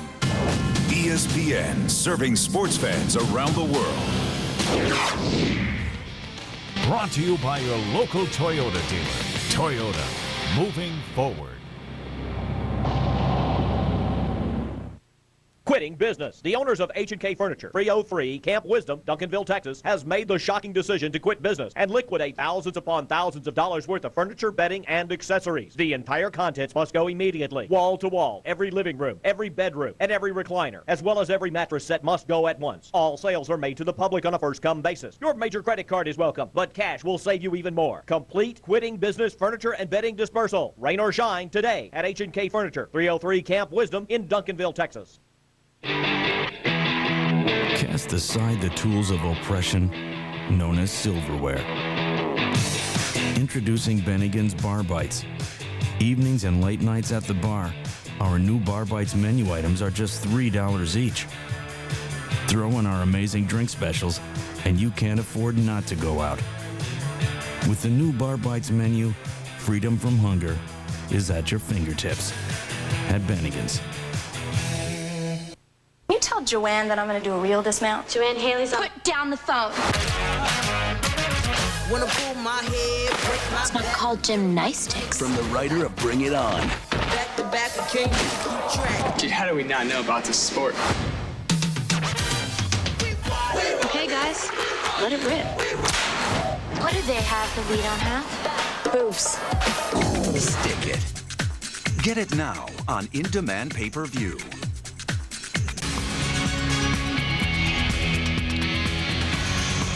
Democrats have won the House, but in the Senate, 2 remain. Take a look at them. There they were in Virginia and Montana.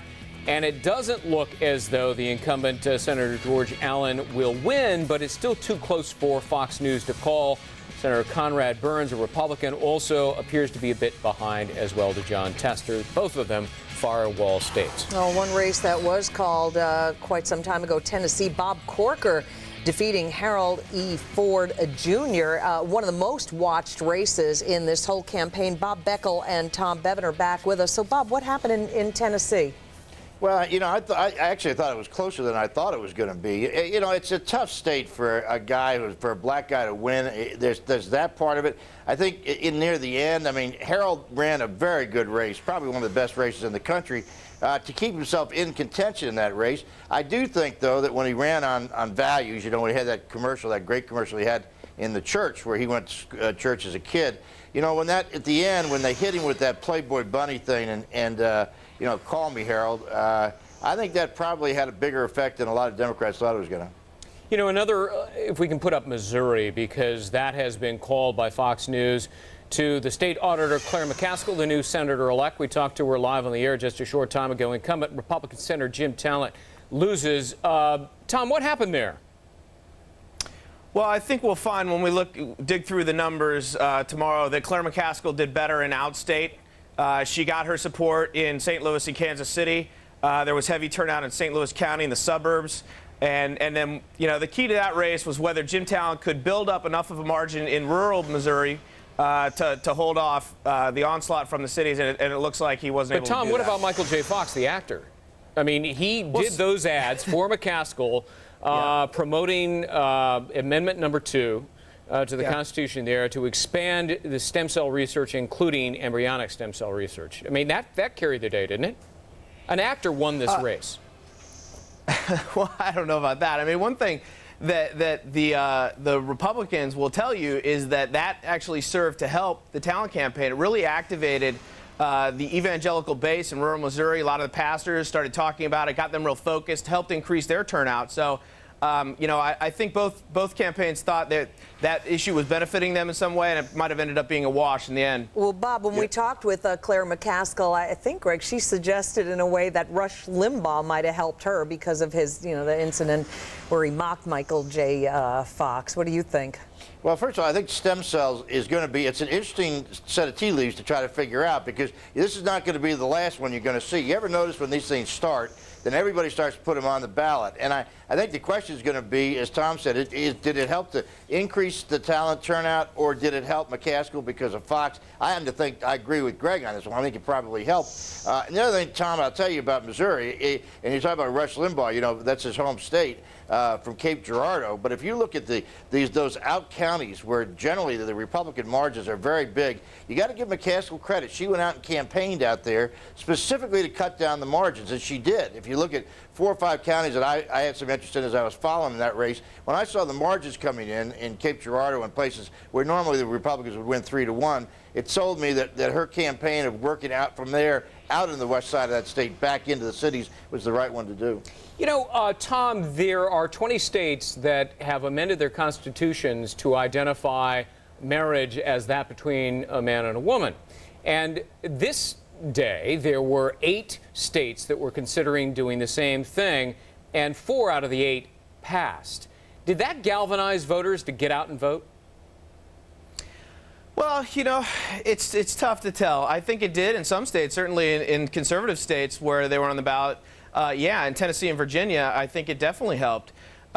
So, you know, we'll have to look at the numbers, but I think in general, when those types of issues are on the ballot, it does help motivate evangelical conservatives to turn out. All right, Tom Bevan and Bob Beckel, great to have you here in the wee hours of the morning here. Nice to be with you. Thank you both very much. You guys are great. All right. You guys are great for getting up at this hour, staying up. I don't know where you get the energy. I'm telling you, I can't believe you guys have been pulling this off the last 4 hours. Yeah, really. Just be careful. Thanks. Don't drive home, okay? Get somebody to take you home. Don't go away, everybody. Lots more to come right here on Fox News. 2 states haven't decided yet. I'm thinking of a number between 450 and 850. Do you know what it is? It's my credit score, and it happens to be 720. The higher my credit score, the better chance I have of saving a lot of money. Do you know your credit score? Do you know what's in your credit report? You can find out right now at freecreditreport.com. You can even print it out if you want to. How much easier could it get? Log on to freecreditreport.com. That's freecreditreport.com. Free credit report offer applies with enrollment in Triple Advantage.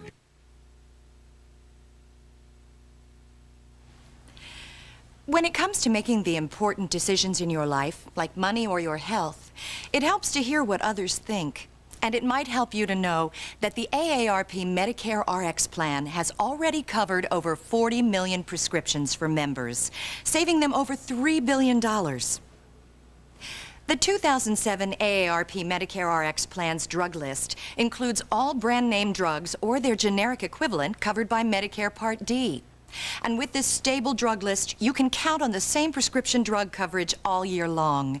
You can even count on a 3-month supply of your prescription drugs at participating pharmacies.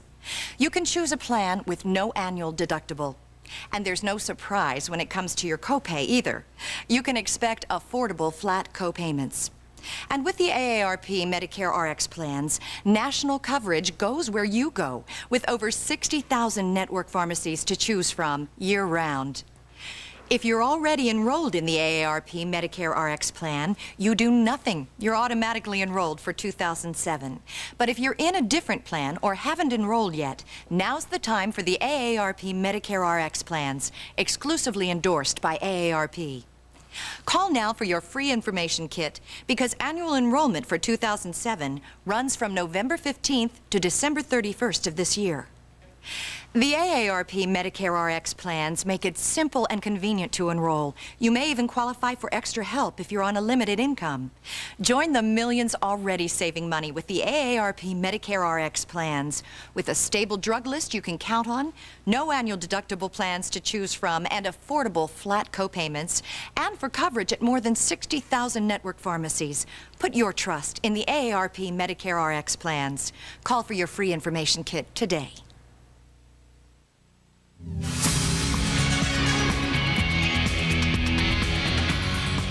Democrats have pulled a big upset in the House of Representatives, but not yet the U.S. Senate. 4 a.m. on the East Coast, 1 a.m. out west, and Fox's election coverage continues right now. Hello, everybody. Thanks for being with us. I'm Greg Jarrett. Good morning. I'm Bridget Quinn, and we are still waiting word on the Senate. 2 seats up for grabs. Molly Henneberg is in Washington with the very latest information. Good morning again, Molly. Hi, Bridget. Hi, Greg. Democrats went into Election Day needing 6 more seats to take over the Senate, and they're well on their way to achieving that goal. Let's take a look at a map of Democratic pickups as well as the 2 states still in play. We'll start east and go west. Democrats picked up seats, which you see here in blue, in Rhode Island, Pennsylvania, Ohio, and then in the wee hours of the morning, Missouri. That's 4, they need 6. Republicans were able to hold on to a Senate seat in Tennessee, seen here in red. But still up for grabs, Virginia and Montana, highlighted in yellow. At this point, the Democratic candidate is leading in both states. In Virginia, Democratic candidate Jim Webb is declaring victory. He's ahead by several thousand votes out of 2.3 million cast. I believe it's 8,000, about now 8,000 votes he's ahead by out of the 2.3 million cast. The state is too close to call, but Webb told supporters election night, quote, "The votes are in and we won."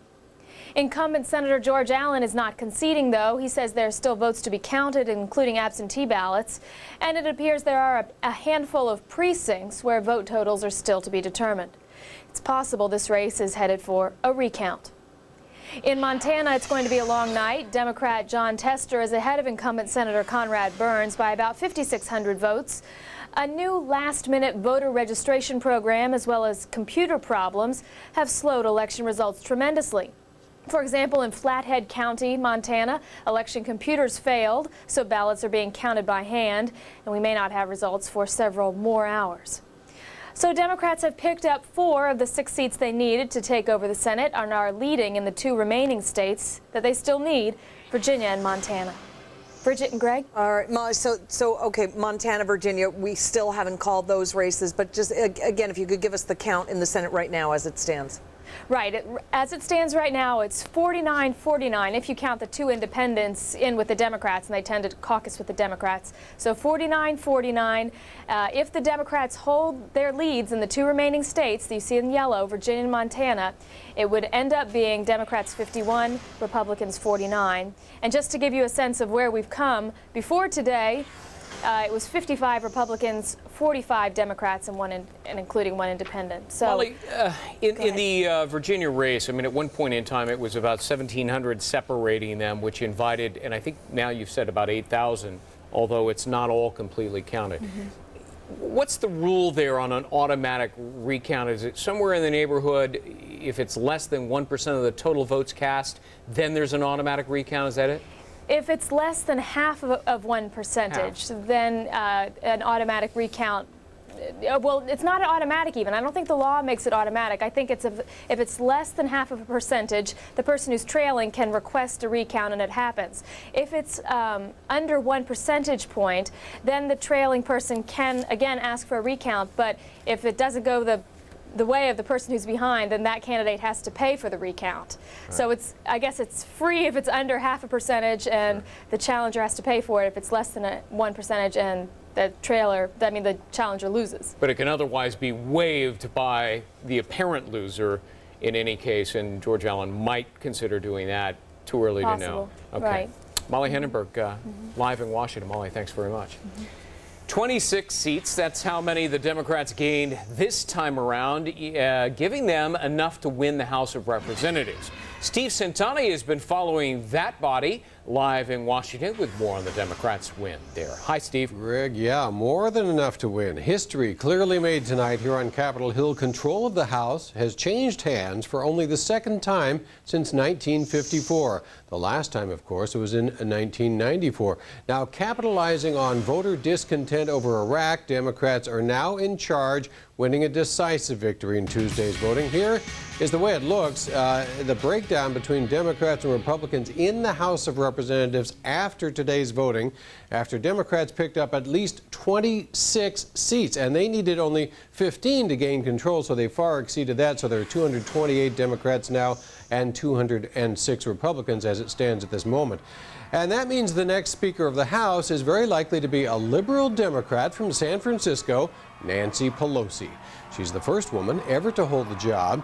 She said Americans voted for a change of direction on Tuesday. She promised an open, honest, and ethical Congress, a clear reference to the scandals that have rocked Capitol Hill, including Congressman Tom Foley and lobbyist Jack Abramoff. She said Americans especially want a new direction in Iraq, where she says stay the course has not made our country any safer, and she called the Bush-Iraq policy a catastrophic path. But in spite of that big divide separating Republicans and Democrats, Pelosi offered a spirit of bipartisanship in the House. We are prepared to govern, and we will do so working together with the administration and the Republicans in Congress in partnership, not in partisanship. Now, Democrats are likely to push for an immigration policy, a higher minimum wage, a better prescription drug program for seniors, and of course a different course in Iraq. That could include a phased redeployment. That would send some troops back home to the U.S., others to Afghanistan, where the Taliban are threatening to regain control. Maryland Congressman Steny Hoyer is one of those who spoke out tonight saying we need a change of course, not to stay the course. So a lot of Democrats and a lot of voters agreeing that something needs to be done with the Iraq policy. Republicans are fairly quiet tonight, accepting the loss, hoping to regain control of the House 2 years from now. The House Minority Leader John Boehner may be in danger of losing his own job, and he did react to the Democratic victory tonight by issuing this statement. He said, "I'd like to congratulate House Democrats on a hard-fought campaign. We are deeply disappointed," he says, "in the outcome, but as Republicans, we must recommit ourselves to the principles that brought us to the majority and renew our drive for smaller, more efficient, more accountable government." Given the fact that many of the Democrats who were elected tonight are fairly moderate, it's unlikely there will be any divisive investigations of the Bush administration or any cuts in funding for the war in Iraq. But there will be new leadership, of course, with Democrats in charge of all the House committees. That'll make it more difficult for the president to advance his agenda, except possibly on immigration, where he and Democrats are fairly close together on the idea of a guest worker program. So, bottom line, once again, Democrats pick up at least 26 seats, winning control of the House for the first time since the GOP takeover in 1994. Greg, Bridget, back to you. Steve Centani live in Washington. Steve, thanks very much. Well, coming up, the deciding factors, what they were, what issues, what did it all mean to the election outcome analysis coming right up. And again, two races still not officially called yet. We're talking about Virginia and Montana. Keep it right here. Much more ahead on Fox.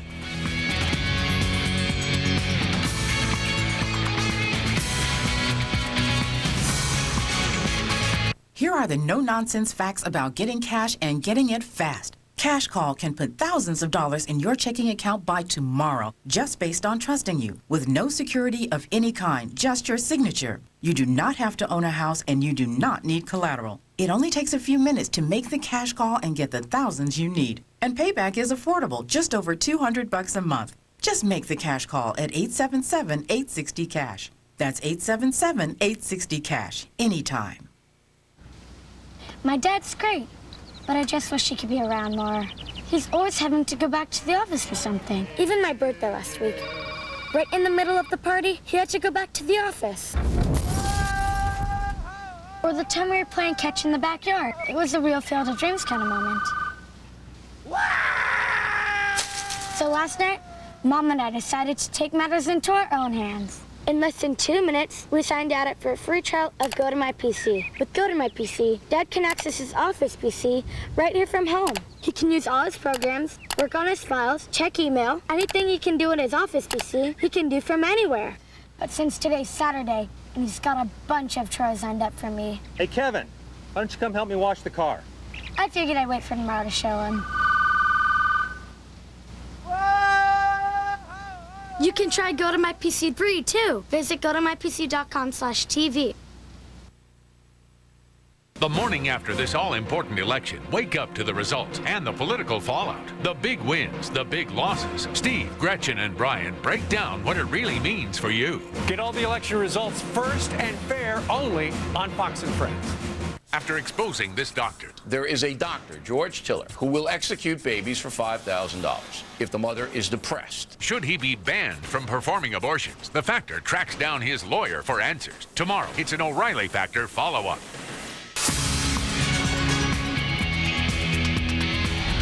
Well, if you went to bed before the results were all in and you're waking up just joining us, good morning to you. And there are two Senate races that still have not officially been called. We're talking about Montana and Virginia, a couple of squeakers there. The Democrats, though, undisputedly won back control of the House for the first time in more than a decade, picking up 26 seats.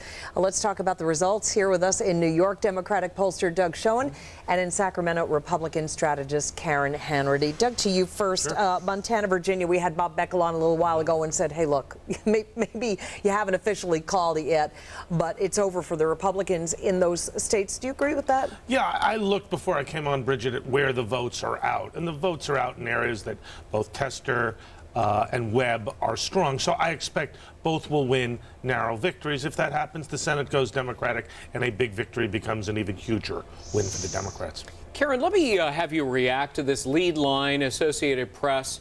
Democrat gains in Congress seen around the world Wednesday as a rejection of the war in Iraq and led some to expect a reassessment of the U.S. course there.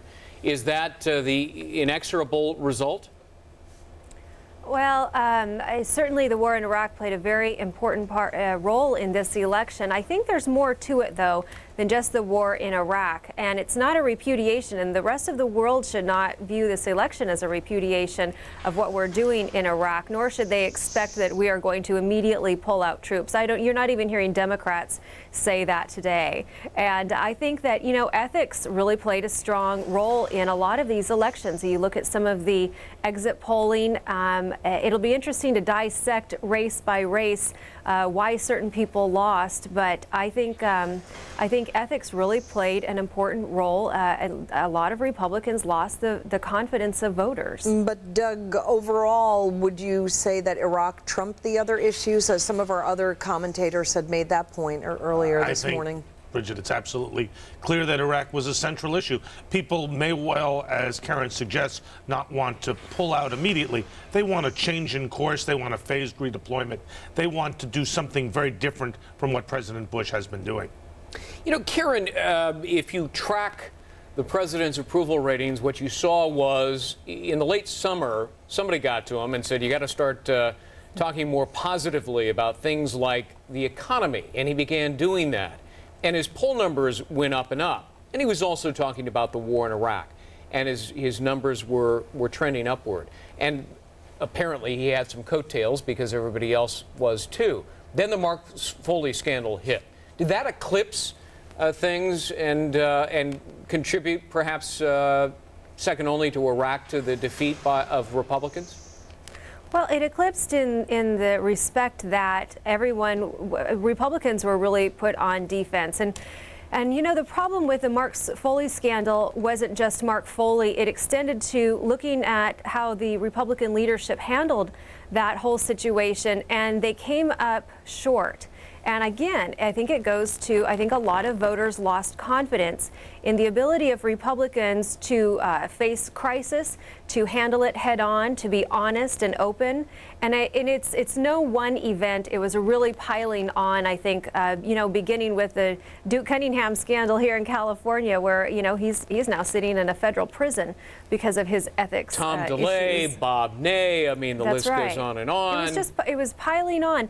And, and you had one after another, and then it all came to a head when you saw the Republican leadership incapable of dealing with what really should have been a fairly easy problem to deal with Mark Foley, not just insisting that he resign, but then just putting all of the information out publicly to the, for the people to see, as opposed to just letting it drip out day after day after day, and it drag out into this week-long story. And Doug, the Foley scandal, not to underestimate the American public at all, but it was a very easily understandable scandal. It wasn't maybe as obscure, some of the accusations against various lobbyists and such. That did seem to be kind of the icing on the cake in a way, in terms of all the scandals that were talked about during the campaign season. Two things, Bridget. First, it took the air out of the Republican campaign, because for 2 weeks that's all we heard about. Second, you're right, it's absolutely clear. It was simple, clear, unambiguous. And third, it involved the entire substantial top echelon of the Republican leadership in some way, so it appeared, rightly or wrongly, that there was a cover-up. The combination of those three factors meant that the Republicans didn't have a campaign for the first 2 or 3 weeks of October. So, Karen, looking forward now, what happens next in the House of Representatives among the Republican leadership? Obviously the Speaker of the House is no longer the Speaker of the House, so what's Denny Hastert going to do? Is he going to take a back seat? And what about Boehner? Is he toast? I think it'll be very interesting to watch the fight over the Republican leadership. First of all, of course, they need to delay the vote. They need to put it off, see how things shake out. But I think that conservatives have got to get control over their party once again. But that's my question. Who's going to do it? Well, there are different names floated about. Pence's name is floated around. I'm not even going to speculate on the different. If I leave someone out, I'll get a phone call probably after this. But do it anyway. It's 4:16 in the morning. No, come on. They're not watching anyway, right? They're snoozing or drinking, one of the two, and my bet is the latter. If I was going to advise the Republicans right now, though, I would encourage them to join forces with the Democrats and push through a strong ethics reform bill, clean up this business that Tom DeLay created with K Street. And quite frankly, if Republicans had taken their ethics, not just Mark Foley, that was at the really tail end of everything. The real ethics scandal is that Republicans sold out to K Street. They forgot the people who live on Main Street, the Main Street voters across America who put them in office in the first place. And had they really done something serious on ethics reform, they would not be in the predicament that they are in today. And if they would reach across party lines, find some bipartisan, some of these new blue dog Democrats to work with, I think they would do a great deal to restore their own image. Hey, Doug, did the pollsters get it right this time? I was reading a column today that quoted William Goldman saying nobody knows anything, and that's the bottom line. You know what? I think if you look at the did they know something this time? I think they did. I think you look at the Real Clear Politics averages, they were projecting 5 to 6 seats, 20, 25 seats in the House. So right now we're 26 seats in the House. Probably will be 6 seats in the Senate. The generic vote was, I think, plus 11 or 12 today. So I think pollsters got it right. Good day for my industry. Okay. Way to go. Yeah, absolutely. All right. The big races, the big wins, the complete upsets, all those details coming up as the Fox News Channel election coverage continues. Don't go away. You're watching Fox News, America's newsroom.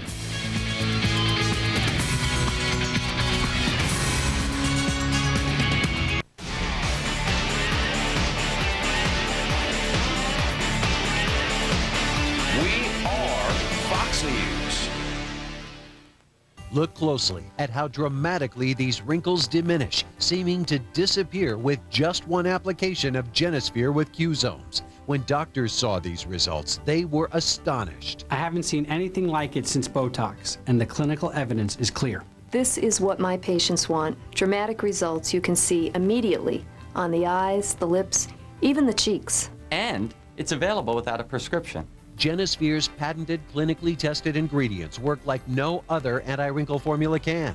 Not Chanel, not Lancome, not even Botox. They took my picture and put this cream around my eye.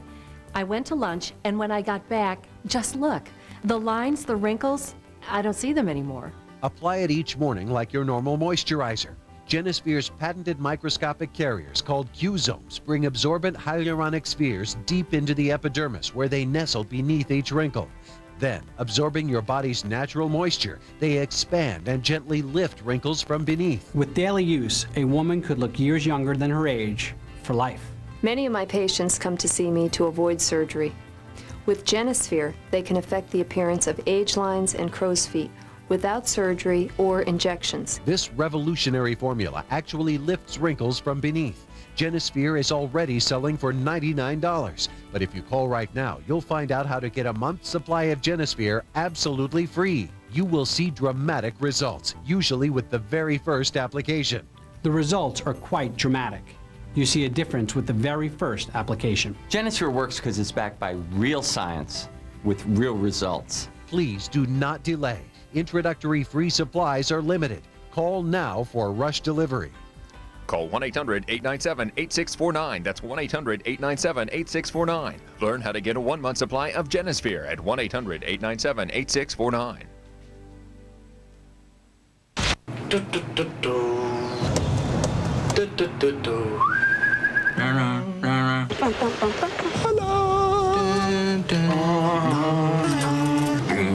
ESPN Monday Night Football, Mondays 8:30 Eastern.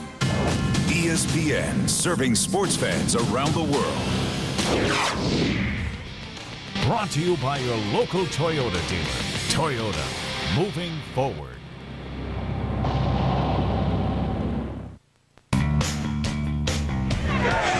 man. Make a move. Logan, we're ready to fight. We're X-Men. Let's go. I hear you're quite an animal. Look who's talking. Maybe you should go back to school. You never should have left. X-Men: The Last Stand. Get it now on in-demand pay-per-view.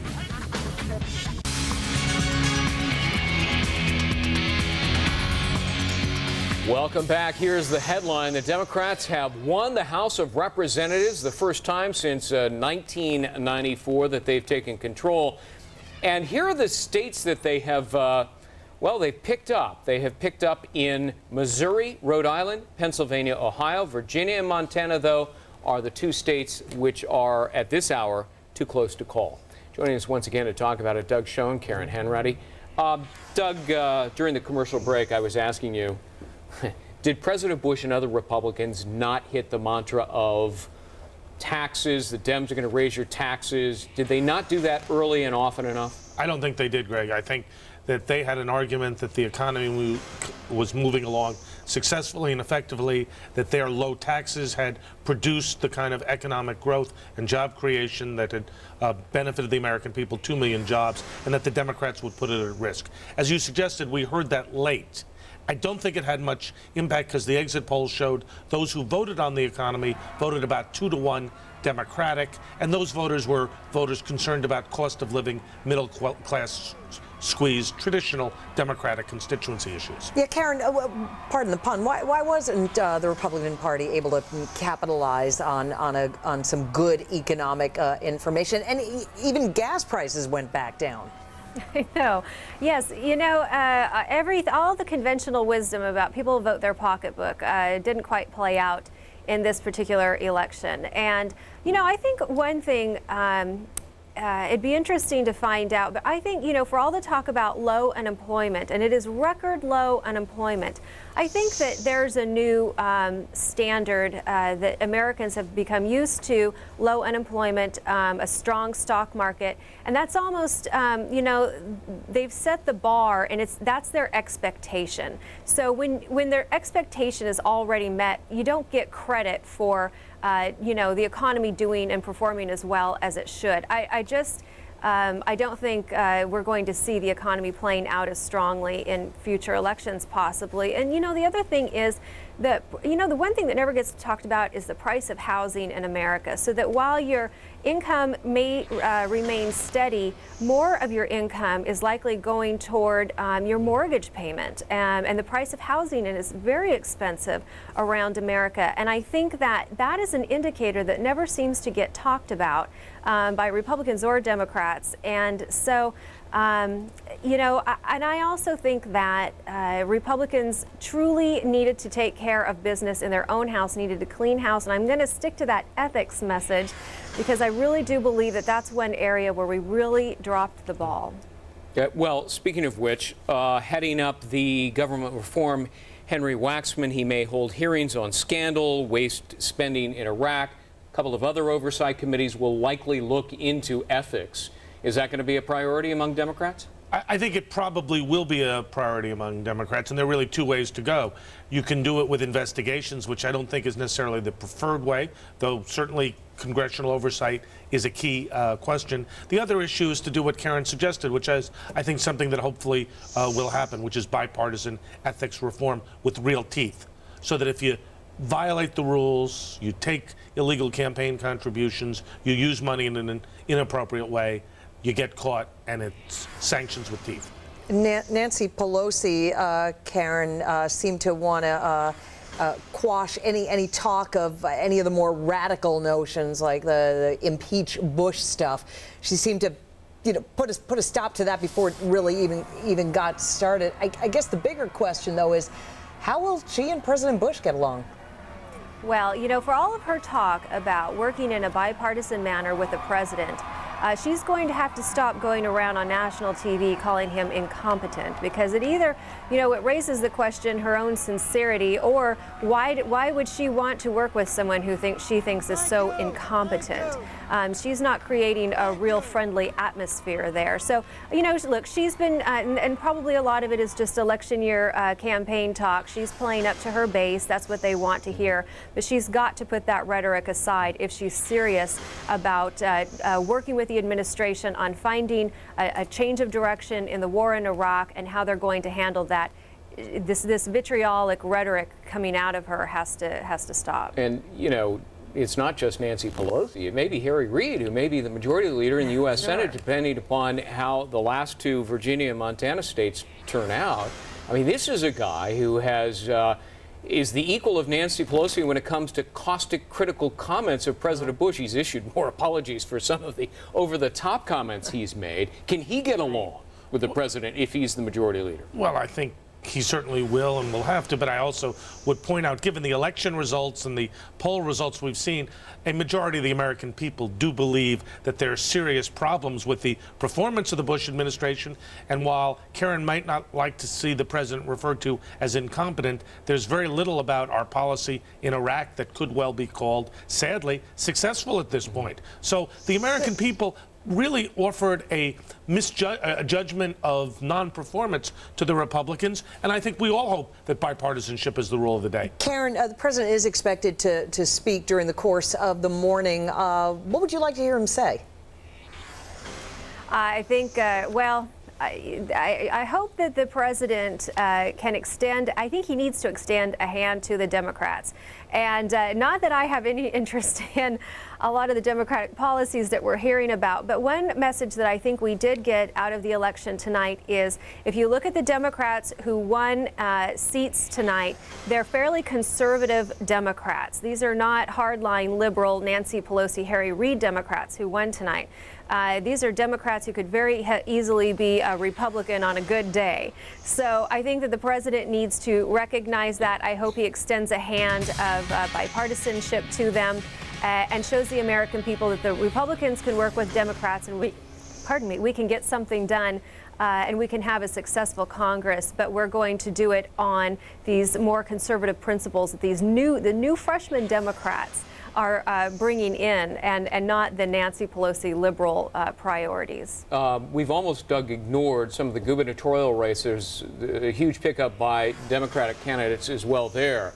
That's important for no other purpose than redistricting, right? Two purposes: redistricting, also presidential politics. Because when you're a Democrat or a Republican running with a governor of your own party, it means that you have a built-in campaign organization. So the Democratic pickups in the State House are going to help in terms of redistricting for the state legislatures and the Congress, but also in 2008 as we go into a closely fought contest.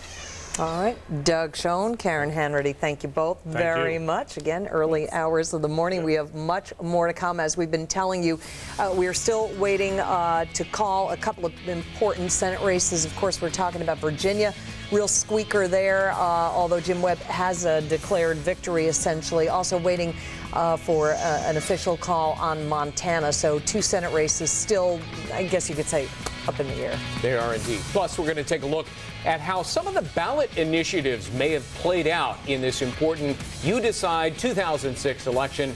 Back in a flash. Stay with us.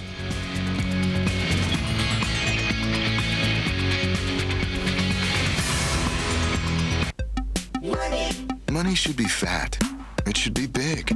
At HSBCDirect.com, we've created a way to make money into bigger money. HSBCDirect.com offers an online savings account with a 5.05% annual percentage yield. That's 8 times the national average.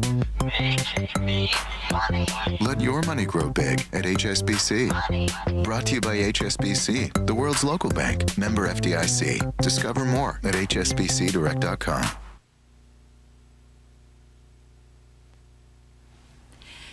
When it comes to making the important decisions in your life, like money or your health, it helps to hear what others think. And it might help you to know that the AARP Medicare RX plan has already covered over 40 million prescriptions for members, saving them over $3 billion. The 2007 AARP Medicare Rx plan's drug list includes all brand name drugs or their generic equivalent covered by Medicare Part D. And with this stable drug list, you can count on the same prescription drug coverage all year long. You can even count on a 3-month supply of your prescription drugs at participating pharmacies. You can choose a plan with no annual deductible. And there's no surprise when it comes to your copay either. You can expect affordable flat copayments. And with the AARP Medicare Rx plans, national coverage goes where you go, with over 60,000 network pharmacies to choose from year-round. If you're already enrolled in the AARP Medicare Rx plan, you do nothing. You're automatically enrolled for 2007. But if you're in a different plan or haven't enrolled yet, now's the time for the AARP Medicare Rx plans, exclusively endorsed by AARP. Call now for your free information kit because annual enrollment for 2007 runs from November 15th to December 31st of this year. The AARP Medicare Rx plans make it simple and convenient to enroll. You may even qualify for extra help if you're on a limited income. Join the millions already saving money with the AARP Medicare Rx plans. With a stable drug list you can count on, no annual deductible plans to choose from, and affordable flat copayments, and for coverage at more than 60,000 network pharmacies. Put your trust in the AARP Medicare Rx plans. Call for your free information kit today.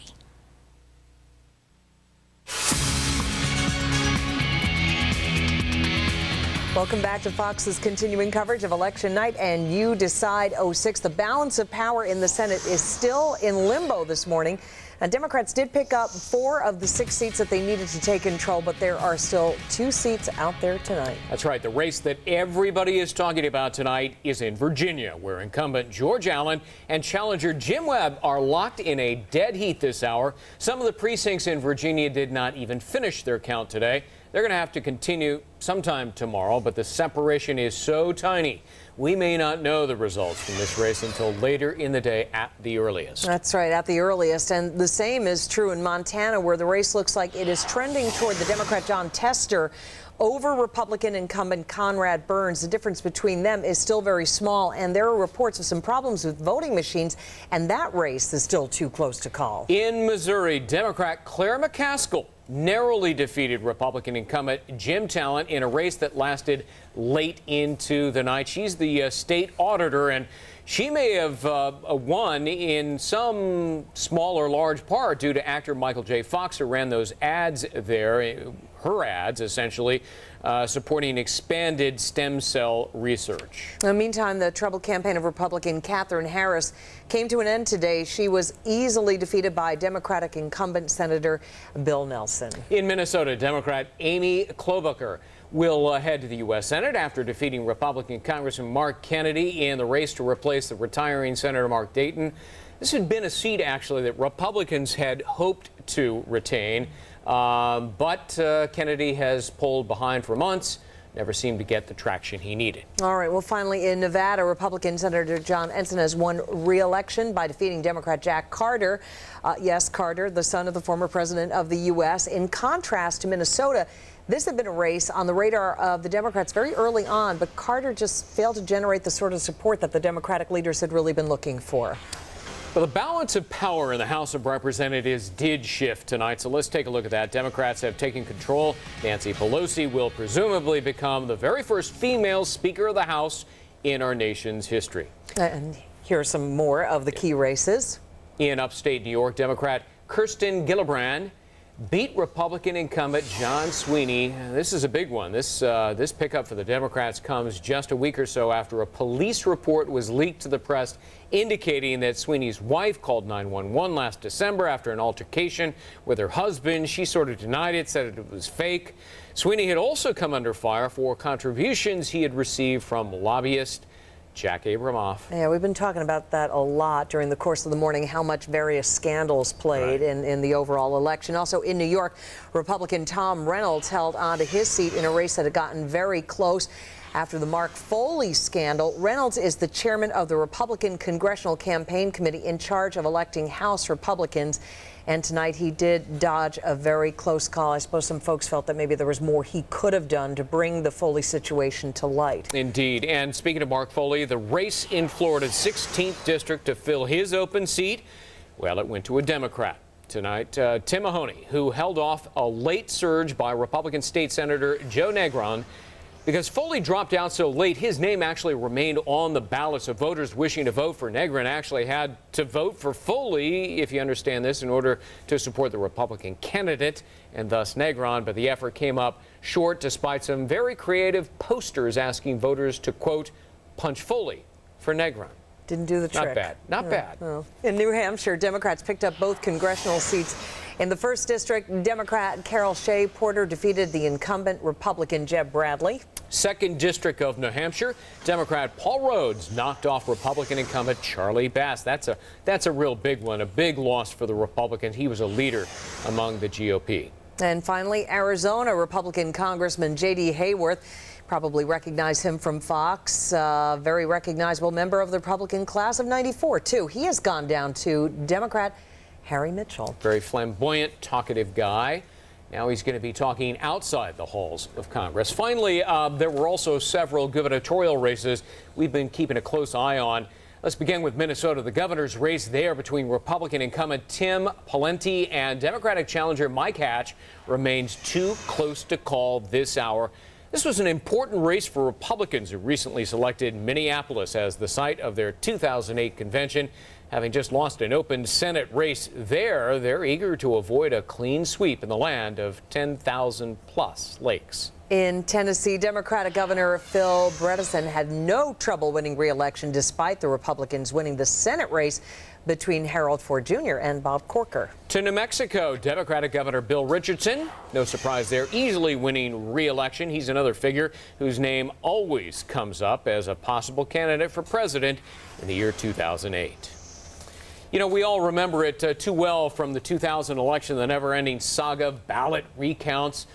You remember Tallahassee. Well, it's a whole different phase of election season, and we're going to take a close look at the possible problems to come in this particular election. Instead of Tallahassee, who knows? Maybe it could be Virginia. Maybe Montana. Maybe Montana. Those are the two states that still haven't decided the Senate seats and thus control of that body of Congress. We'll be right back. There's a new prostate cancer treatment breakthrough. It's called CryoCare. CryoCare is the targeted freezing of cancer cells to destroy the cancer with extreme cold. It's proven 92% effective in long-term clinical studies. Cryotherapy not only saved my life, but allowed us to keep our lives, and I'm thankful for that.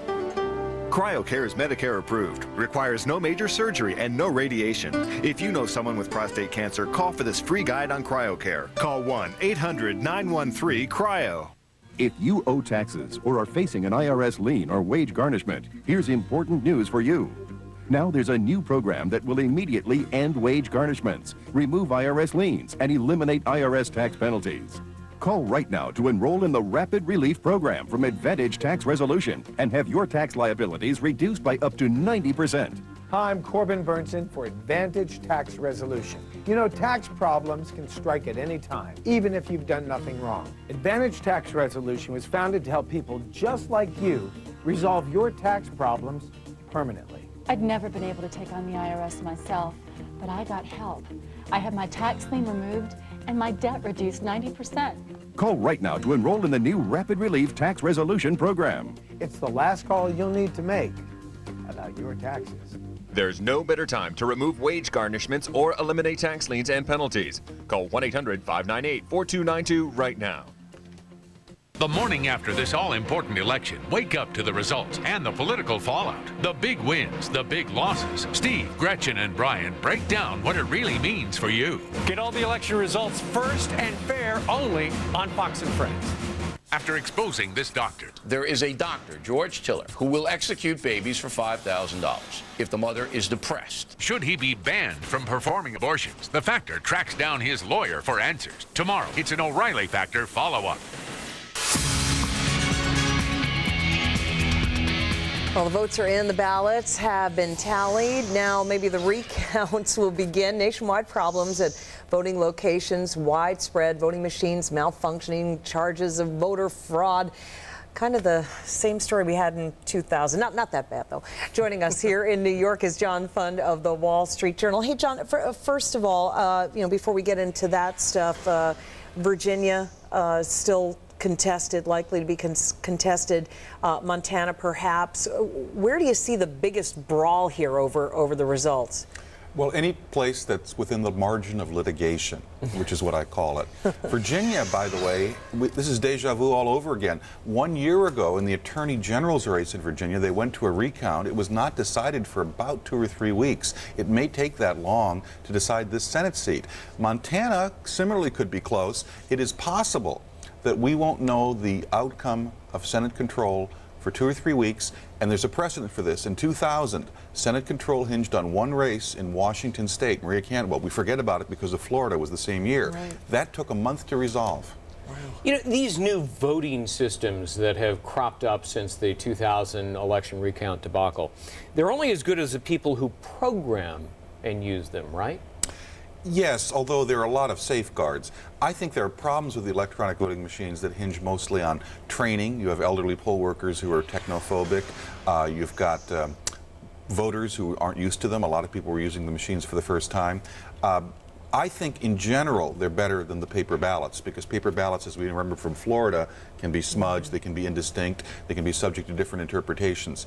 But I don't think the internet conspiracy theorists really got a lot of traction out of today. Well, there's no evidence that there was really hacking into the system. What about sabotage? Time magazine ran a story that said a Princeton computer scientist was able to insert rogue programs that permitted votes that had already been cast to be redistributed, and all he had to do was install this sort of pre-programmed chip. You know, remember those late night things where they shove the slice and dicers and all of those interesting little gizmos? They never quite work the same when you bring them home. Same thing here. Pancake. It's very easy to have a TV demonstration of how to hack into a system. It's much harder under a real election situation. We've had optical scan machines counting ballots, electronic ballots, for 30 years. We've never had never had a verified case of sabotage. Have you seen Barry Levinson's movie starring Robin Williams? What is it? Man It's all of the about Year? vote fraud, absolutely. Voter fraud. Yeah. So that's not real? Well, again, I think sometimes it is and sometimes it isn't. We have to wait for evidence. I haven't yet seen, and by the way, Joe Andrew, the former Democratic National Committee chairman under Bill Clinton, agrees, we've never yet seen evidence of hacking into a system not being detected.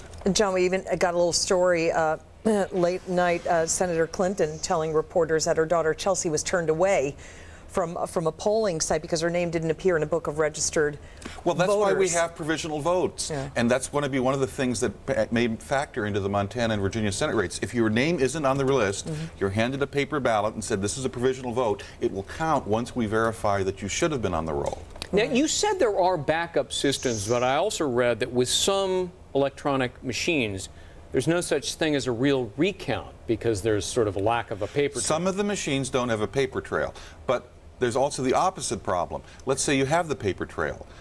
5 to 10% of those paper trail verification ballots themselves are smudged and indistinct. The ink ran out of the machine, the roller got caught. How do you actually count?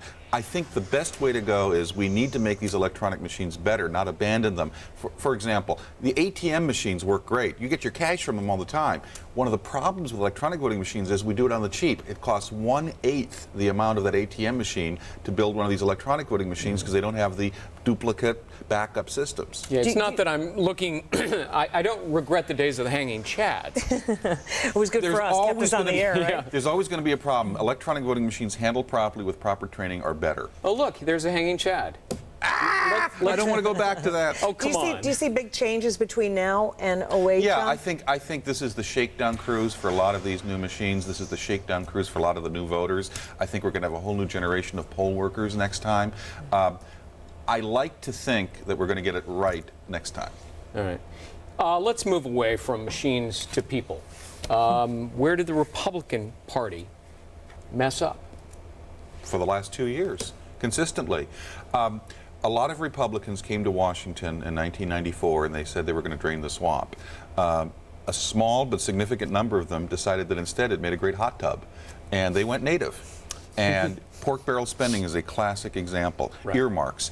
Earmarks were bad under the Democrats. They became worse under the Republicans. And every time that you told the Republican leadership these earmarks are bad, they lead to scandal, they lead to embarrassment, they're not constitutional, their response is, our members need these to get reelected. Well, tonight we learned often getting these things hurt members, because a lot of these members with the biggest pork barrel projects went down to defeat because their conservative base stayed home in disgust. But why didn't the economy help at all? Well, that's two factors. Iraq blots out the economy. In 1966, Lyndon Johnson had a great economy, but he had Vietnam. Republicans made big gains against the Democrats in '66 because of Vietnam. Second, I think you can be a victim of your own success. Since Ronald Reagan, I think, took the economy on an economic growth path 24 years ago, we've had economic growth for 24 years, except for 2 short recessions. If you're under the age of 40, you don't remember Jimmy Carter and those gas lines. You don't remember Jimmy Carter and 21% interest rates. The problem is, a lot of people under the age of 40 think the economy is supposed to be good all the time, therefore they give less So just credit. take it for granted. It's the natural order of things, exactly. 5-6 months ago, everybody was focusing on immigration reform, and border fences and security and so forth. If you had a monomaniacal focus on immigration, if all you talked about was closing the border, you lost last night. J.D. Hayworth in Arizona, perfect example. Randy Graff in Arizona, perfect example. They went down to defeat because voters may be concerned about immigration, but if they think that's the only thing you're going to talk about, they're going to ask for a bigger menu. Right. All right, we are asking you to stick around, stay awake with us here. We have a bigger menu for you. Yeah, we do. All right, we're going to update you on what's happening. The Democratic Party has won big time in the House of Representatives. They haven't yet won in the U.S. Senate. 2 states remain outstanding. They are Virginia, Montana, too close to call this hour. We're going to update you in just a moment. Don't go away.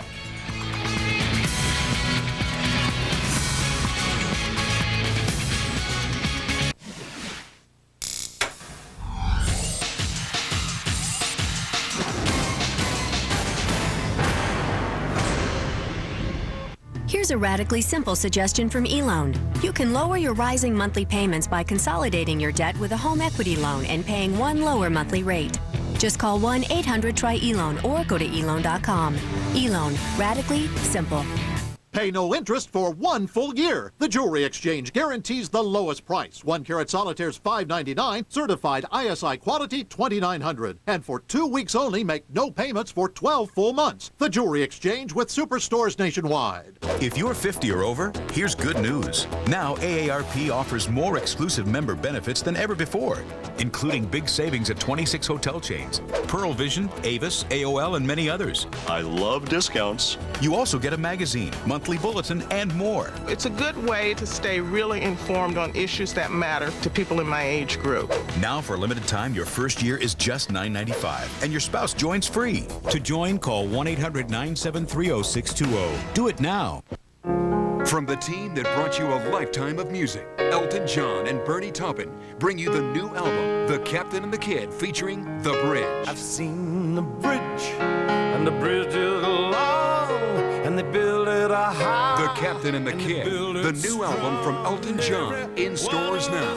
See Elton John live in the Red Piano at the legendary Caesars Palace. Fly there on Southwest Airlines, where you'll find the lowest fares at southwest.com. Quitting business. The owners of H&K Furniture, 303 Camp Wisdom, Duncanville, Texas, has made the shocking decision to quit business and liquidate thousands upon thousands of dollars worth of furniture, bedding, and accessories. The entire contents must go immediately, wall to wall. Every living room, every bedroom, and every recliner, as well as every mattress set must go at once. All sales are made to the public on a first-come basis. Your major credit card is welcome, but cash will save you even more. Complete quitting business furniture and bedding dispersal. Rain or shine today at H&K Furniture, 303 Camp Wisdom in Duncanville, Texas.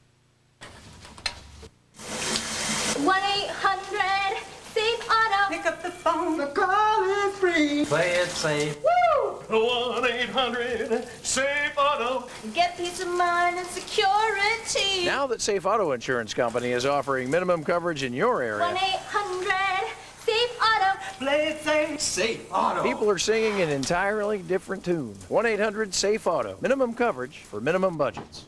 Thank you. Thank you very much. We're the Puckheads. The Puckheads.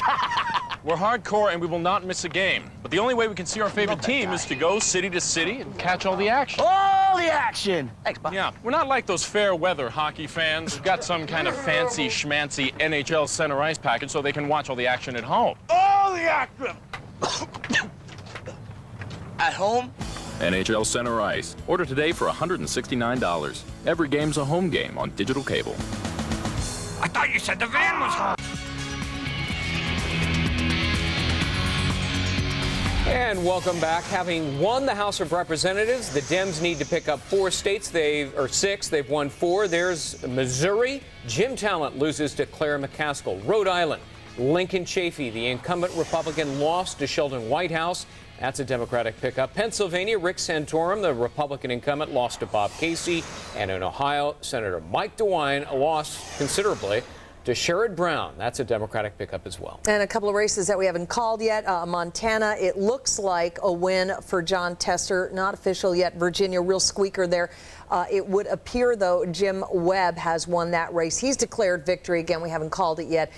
We are talking about all the results this morning with John Fund. And I guess the 08 campaign has, begun a few hours, is already underway for a few hours by your watch. They're out of the starting gate, absolutely. You know, I heard John McCain earlier making this comment about Republicans, kind of what you said a little while ago. We went to Washington to change the government, but the government changed us. And he mentioned Ronald Reagan more than once. Is he sort of wrapping himself in the mantle of Reagan, starting his campaign in that way? President Bush is going to be talked about a lot less, and Ronald Reagan is going to be talked about a lot more. I think Reagan was an inspiration for a lot of Republicans to get into politics. This crew that lost, I think John Boehner himself, the new House Minority Leader, has himself said, we lost our way. Time to get back on track. Who's the other Republican? Rudy Giuliani, who's going to be looking for the White House, the road to the White House? He certainly will, but remember, he and McCain share a lot of the same constituency, moderate, reform-minded Republicans. Mm-hmm. There still will be a conservative candidate. I think it's probably going to be Mitt Romney, the governor of Massachusetts. Right. And he is picking up a lot of support among religious voters and fiscal conservatives. How's his name ID, though, nationwide? Well, you know, you only have to know Iowa and New Hampshire to get a real start on this race. Yeah. That's why people tend to focus in those 2 states. You start there, and then you go big time into Broadway. Yeah. Now, speaking of name recognition, Hillary Clinton, right? Now, did the Republicans blunder by not putting up a strong senatorial candidate against her? I mean, now she was free to travel the country and really kind of rack up all these IOUs over the past few months. Looking at her margins and looking at the Democratic tide this year, is there anyone who given her a really strong race? True. I doubt it. She raised $40 million. She raised a lot of money around the country. She pulled up a lot of chits. She has solidified her status as front runner for the Democratic nominee. In fact, she's on the cover of New York Magazine. I'm not surprised. That just came out today, and essentially it says, you know, it begins now. And obviously, look at that over John Spencer, who was really beyond Yonkers, where he was mayor one time. Really a nobody. What happened to the Republican Party in New York, headed by George Pataki, who also has presidential aspirations? They didn't put up a credible candidate for any of the offices statewide. They couldn't even beat the state controller, who was an ethical waste dump. Right. Look, the Republican Party became the party of patronage in New York and not principle. Right. And eventually that catches up with you. You know, we had heard from the Republicans in the waning days of the campaign that turnout was the key to their success. We had the turnout, but we didn't have success for the Republicans. Well, so what? A lot of them stayed home because they were embarrassed or disgusted. The real success story for the turnout are the Democrats. The Democratic interest groups, whether it's the unions or the activist groups, the netroots, they did a great job of turning out their voters. In fact, on OpinionJournal.com and in today's Wall Street Journal, I have a piece about one of the more controversial liberal groups, Acorn. They had 4 workers indicted in Kansas City for voter registration fraud.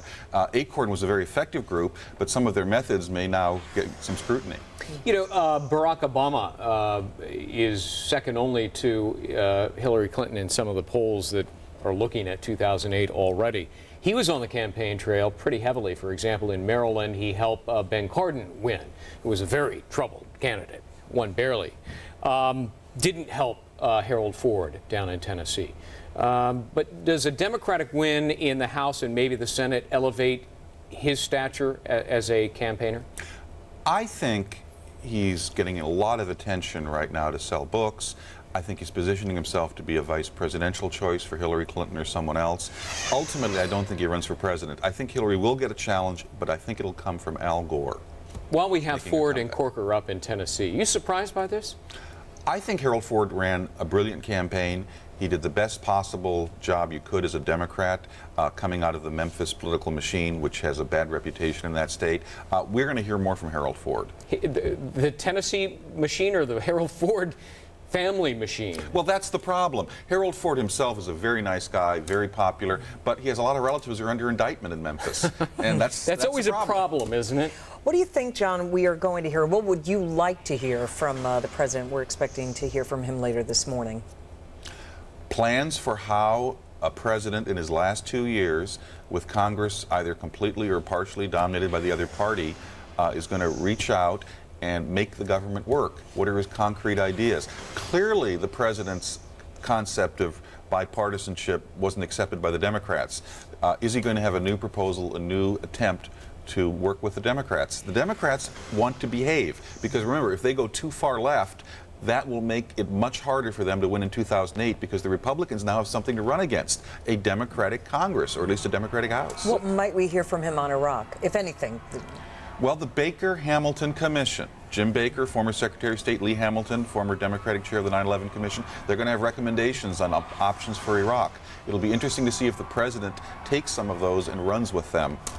Yeah, that's his excuse, in a way, to change course. I've got this commission I appointed, blue ribbon panel, people I respect. They say this, now I'm going to do this. I think it's baked in the cake. Rumsfeld? I think Rumsfeld stays, and I don't think this is a question of personnel. I think it's a question of policy. Too often we focus on scapegoats when we really should examine what exactly we're doing and whether we should be doing something differently. Scapegoats have a purpose sometimes. John Fudd of the Wall Street Journal, thanks very much. John, thank you. And thanks, everybody, for being with us. It's not over quite yet. There are 2 states that hang in the balance, the power in the U.S. Senate. They are Virginia and Montana, too close to call, so we're going to continue to cover it here. I'm Greg Jarrett. And I'm Bridget Quinn. More coverage continuing now with Fox and Friends. They're up next.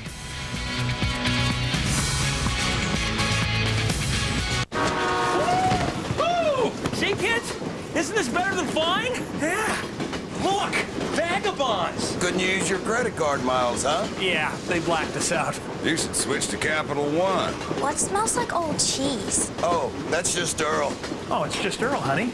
Get Capital One's no hassle rewards with no blackout dates, no earn caps, and no miles expiration. This is our stop. You want to hit the ground rolling? Okay. Ooh. What's in your wallet?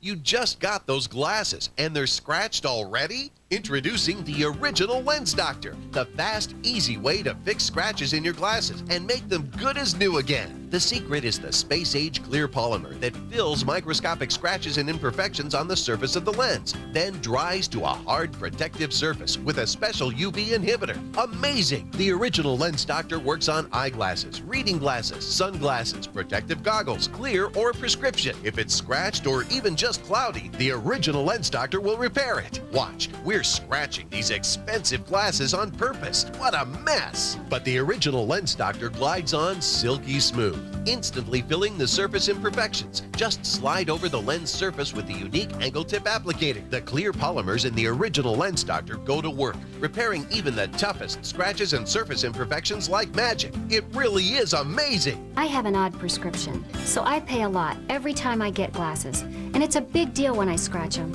But with Lens Doctor, I just fill and seal the scratches, and my glasses are good as new, and I save hundreds. The Lens Doctor even works miracles on these cheap sunglasses. I just clean, fill in the scratches, and that's it. Good as new. No replacing glasses for one minor scratch, and the Original Lens Doctor won't damage or change your prescription. Now, on this special TV offer, get the Original Lens Doctor Cleaning Solution for cleaning dust and impurities from the lens and deep inside the scratches, and the revolutionary Original Lens Doctor Treatment Solution for filling the scratches and making your lenses like new again. Call right now and get this optical quality cleaning cloth free. You get the Original Lens Doctor System. All this for just $14.95. Call right now and we'll double the size. Don't wait. Get the Original Lens Doctor now. To order, call 1-800-774-8128. That's 1-800-774-8128. Call now.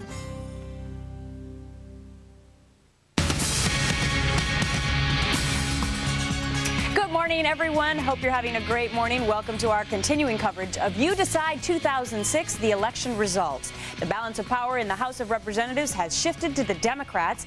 They take control of the House after being out of power for a dozen years.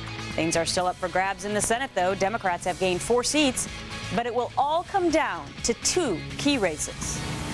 We all go out, we vote, we argue, we vote. But also, we'd like to say that the votes are in and we won. And you see it there, one of those too close to call races in Virginia. It hasn't been called yet, but Democrat Jim Webb is already claiming victory. The difference is so close that a recount is absolutely certain. We're also watching for the Senate race in Montana to be called, plus election results from coast to coast on this special edition of Fox and Friends.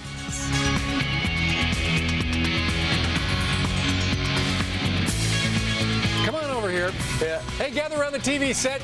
We're on early today. You mean get up here? No. The TV set that folks are watching right now. Good morning. We were hoping to be able to tell you exactly what was going on with the House and the Senate. We can tell you, as Gretchen mentioned, that the House has gone to the Democrats, but it is, once again, too close to call. And Brian, how many mornings have we been here very, very early where the coffee pot got plugged in the wall at midnight, and we still did not know the outcome of some important races? You think right back to 2000, you think that to 2002, and then 2006. It seems in 2004 rather, the president had a bounce in his step. He said I have some political capital to spend. Today he'll have a press conference at 1 o'clock in the afternoon Eastern time, and I'm sure he's not happy with the results that he's actually been dealt with right now, because first off, he knows his party has lost the House. Now in the Senate, in a matter of hours, we'll find out where the balance of power is, because in Virginia, if it's under 1%, the margin, the difference in the election, the one who's on the losing side of it, which right now looks to be Senator Allen, who is trailing, will ask for a recount. But it is just so close. It is too close to call because there are a whole bunch of provisional ballots that have not yet been counted. Meanwhile, out in Montana, another one of the Senate races that hangs in the balance is Tester versus Burns. And apparently, the computers in Flathead County have failed overnight. And so all of the ballots had to be counted by hand. And that's something that's going to take through the night and probably will not be decided until sometime Wednesday afternoon. So two big key races hanging in the balance. And I guess we're not surprised that we don't have all of the results this morning. We've been talking about this for days, that the electorate would be motivated to go out and vote, and it appears both sides were motivated to go out and vote, because in this case, they're so close. Guys, we're talking about, hundreds and thousands of votes placed in these states, and if it's too close to call within 1%, I mean, it's amazing. I think in a way it's energizing to see that people wanted to go out and place their votes, and that it is this close. It could be actually, I think, weeks before we know the results, at least in Virginia. I read something this morning that said November 27th will be the day that we will know that decision. Don't tell that to Jim Webb. Jim Webb just said I won, and so John Tester goes, I won. So you don't blame them at all for saying that, because they're up by a few thousand votes on each of them. They want to win, and it's here's close. How it stands right now. Webb's got 50% of the vote. Allen's got 49%. Just a number of, it looks like about 8,000 votes separate the two out of 2.2 million cast in the Commonwealth of Virginia. Let's go through some other ones, because I know a lot of them had a lot of intrigue. There was these comeback stories going on across the country. It looks like Rick Santorum's comeback is not complete. Bob Casey Jr. does walk away with this. He addressed a big crowd a short time ago. So he takes out the third most powerful Republican in the Senate. He does not get another term, and he was quite gracious in defeat with Senator Santorum. And Santorum himself was one of the candidates who had been targeted by the Democrats. Did I steal your pen? I don't think so. Did you see? Oh, you didn't. This one has a cap. Sorry, I was looking for my pen. Excuse me. I wanted to write notes, because what Steve was saying was so important that I wanted to write notes. No, you know what? I'll get a transcript for you. Hey, Scott, could you take camera 3? Would you like to issue an apology? I'd like to send it via email, okay? No, I think you should address the people. And I'd like to attack a lot of other people at the same time. Okay, go ahead. Address the people. wholeheartedly at 5:04 a.m. Eastern Standard Time. Just the facts, And what's the Gretchen, date just the today? facts. November 8th? It's a Wednesday, just like any other I wasn't Wednesday. sure of the day. I'd like to sincerely apologize to Brian. What's your middle name? Michael. Michael Kilmeade. BM. Okay. Thank you very much. All right, back to what we were saying. Our regular scheduled broadcast, which is live election results. So anyway, Thank you, Gretchen. I had been saying that the Democrats had targeted Rick Santorum, the number 3 most powerful senator on the Republican side in the U.S. Senate. And indeed, it was a tough race, and Santorum was down for quite a bit of the race. And there, the final, well, it looks like a gain, as you can see, for Casey, resounding 59 to 41%. And then you go to Missouri, and Claire McCaskill, who had that very potent ad, which starred Michael J. Fox talking about Parkinson's and stem cell research and stuff like that. She was supported by the outpouring of support she got after that ran. And in fact, as we look at the results right now, she's up by over talent by over 100,000 votes, 49 to 47%. Last night, she did thank the former Family Ties star himself. Listen. I'm very grateful to Michael J. Fox because he was brave and committed, and I thought that the commercial was powerful. But frankly, one of the things that really helped me was Rush Limbaugh's response to the ad helped raise me a lot of money. That's very interesting that she would thank Rush Limbaugh. And that, of course, Limbaugh created controversy when he accused Michael J. Fox in that ad of acting potentially and not taking all of his medication. Those comments sort of backfired on... Stirred people up? Yeah, it certainly did. You know, it's interesting, a lot of things that were also on the ballot measures, as well as who was going to be elected. And in Missouri, they did vote to allow stem cell research, including on embryos. So it appears that not only did McCaskill gain from Michael J. Fox's ad, but the actual issue that he was discussing in his relationship with Parkinson's disease also did pass in Missouri. In Rhode Island, he acted a lot like a Democrat, but he lost like a Republican. Senator Lincoln Chafee's comeback was not nearly as close as formidable as we thought. White House does take Chafee, who has got a big name in Rhode Island. That's a heavily Democratic state, and that's a substantial victory. 6 points there. Yeah, it is interesting. You're exactly right, Brian, because Chafee really was an independent and oftentimes voted with the Democrats, and yet he was punished, as many Republicans were yesterday, for the war in Iraq and also voter anger toward George Bush. That, according to the Fox News Opinion Dynamics polls and also the exit polls that were reported by all of the television networks. All right, coming up in the next 4 hours, we're going to talk about, we're in early, and that's why it's so important we all have our pens at the ready. Well, you know what? It's miraculous that we're all three sitting here, don't you think, first and foremost? Why? I think I'm going to get a pen during the first commercial. Well, you know, it's I'm surprised Joel hasn't offered. Because it's early? Yeah. Well, did you guys stay up late? I stayed up till 10:30 Eastern time. 10:30? What about you, Steve? I went to bed at 9. I knew it was going to be. No wonder I got tight. the machine. I was absolutely right. So anyway, this morning we're going to be talking about some of the election surprises, also the legal battles. If you were scanning the internet yesterday, you saw that there were all sorts of legal problems brewing, machines broken, wrong voter registration books. In fact, Chelsea Clinton went to vote yesterday in Chelsea, a part of New York, and they said, sorry, you're not in the book. Yeah. Turns out they had the wrong book. And just let me bring that up, too, because in the provisional ballots, which are going to decide who's going to win in Virginia, if the provisional ballots are collected in the wrong precinct, they won't count. Uh-oh. All right. So what do all these results mean for the White House and the likely Speaker of the House, Nancy Pelosi? We're going to be discussing that as well. And Representative Rahm Emanuel, he was really the guy who masterminded this Democratic front. And the key here was finding moderate Democrats to run against Republicans in Republican-controlled districts. We're going to be speaking to him live about that as well. And Tony Snow pointed it out. Of course, he's the press secretary. He said, the president disappointed with the results, but he's also intrigued by the fact that a lot of blue dog Democrats and moderate to conservative Democrats were victorious. So maybe he can work a little bit better with the other party than originally thought. We'll just have to see. In the meantime, about 10 after the top of the hour, Molly Henneberg, luckily, is an hourly employee, so she's really going to make some jack today. Up all night, baby, up all night. Good morning, Steve, Gretchen, and Brian. Let's talk about the Senate. Right now, the margin in the Senate is Republicans 49, Democrats and Independents 49, and 2 Senate seats are up for grabs. Both appear to be leaning toward the Democratic candidates, which could make it 51-49 Democrats when all is said and done. Let's take a look at what happened yesterday and into the night.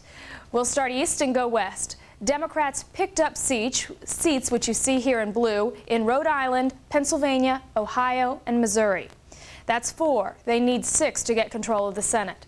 Republicans were able to hold on to 1 Senate seat in Tennessee, seen here in red, out of the competitive ones. Still up for grabs, Virginia and Montana, highlighted in yellow. In Virginia, that race may be headed toward a recount. Democratic candidate Jim Webb is declaring victory. He's ahead by about 7,000 votes out of over 2 million cast. Incumbent Senator George Allen is not conceding, though. He says there are still votes to be counted, including absentee ballots. At this point, the state is too close to call. Allen says he's still in the race. Webb is claiming victory. We'll go out, we vote, we argue, we vote. But also, we'd like to say that the votes are in and we won. I know the counting will continue through the night. It'll continue tomorrow. And I want to thank you all, because I know you're going to be like a bunch of eagles and hawks watching how every one of these votes are accurately counted. In Montana, Democrat John Tester is ahead of incumbent Senator Conrad Burns by about 4,000 votes. Due to some computer problems, though, we may not have final results there for several more hours. Steve, Gretchen, Brian? All right, Molly, we thank you very much. 11 minutes after the top of the hour, straight ahead, just remember you can find the results to all the races at foxnews.com. That's what's on our laptop right now. Straight ahead. And coming up on Fox and Friends, this early edition, the changing tide in Washington. Now the Democrats have control of the House. What does it mean for the war in Iraq? How is your world going to change? We're going to take a look. We owe Neil Cavuto $1 for that. And the governor with a huge win in California. I love doing sequels. I love doing sequels. I tell you. When you want the best, there's only Bond. James Bond. Restored, remastered, and looking better than ever. Have I ever let you down? The all-new James Bond Ultimate Edition DVDs today. If you purchased or refinanced your home a couple of years ago and you got one of those adjustable teaser rates to qualify, just call or log on to ditech.com and refinance to a low fixed rate. Log on or call 1-800-71-FIXED. When you relocate your business to Michigan, you really do get the upper hand. That's why Randall Charlton moved Asteran from England to Detroit. As the global leader in live tissue research, they support teams around the world with science and material critical to finding new cures. The Michigan Economic Development Corporation helped them build their advanced labs and connect with many Michigan hospitals, university, and industry teams essential to their success. Michigan made it happen. Give Michigan a call or click to get the upper hand. From stovetops to kitchen floors. Clean, tough dirt and grease with 5 rejuvenating scents, inspired by nature. From Mr. Clean. 2 women, each frustrated with a tough cleaning problem, until the day Mr. Clean Extra Power arrived. It out-cleans caked-on grease and stubborn rust. For more information on Mr. Clean Extra Power, go to MrClean.com. You've decided, we just don't know what yet. With the House in hand, will the Democrats take control of Congress? The suspense is on the Senate. As the final results roll in, we're live with up-to-the-minute news. Stay with Fox News Channel for continuing coverage. It's not over yet. After exposing this doctor. There is a doctor, George Tiller, who will execute babies for $5,000 if the mother is depressed. Should he be banned from performing abortions? The Factor tracks down his lawyer for answers. Tonight, it's an O'Reilly Factor follow-up. I just think that we kind of lost our way in that we weren't careful stewards of their tax dollars. We allowed this earmarking and pork barrel spending to get out of control. We didn't reform immigration, which we could have done in a number of other areas. And so we paid a penalty for it.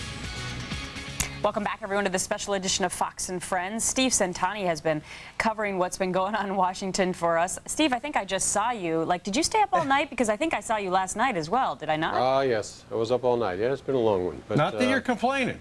Yeah, you got a lot to talk about. Don't get me wrong. Yeah, no. No, it's been interesting, and especially the events happening here on Capitol Hill, where the House is now back in the hands of the Democrats for the first time in 12 years. Voter dissatisfaction with the war in Iraq, combined with a series of congressional scandals prompting this dramatic shift on Capitol Hill. Now, Democrats needed 15 seats to seize control of the House. So far, they've picked up at least 26 seats. So here's the way it looks now in the House of Representatives. 228 Democrats, 206 Republicans, and they're not all counted yet. All this, of course, means Dennis Hastert is on his way out as House Speaker, and Nancy Pelosi of California is likely to be the next Speaker, the first woman to become Speaker of the House in U.S. history. She promised an open, honest, and ethical Congress. She said Americans have voted for a new direction, especially in Iraq, she says, where staying the course, she says, has not made the U.S. a safer place. Another Democrat, meantime, Steny Hoyer, rallied the troops for the changing of the guard. We will follow an agenda to lift up our people, bring America together, and put us on the right course, not stay the course. Meantime, this victory also sets the stage for a battle over the minority leadership in the House. John Boehner may be out of a job, considering the poor Republican showing in Tuesday's election. He issued a statement saying he's disappointed with the outcome, but he goes on to say if Republicans stand together and unite behind solutions and ideas that move us closer to our common vision of a freer, more prosperous America, I'm confident the American people will return us to the majority in 2 more years. So, bottom line, once again, Democrats have gained at least 26 seats, taking control of the House for the first time since 1994. Gretchen, Brian, back to you. All right, Steve, thanks very much. And we still got to wait about the Senate. Could be happening within our show. It could be. And coming up, we'll have the man who led the Democratic effort to win back Congress. But first, Gretchen, let's run down the biggest surprise of the election night with David Hawkins in D.C. We know you're probably getting up for the first time. So he's the managing editor of Congressional Quarterly Weekly. He can put an instant perspective for us. David, first off, it looks like we have the first time in American history a Madam Speaker. What's it going to mean? Well, I think it'll mean history, of course. Yes, I don't think there's any doubt but that Nancy Pelosi will be the next Speaker. She's unchallenged. And she is, yes, she's a San Francisco liberal. That's a label that she generally wears proudly. She's also very much of a pragmatist. And I think her first order of business will be leading the House in a way that helps her party win again in 2 years. House elections, as we all know, are held every 2 years. This isn't the biggest majority that they'd hoped for. This isn't the biggest majority possible, obviously. It's a relatively narrow majority, and they won because they ran a bunch of moderate candidates, as you all have been discussing this morning. And she wants to keep it that way. So I don't think that you will see a dramatic shift to the left. But, David, based on the fact of what you just brought up again, moderate Democrats, the new kind of Democrat that ran against Republicans in these races, will they vote in Nancy Pelosi as Speaker of the House? Yes, they absolutely will. There's no one going to challenge Nancy Pelosi. She is their leader. She is the one who's held them together in the minority for the past several years. The race that is going to indicate whether it's going to be a more moderate or a more liberal leadership is probably going to be either for majority leader or majority whip. The man you've been showing on your screen, Rahm Emanuel, he wants to capitalize on the credit he's getting for helping the Democrats win back the House by coming back to Washington next week and winning election to one of the top leadership jobs. There will also be a race probably for majority leader between Steny Hoyer, who you just saw on camera, and maybe Emanuel or John Murtha, the leading critic of the war. So it's going to be interesting to see how that comes up. So I think what you're indicating is that they're going to find an issue that they can capitalize on and look like they maybe could get through to make the mandate seem necessary. So it all leads to immigration, doesn't it? Because that's the closest they are to the president. That's exactly right. The 3 words that I've written down are immigration, education, and compensation. Probably the quickest thing that will happen will be an increase in the minimum wage. Nancy Pelosi says she wants the House to pass that on their first day in control in January. I think there's very little political incentive for the president to resist that. The minimum wage hasn't gone up in a decade. That'll probably happen pretty quickly. But then, yes, immigration. The Republican House majority of last year was far away from the president. They spurned the president's idea. Most Democrats generally agree with the president in general on immigration, that it should be a combination of increased law enforcement and a guest worker program. So in this case, the president actually might get a more friendly House than the one that he's leaving behind. All right, David Hawkins, Congressional Weekly, thank you very much for getting up so early and joining us this morning. We appreciate your thoughts. And supplying us with your first catchphrase, immigration, education, and compensation. Meanwhile, coming up straight ahead, don't forget you can find the results of all the races on FoxNews.com. Just ahead on Fox and Friends First, though. It's first squared, right? Yes. The next Speaker of the House is likely Representative Nancy Pelosi, as we've been discussing, with her San Francisco values. Where will she try to take Congress? We're going to explore that when we come back.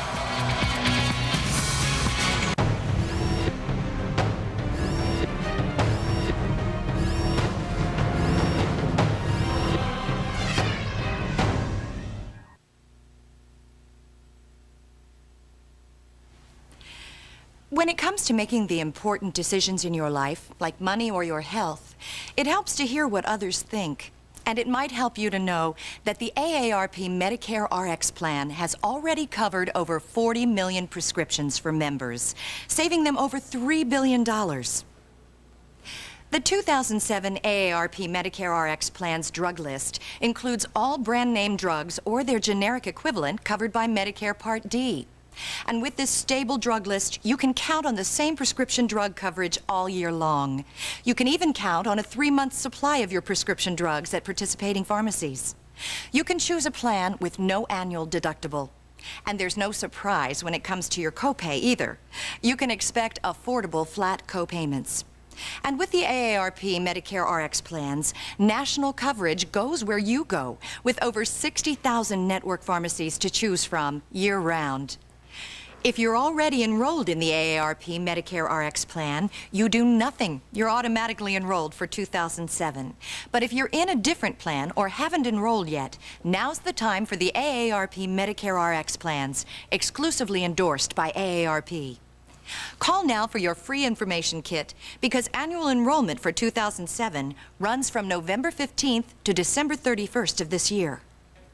The AARP Medicare RX plans make it simple and convenient to enroll. You may even qualify for extra help if you're on a limited income. Join the millions already saving money with the AARP Medicare RX plans. With a stable drug list you can count on, no annual deductible plans to choose from, and affordable flat copayments, and for coverage at more than 60,000 network pharmacies. Put your trust in the AARP Medicare RX plans. Call for your free information kit today.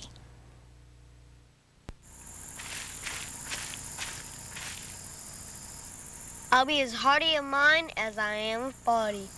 I'll be a straight shooter and a square dealer. My family name will be sacred, and my word will be as good as any contract. I remember the Alamo. I'll stick by my friends, and I'll eat more chicken fried steak. Thank you. It's a classic story of boy meets girl. Who are you? I'm Slevin. Hitman comes to town. I'm gonna kill somebody. Mob boss wants revenge. You're the trigger man. Me. You. Cops want answers. Who are you? Mistaken identity. I'm not Nick Fisher. Man in the middle. Time's up. Tale of intrigue. With a twist. And that's all there is to it. No. Order it when you want. Watch it when you want. Keep it for 24 hours. Lucky number Slevin. Tune to Channel 999 to watch this movie right now with Charter on Demand. Good morning, I'm Lauren Green. In the news, the Supreme Court hears arguments this morning over a disputed abortion procedure. Justices will consider the fate of the Partial Birth Abortion Ban Act. It outlaws a rarely used late-term abortion procedure. 6 federal courts have struck down the law, saying it restricts women's rights. The Bush administration is urging the Supreme Court to uphold the ban. Fox News will have live coverage from the Supreme Court later this morning. Search crews discovered a 12th victim in the deadliest fire ever in Reno, Nevada. 30 others were injured in the hotel fire. Police are holding a suspect they believe started the fire by burning a mattress. Penn State coach Joe Paterno has to stay in the hospital just a little bit longer after having surgery on his left leg. Doctors say they'll keep him at least through today as a precaution. Paterno fractured his shin bone and tore 2 ligaments in his knee when 2 players fell into him on the sidelines. The team spokesman says Paterno hasn't been the best rehab patient and he's eager to get back to practice. Later in the show, we'll talk with Rahm Emanuel. He's being credited with helping win the House for Democrats. Now let's go now back to Steve, Gretchen, and Brian. Thank you very much, Lauren Green. All right, coming up, we're going to hear from RNC Chairman Ken Mehlman and DNC Communications Chair Karen Finley. But first, we go to Beverly Hills, home of swimming pools, movie stars, and Anita Vogel today. And the Clampetts. That's right, Jed, wasn't it? And Anita's there to tell us more about the governor there and other governor races across the country. Hi, Anita. Well, hi, good morning, guys. While Republicans didn't have a whole lot to celebrate around the country, let me tell you there was quite a party here at the Beverly Hilton just a few hours ago in honor of Arnold Schwarzenegger. It's pretty ironic considering it was almost a year ago to this day that we stood in this ballroom and watched his special election initiatives go down in flames. A lot of the pundits wrote him off that night. They said he would never be reelected in this state.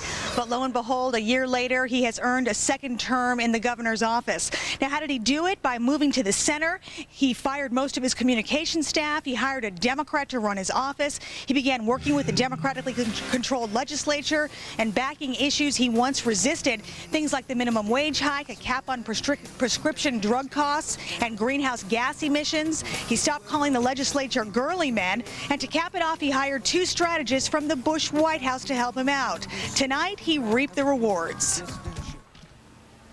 This, without any doubt, is my favorite sequel. I have to tell you that. What a great night and what a great victory.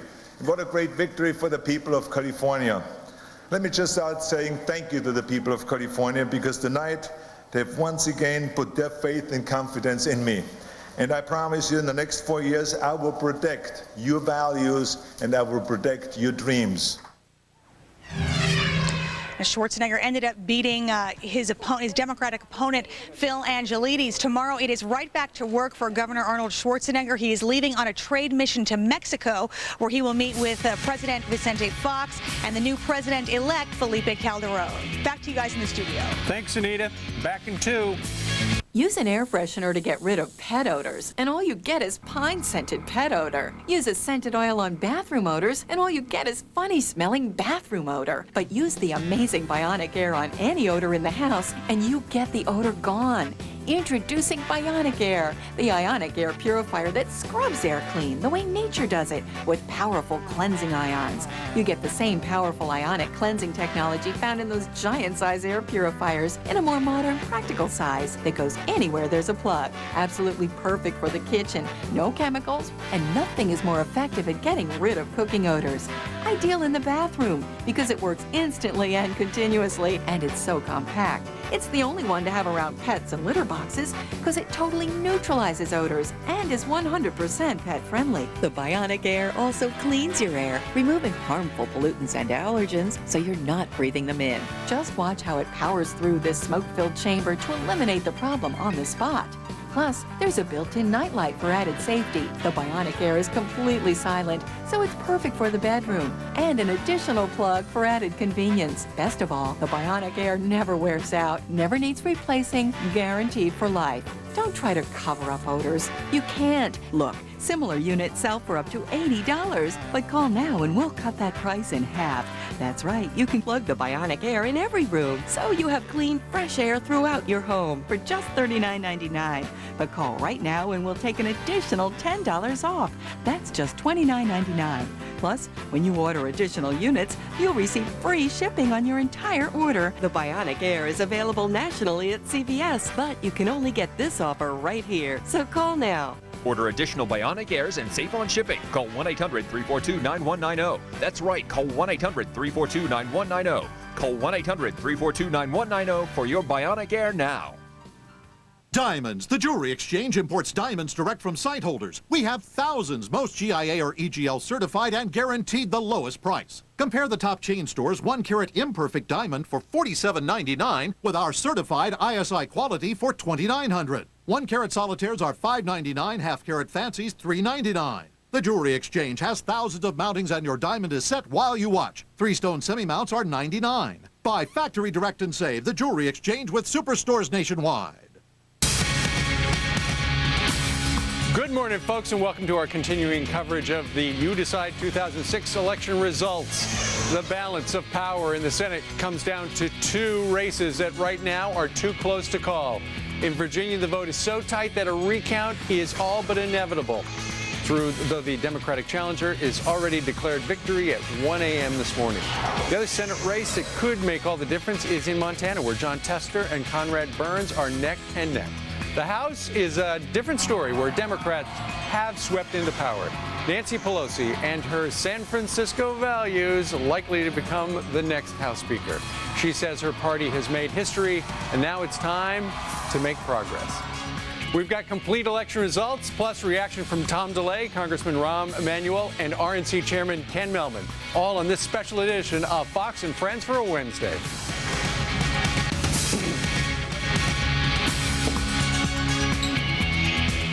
Good morning to all of you. If you're joining us just now for the first time, just waking up, 5:30 a.m. on the East Coast.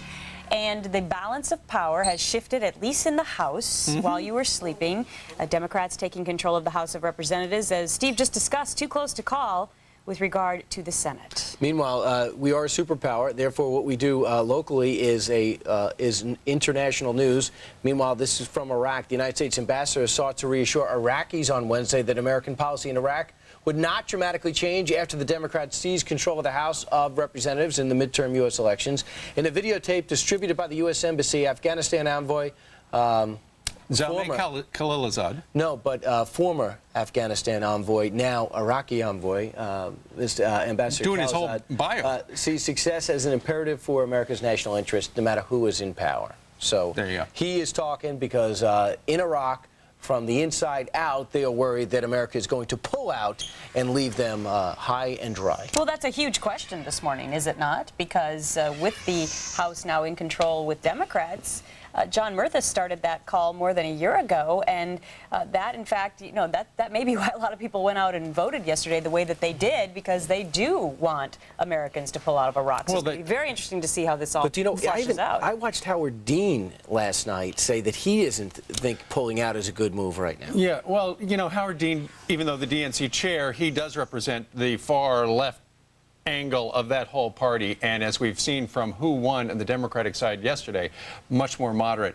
Of course, at the White House today, you know what? I'd imagine there are going to be some long faces because it just didn't turn out the way they had hoped. Greg Kelly is live at the White House briefing room right now. So, Greg, are they bummed out? They're not up yet. I'm the only mouse stirring this morning. But we do know that President Bush was informed last night and that he was obviously disappointed, according to the White House press secretary. Karl Rove late last night told the president that the House was lost. He had a relatively short list of congratulatory phone calls to make. He only made one to Congressman Tom Reynolds. He's head of the Republican Congressional Campaign Committee in upstate New York. He faced a tough race. He won that race. The president will make more phone calls this morning, including to the what we presume will be the next Speaker of the House, Nancy Pelosi. The president did everything he could to prevent this, of course. He's been campaigning aggressively, and some of the candidates he stumped for did not make it. Now, you're looking right now, President Bush with Conrad Burns. That's the race in Montana.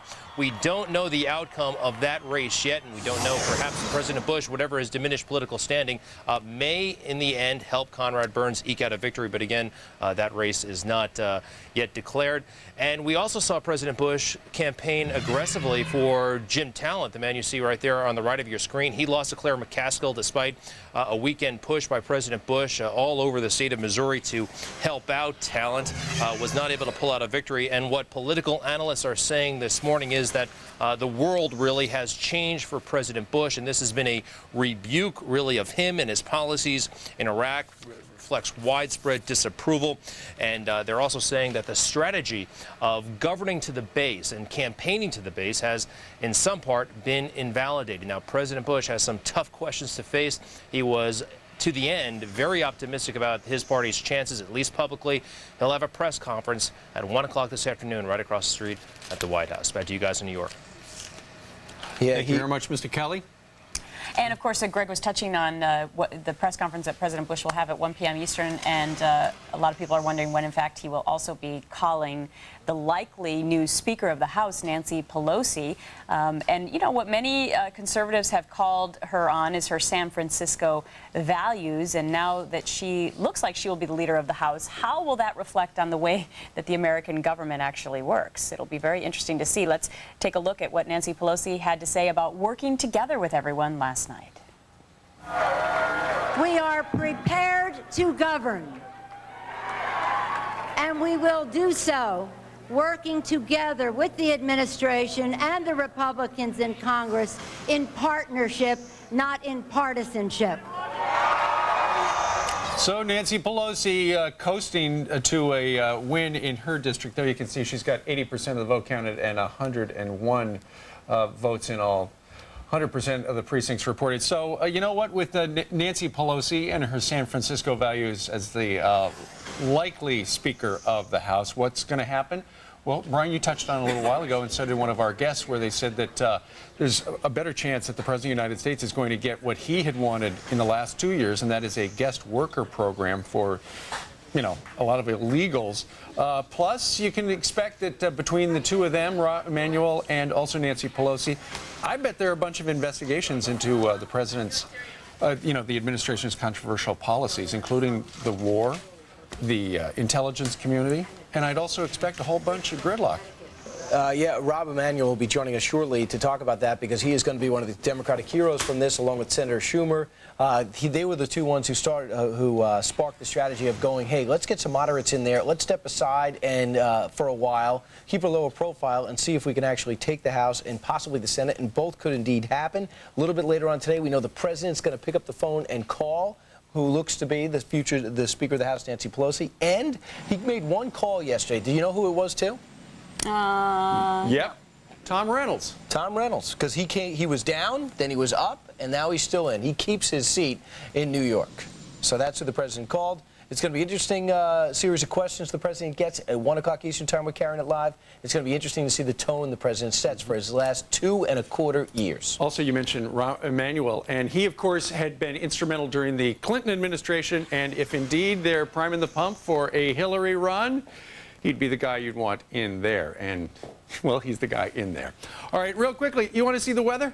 I got weather. Yeah. Take a look. Northern Plains, a little bit of rain right there between Canada and North Dakota, also through portions of Michigan and the Great Lakes area. And we had a frog strangler in my neck of the woods this morning driving into work, and rain right down through the Virginias west and also the regular, Commonwealth of Virginia as well. Some of these are a little on the heavy side as they coast through Pennsylvania. And as you can see, back through portions of the Ohio and the Tennessee Valley. So kind of a rainy start across the eastern third of the United States. Let's go ahead and take a look at the Wednesday ahead here in the Northeast. Rain, as you can see, all the way from New England down through the mid-Atlantic. And then it's going to be nice and dry across much of Florida. Real quickly, let's go ahead and take a look at Texas. Beautiful temperatures in the 80s up in the northern plains. Rain and temperatures in the 50s, only 56 in Duluth. And finally, Southern California, sunshiny in San Diego. Out in Tahoe, looks like they're going for a high of 52. Some rain there, also some rain in Spokane, Washington. Out in Montana, where it is still too close to call, I'd call it a pretty nice day. Dry, and temperatures today in the 40s. All right, and Vail today, 53. All right, that's a real quick look at your Fox Travelcast. By the way, we will have more. You know, I'm going to Texas this weekend, and it's going to be the balance. It's going to be the battle of the books, because I'm going to be going to Houston on Friday at 7:30 at Borders on Kirby, and then Saturday at 2, Borders at the Preston Oaks Shopping Center, Dallas, Texas. All about the Mr. and Mrs. Happy Handbook, the #1 humor book in America. All right, quick look at your Fox Travelcast and talking about what I'm doing this weekend. Brian, you want to go with me this weekend? I'd like to, but I have to raise my family. I'd like to go because I used to work in Dallas. Let's go, Gretch, come on. Hey, I'd like to put on my cowboy boots and head on back down there. They got great restaurants down in Dallas. You ever notice that? Look, they have Fridays and Bennigan's, and they have Applebee's. It's fantastic. All those sound great when you live in the city because they don't really exist. Hey, what's a frog strangler? Frog strangler, when there is so much rain that the frogs look up to see the rain, and their mouths just are naturally open when they stick their head up, and they drown. There's that much rain. Frog strangler. Oh, that's new I thought one. you said you worked in Texas, sister. I did, but is that a Texas term? That is something that you'll hear in the Plain States. If I can address the frogs, don't look up. Exactly. Same thing with the turkeys. Turkeys do the same thing. Right, but it's no problem. We can eat them.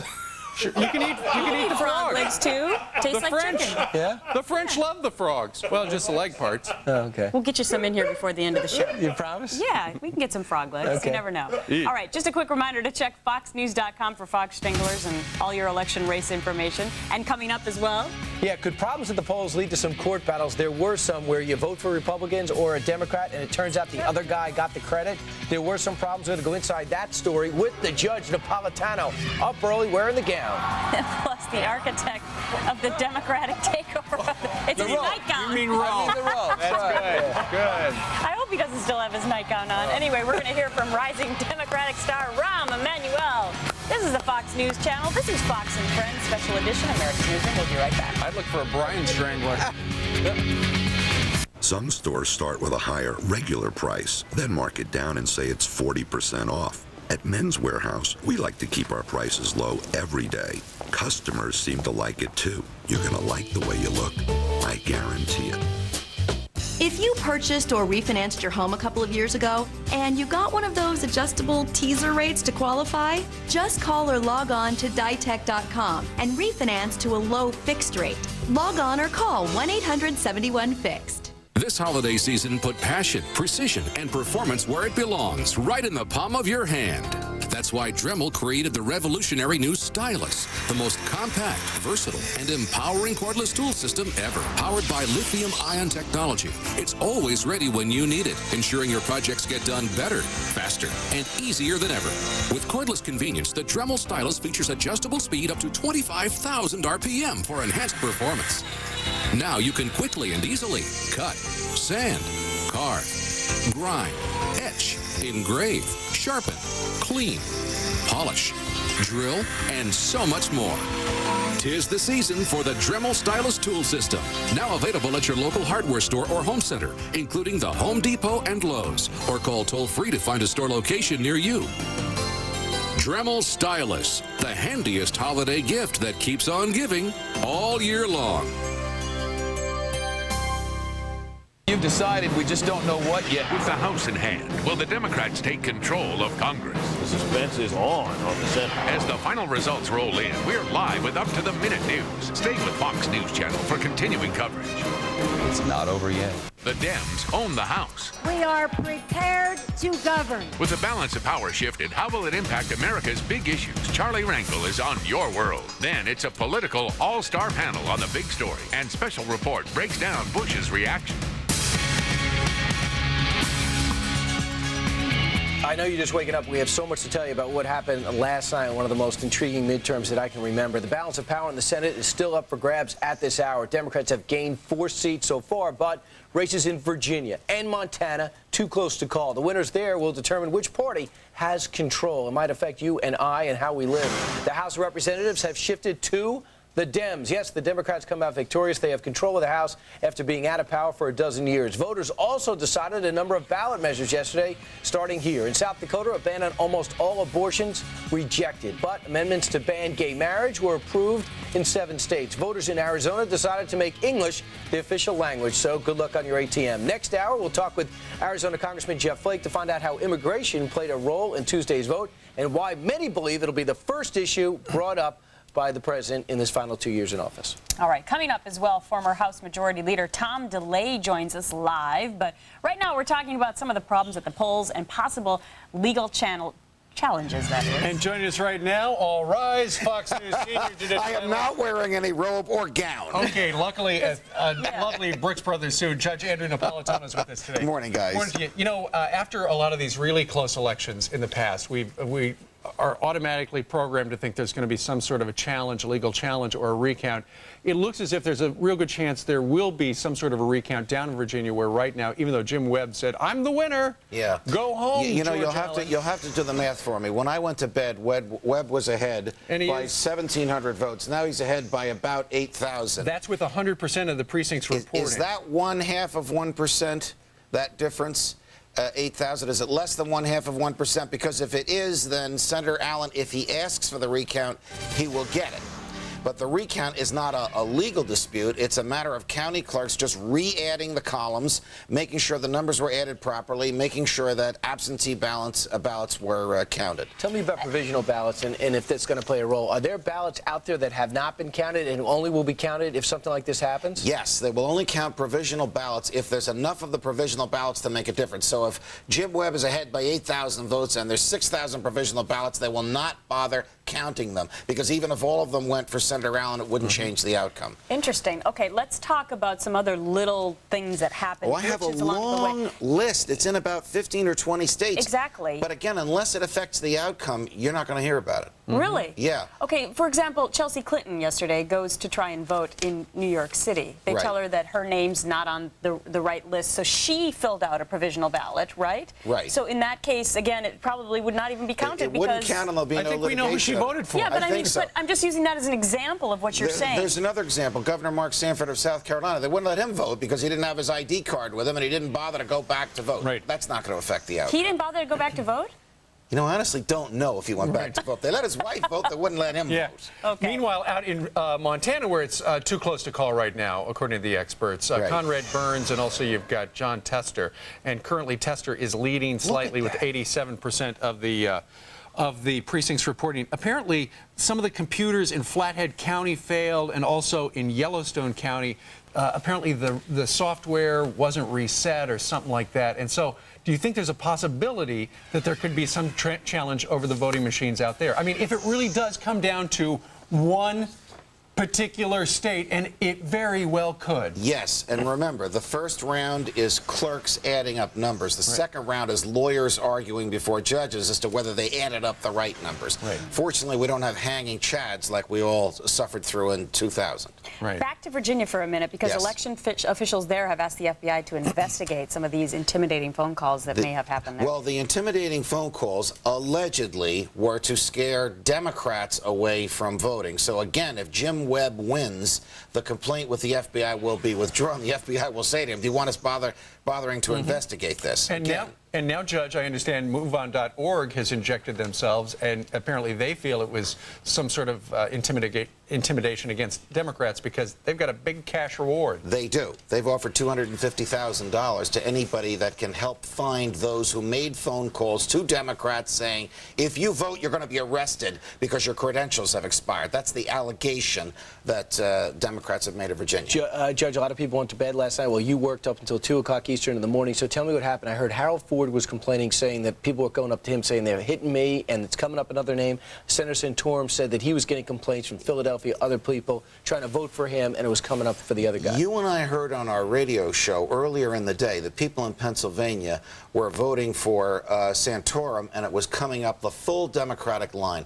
There were a lot of other complaints like that in Pennsylvania. But because Bob Casey won by such a huge margin, there'll be no investigation and there'll be no litigation. That's like saying you attempt to murder somebody and, oh, by the way, they didn't die, so we're not going to investigate. You know, 2000... I mean, it is. You're right. You're right. 2000 taught us a lot of lessons, and it basically is as long as it is obvious and clear that the person who won, the government's got better things to do than investigate how they got all their votes. All right. Judge Napolitano, thank you very much for joining us. Pleasure, guys. I think I'll see you in a little bit. Yeah, you're back. And I've got to live with this one for 3 hours. Hey, don't point at me this early. I can't wait. 12 minutes before the top of the hour, straight ahead. Don't forget, we've got all the state-by-state election info at foxnews.com if you want to find out how the various initiatives in your state came up yesterday.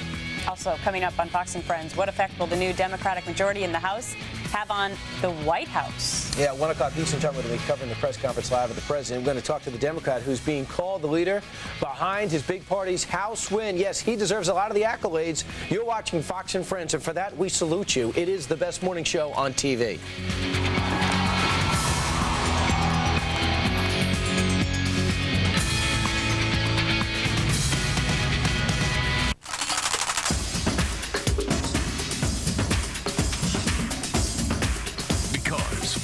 Is where the news is. What's on the minds of independent investors? Let's ask. When you're trading a stock, every penny counts. I hate when the trade is done and you find out you paid more than the quote price. I want it at the price I expect, or better. TD Ameritrade's unique trading platform uses multiple market centers to help you find the best possible price. I like those odds. I know they can't flat out promise a better price, but they're always looking for it. They know what matters to me. Every online stock trade is always $9.99, not a penny more, and no maintenance fees. Who else does that? Are you ready to declare your independence? Open an account today and trade free for 45 days, plus get $100 cash. TD Ameritrade. Independence is the spirit that drives America's most successful investors.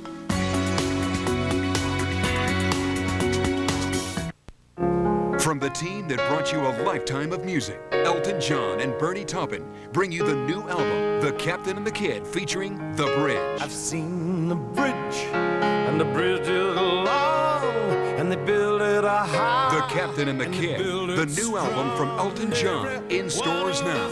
See Elton John live in the Red Piano at the legendary Caesars Palace. Fly there on Southwest Airlines, where you'll find the lowest fares at southwest.com.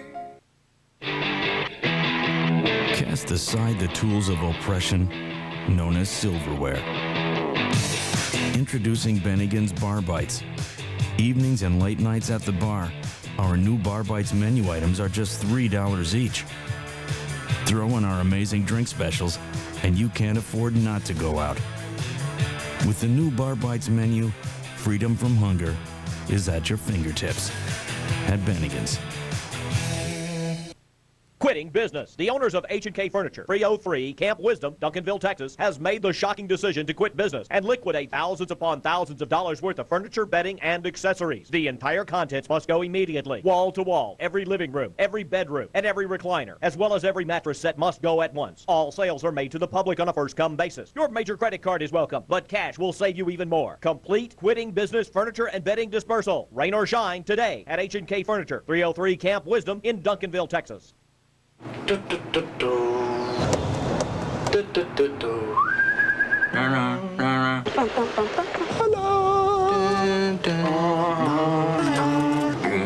ESPN Monday Night Football, Mondays 8:30 Eastern. ESPN, serving sports fans around the world. Brought to you by GMC Trucks and SUVs, engineered in the highest standard, professional grade.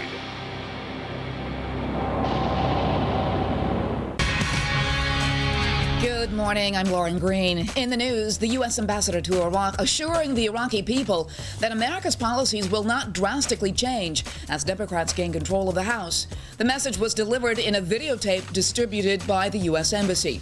It says President Bush sees success in Iraq as imperative for America's national interests.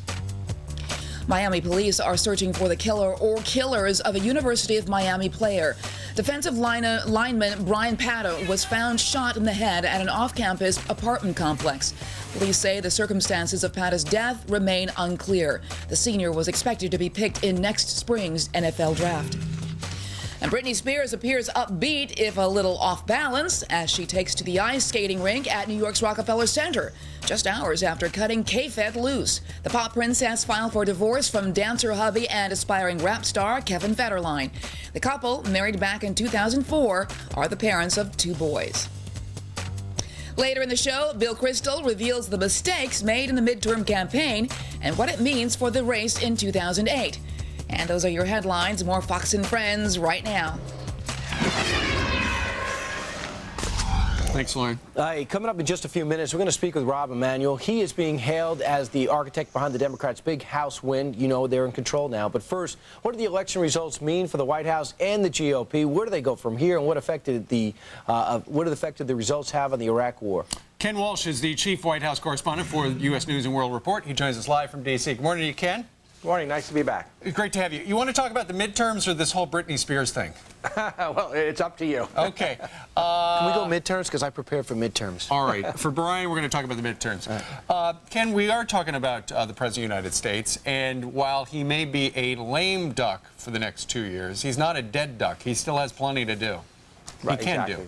do. Exactly. Well, I think you're going to see a brief window here. You're going to see a lot of olive branches thrown back and forth between Capitol Hill and the White House. But then I think that's going to give way to sort of a blizzard of subpoenas and oversight hearings and broadsides. But I think there will be a little window here in the beginning of the next year, and that's when I think the president might be able to get this comprehensive immigration plan through, which you referred to a little earlier. The Democrats are much more amenable to the idea of a path to citizenship, a guest worker program, in addition to border security. Part of that already passed.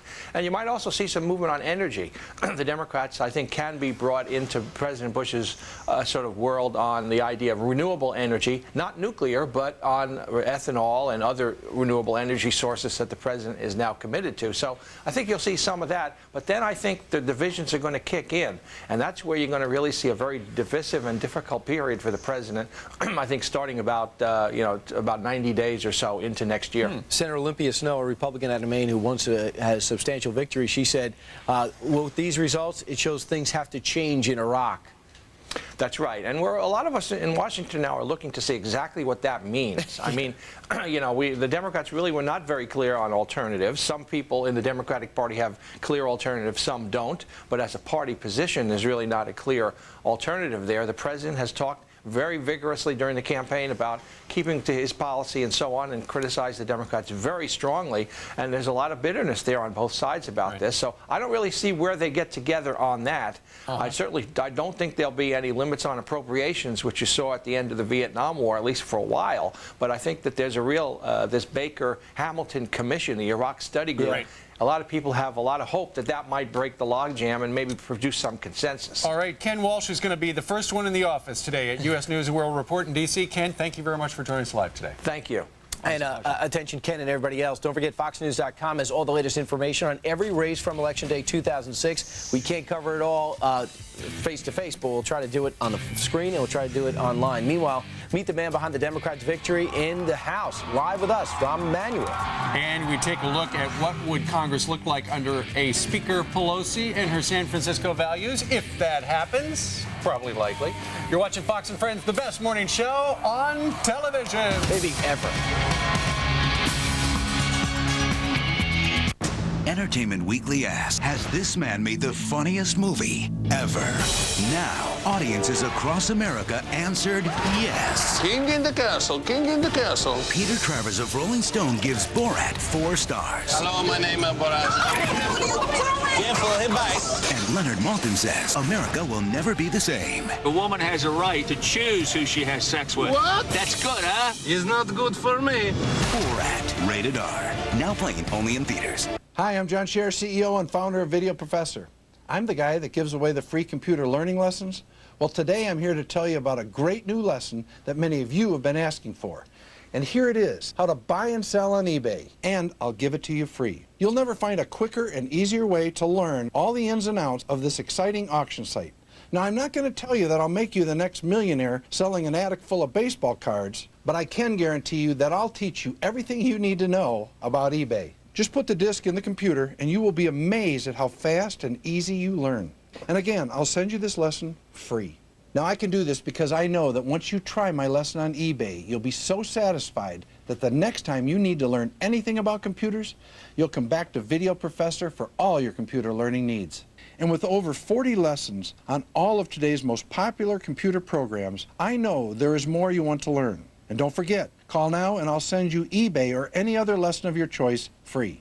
You know, Video Professor's been around for over 18 years now, and we've taught over 6 million people how to use their computer. I couldn't make this offer if the product didn't work.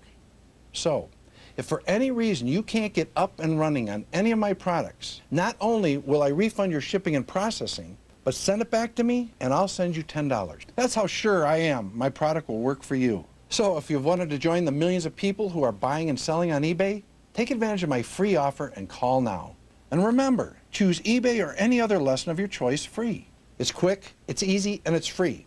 And I guarantee your satisfaction. Or I'll send you $10. So what do you got to lose? Try my product Call Video Professor now for your free lesson. Call now and this free gift will be yours. The organizer is the calendar, diary, address book, and journal on your PC. Call now to get your free lesson and the free gift. And remember, if you are not completely satisfied, return it and we'll send you $10. Call 1-800-437-9406.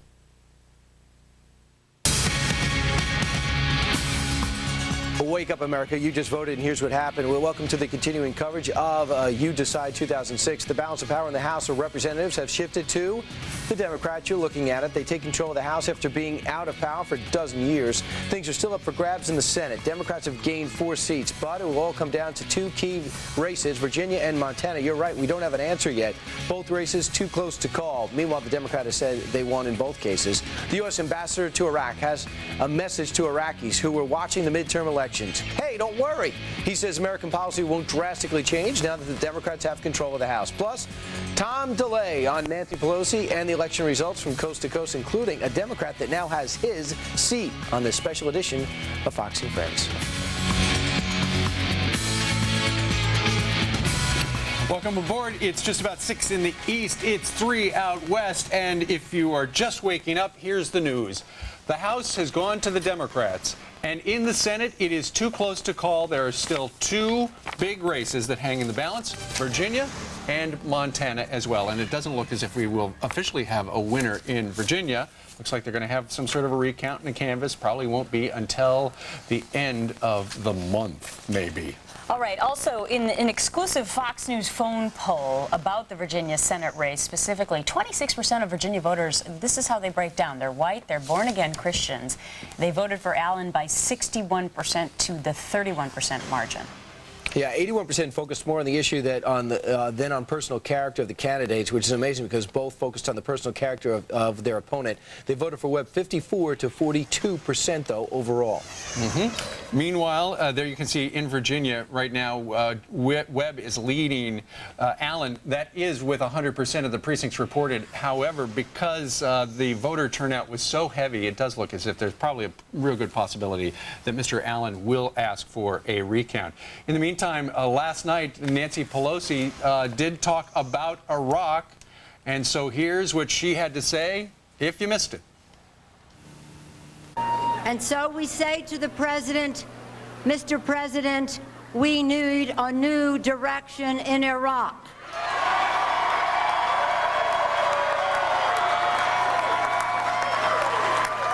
Let us work together to find a solution to the war in Iraq. So John Podhoretz had a great comment. He said the Democrats were brilliant in saying we're against what's happening in Iraq, but not offering another plan. They said, therefore, they couldn't be criticized of it, but the war is easy to criticize on its surface. Well, they might be criticized now, because now that they are in power, it'll be interesting to see what they do. Funding for Iraq, a lot of talk about John Murtha getting some sort of a lauding position with regard to money that would be going to fund the continued war in Iraq. Now the Democrats will be on the hook, so to speak, as the Republicans have been for the last couple of years, as far as providing answers about what we're going to do about Iraq. I'll tell you what, in the Commonwealth of Virginia, the turnout yesterday was apparently spectacular. Meanwhile, down in Florida, not as many people voted this time around as did last time.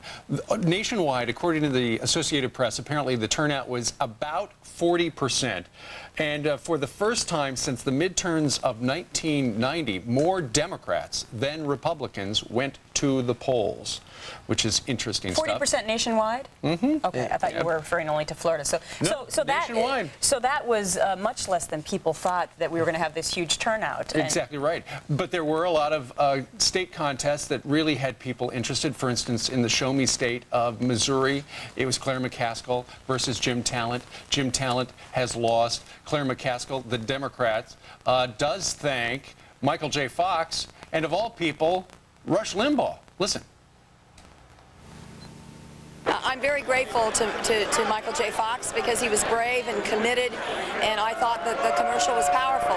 But frankly, one of the things that really helped me was Rush Limbaugh's response to the ad helped raise me a lot of money. There you go. And with 98% of the precincts reporting in Missouri, Claire McCaskill, as you can see, declared the winner. That is a net gain in the Senate. Right now, the Democrats have picked up 4 seats.